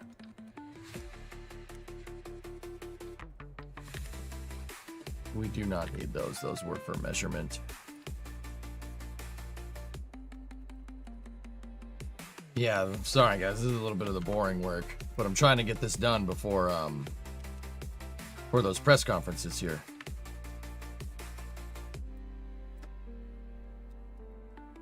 For the press conference, for the launch.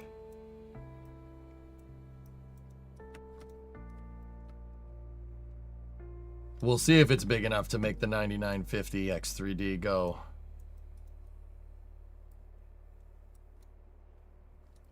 I haven't played a game that makes this processor unhappy.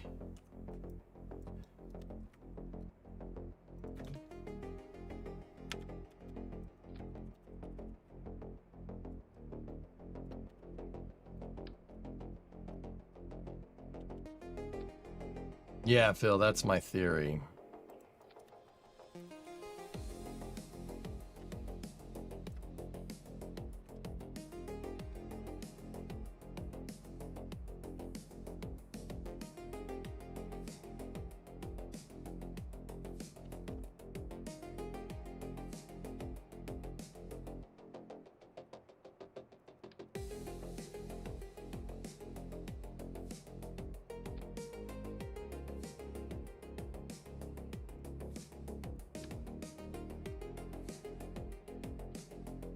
Couple more struts to run here.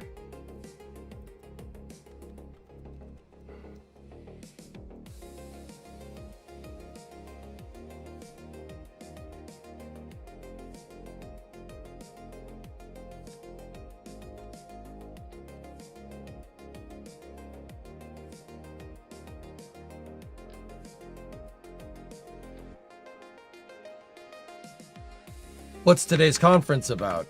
I think it's just an update conference on the status of the mission. Pretty sure. Teams are basically about to get ready for their they're about to go to their stations to get ready to launch this thing, dude. Yeah, 48-hour countdown on Artemis.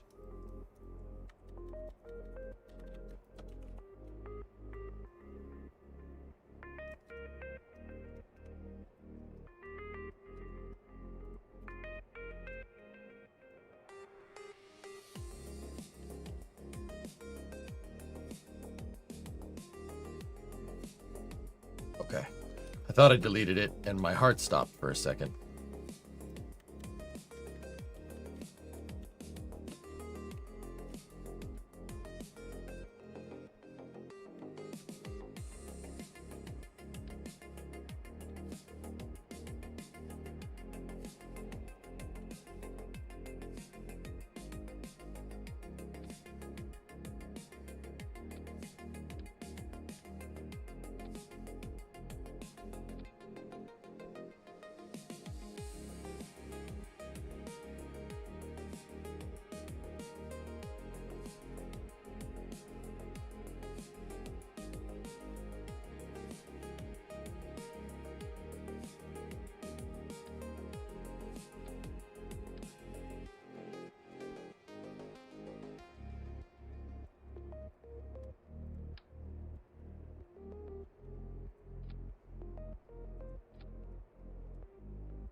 Mint. Crews have to be on console in four minutes. There you go, Trey. That's what it is. All right. Let's see what this looks like. We're not going to do anything here. I just want to see. Thanks, Cadence. Yeah. Appreciate it.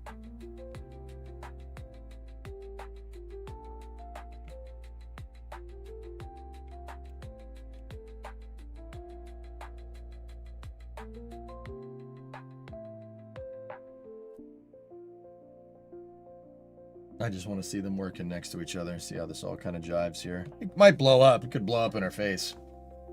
In fact, it probably will, but whatever. Team should be on the station. Countdown starts in T-minus 10 minutes.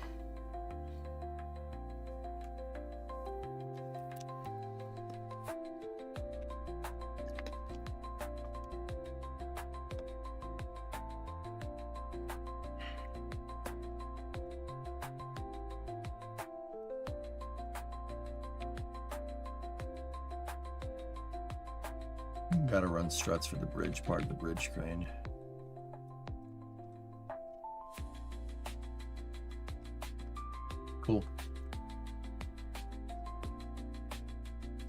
I'm watching stuff for a good while now, and stuff you make still surprises me. Hey, thanks, man.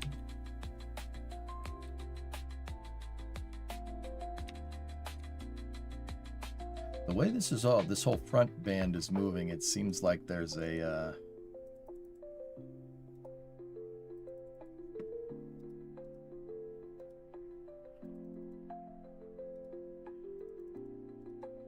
seems like there's a fueled SRB up there. Huh. Yeah, we're gonna need, I'm gonna need to do another set of those diags right there. Hold that all in position. Just check. Yeah, I've been watching you since right before you enlisted. How long ago was that, Taylor? It is good, Boxy. I told you. Yeah, it's amazing, right? Oh, right before it's 2021. Damn, dude. Yeah, it's right on, man.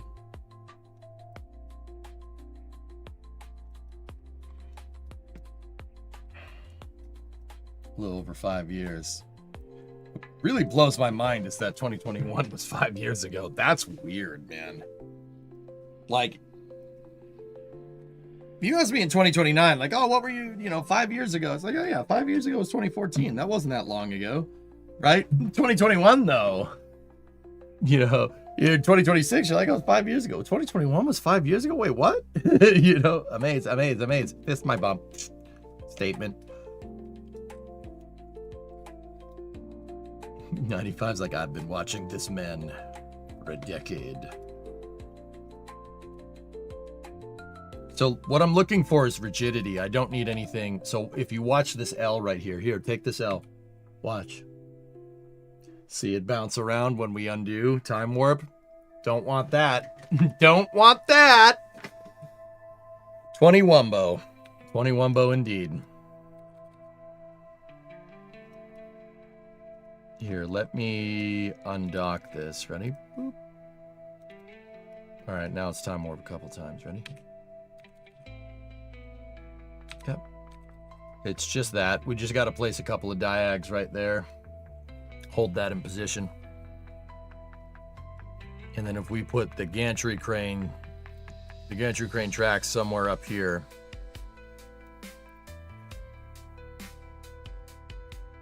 Yeah, somewhere in this area here. That'll make this thing really nice. Hey Sawyer, what's up, man? So, I know this building looks flimsy, right? But if I turn on auto struts, check this out. The reality of the situation is that she ain't flimsy.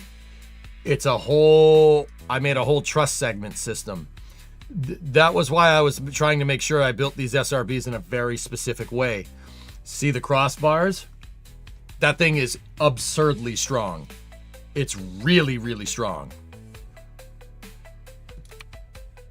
Because it needs to be strong when it lifts up stuff like that. Right? It's gotta be, she has to be strong. Very strong. Yes, very nice. Strong, nice and strong. Is anyone from NSF going to be at the press conference? If I had to put a guess on it, I would say that Max is going to be there, but I don't know. We will recover vehicle. Yes, recover. Very nice. Triangles. Triangles everywhere. Yeah, the reason why that needs to be built that way is because when we go to lift something, I can't have the system sag. If it sags, nothing will line up. Ask SpaceX about that with Pad 1. Yeah, don't want that. Strong like bull. There. Sit for me. Yes. Alex, how are you doing? For 6 months you no pay rent, so I no longer let you stay here. Okay.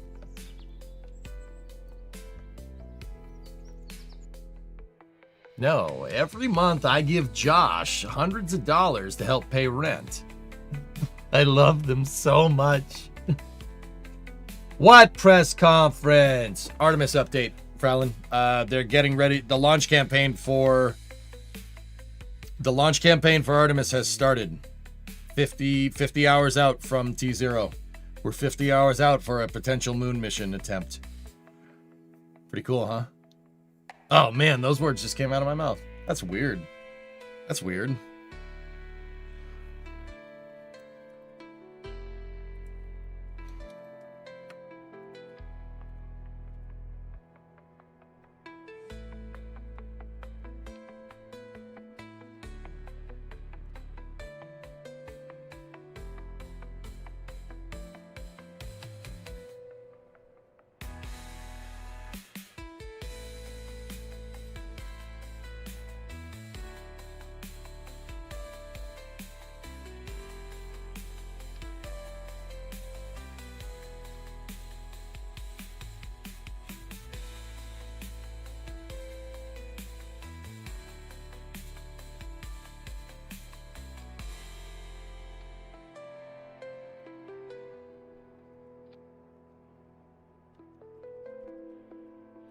Clock is ticking at the press site. Yeah. Actually, yeah, they would have, yeah, we would have started it. Yeah. Yeah, we're already in.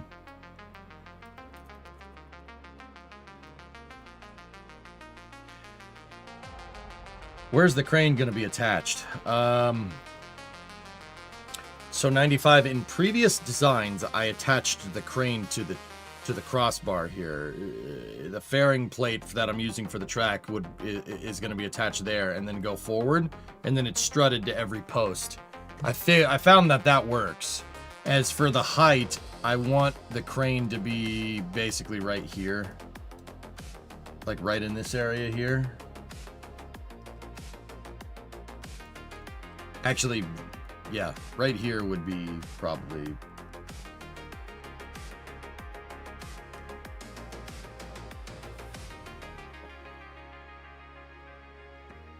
Have you seen the illustration from these 2 pages?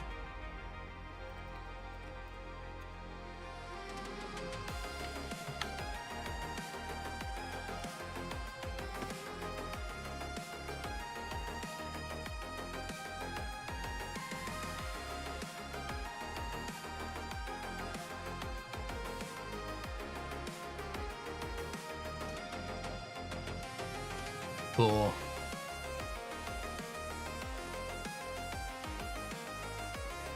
ET processing and storage. Yeah, I never really figured out where that building is supposed to be.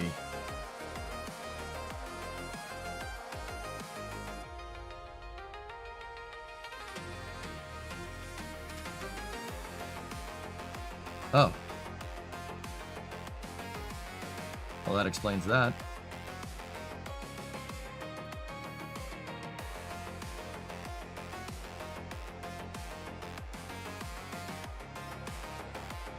Wait, launch control center? At the pad? Oh. Where? Over there? Alleviate, I had some great fun today. My daughter asking questions about the Artemis mission and why we're flying past the moon. Cool. Oh, hello.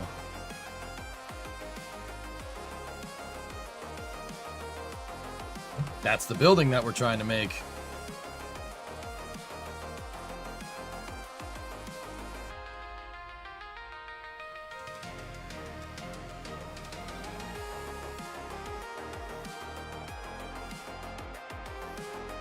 That's Delta 4 heavy, though.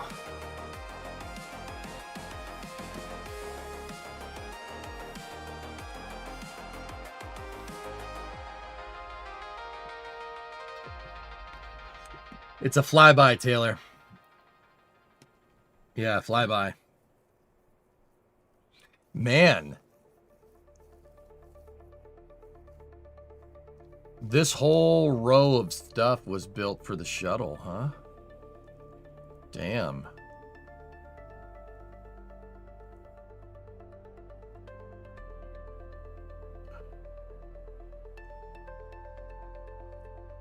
Wow.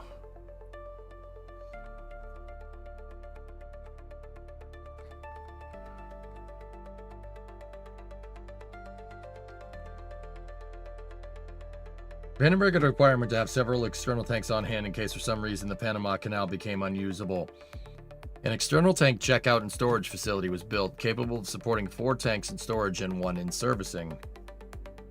Several tanks were stored at the complex facility when the Air Force canceled the Vandenberg shuttle. They were eventually transported to Florida. The real question is, where the heck is that facility? Yeah, the boathouse, that's still there. That's how they move Falcon 9s up to Vandenberg nowadays. They use that pad at Point Arguello. Or Arguello, it would be the right way to say that.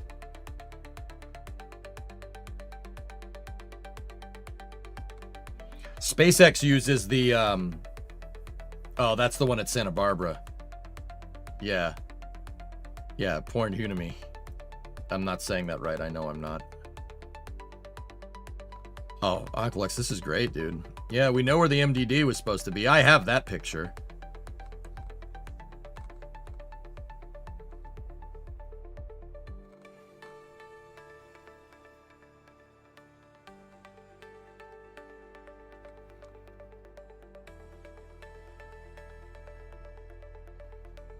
Dude, these renders are fantastic.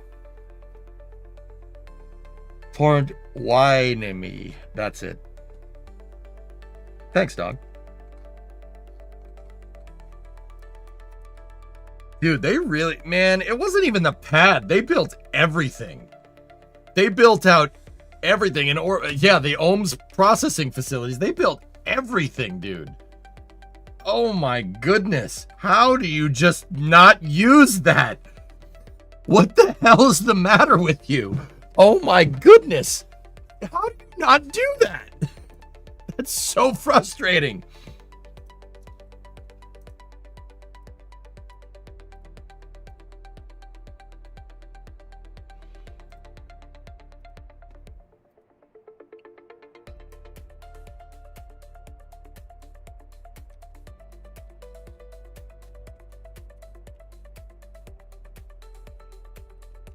Give me 1 second.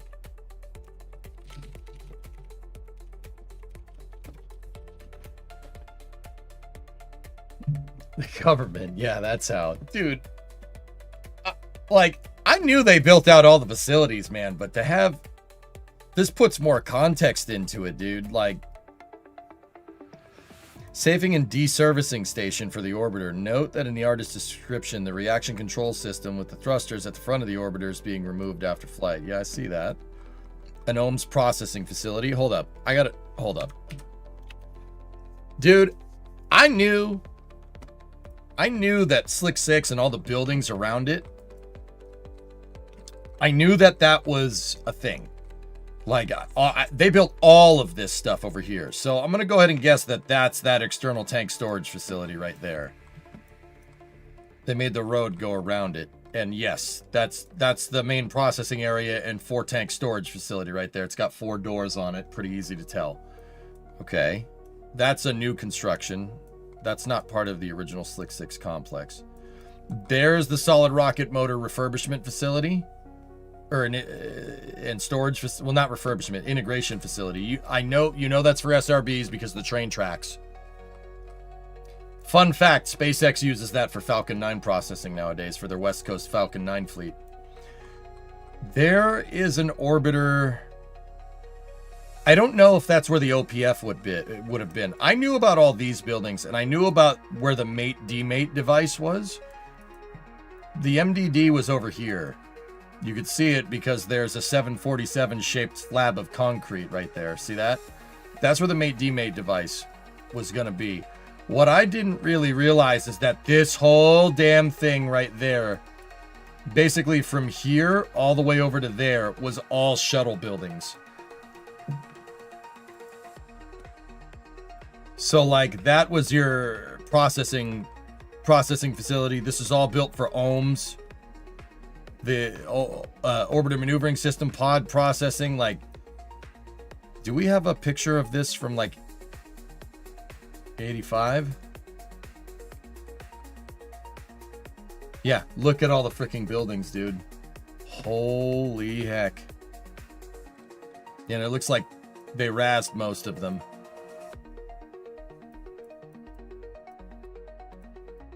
Wow. I had no idea that basically this entire like little S curve of stuff was all stuff that was built for the shuttle, which is, I can't believe that, dude.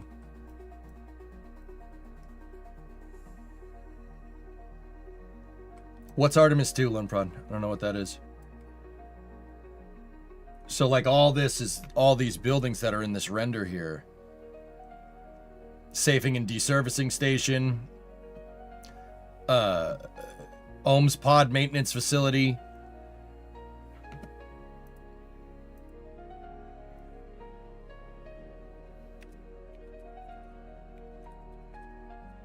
And to be very, very, very clear, I am not building all of this. Oh no, that's payload preparation facility. Would be constructed partially below ground and have 3 vertical bays for payloads. So that facility is still around. It's over here. Yeah, see? It's built into the side of the hill. That facility's still there. I'll give you 3 guesses what it does. Same damn thing.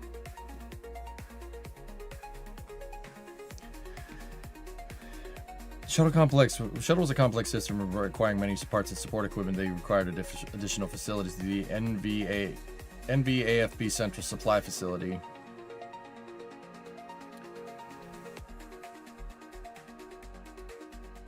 The LCC is located far from the launch pad. Yeah, I'm not 100% sure. I haven't figured out where that facility is yet. That's the... Yeah. Shuttle's SRBs would be refurbished at Vandenberg, apparently being refilled with... What? It is an SRB refurbishment facility. Dude, they would have been fueling at They fueled SRBs on site. Oh, that's...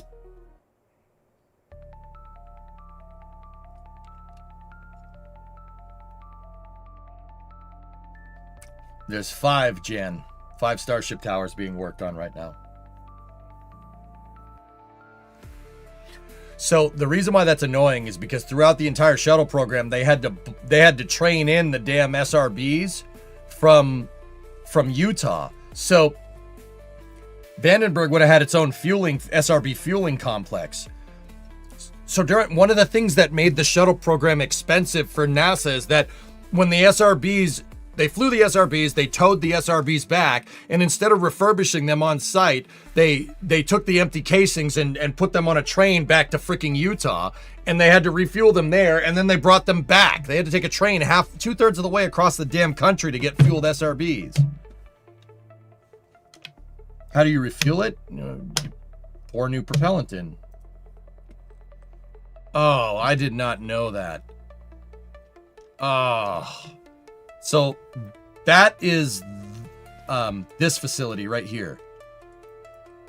And yeah, see the high bay in this building right there is for turning the casings vertical, because you have to turn the casings vertical to pour the propellant in. They have to be cast vertically.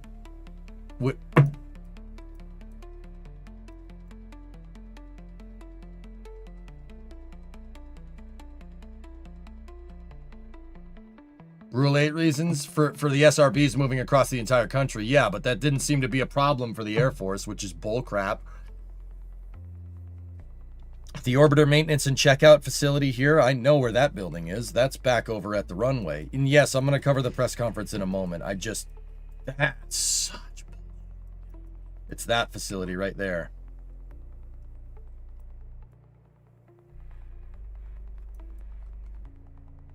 So you can see where they would have rolled the shuttle in.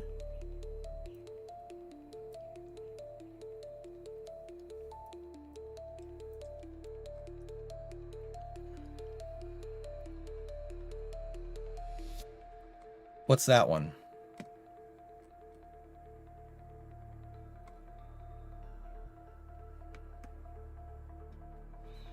The crew support facility built on the main base in the 1960s for the ML program would be renovated to support shuttle crews. A former MOL astronaut, Al Cruz, said that the MOL astronauts expected to live on regular base housing until just before launch, where they would move to the crew quarters, which had a handball court, of course, because many of the MOL astronauts played handball. He did not think the crew facility was finished when the MOL program was canceled.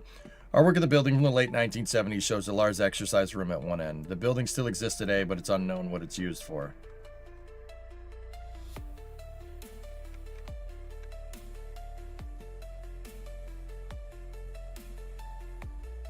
That support wine and meat facility right there. That facility is still around. I just don't know what anybody used. I don't know what it's for. Discovery, go at throttle up. Yep. Parachute refurbishing. Oh, that's such bull crap. ET processing, we know about that. Where is the launch control facility, dude?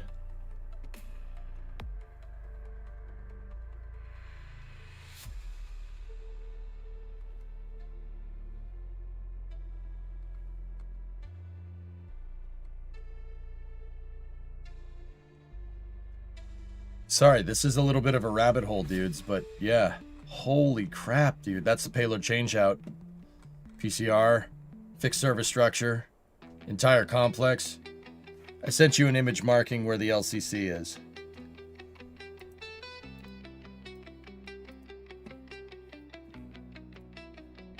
It's on site?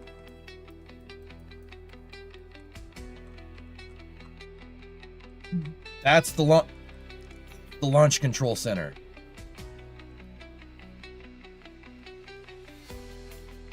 Oh, that's cool, man. Does it match the building's footprint? Hold on.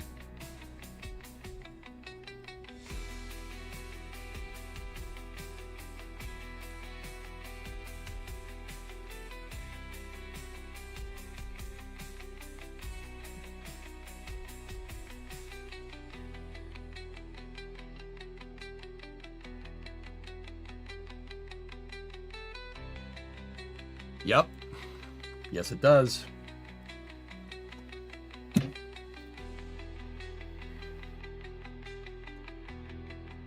Yeah, how close is that launch facility? Hold on. How far are we away Discovery, from site, like ground zero here? Dude, you're less than a quarter mile away.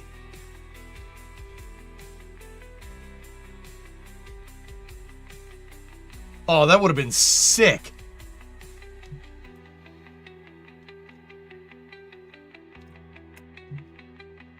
Thanks, Trey. Yeah, you sent it too. Do you have the same picture? Yeah, you do. Holy crap. Yeah, the launch control center is built into the ground, guys, from that render. No, that's me. That's not really what I want. Yeah, it's built into the ground. Look at the elevation from the terrain cut. Oh, dude, that's cool. How thick were the walls? Well, man, that building is solid concrete from what I'm looking at here. It looks to be all concrete. Discovery, go at throttle up. Look at the seams on the roof. There's no way that's a steel structure. Well, I don't know, maybe. Who knows?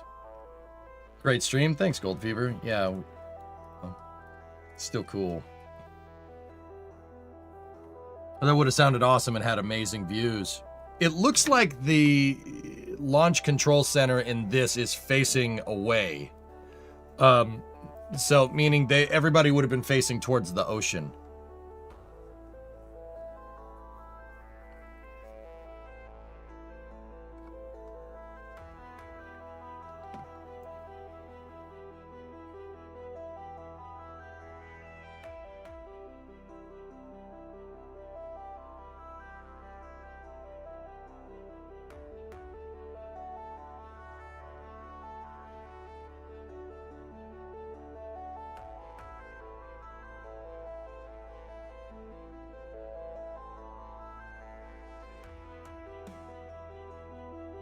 That sucks.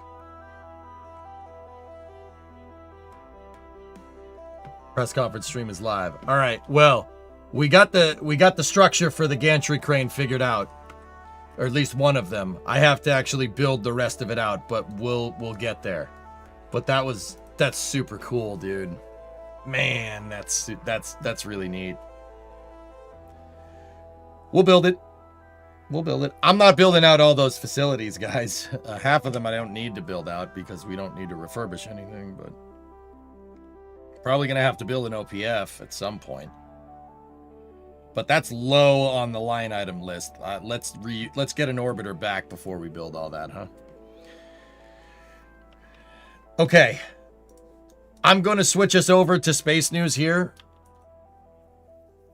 And we're going to go from there. On YouTube, I'm going to jog the VOD. When you get back, we'll get into space news or get into the Artemis press conference. So close. Artwork slides.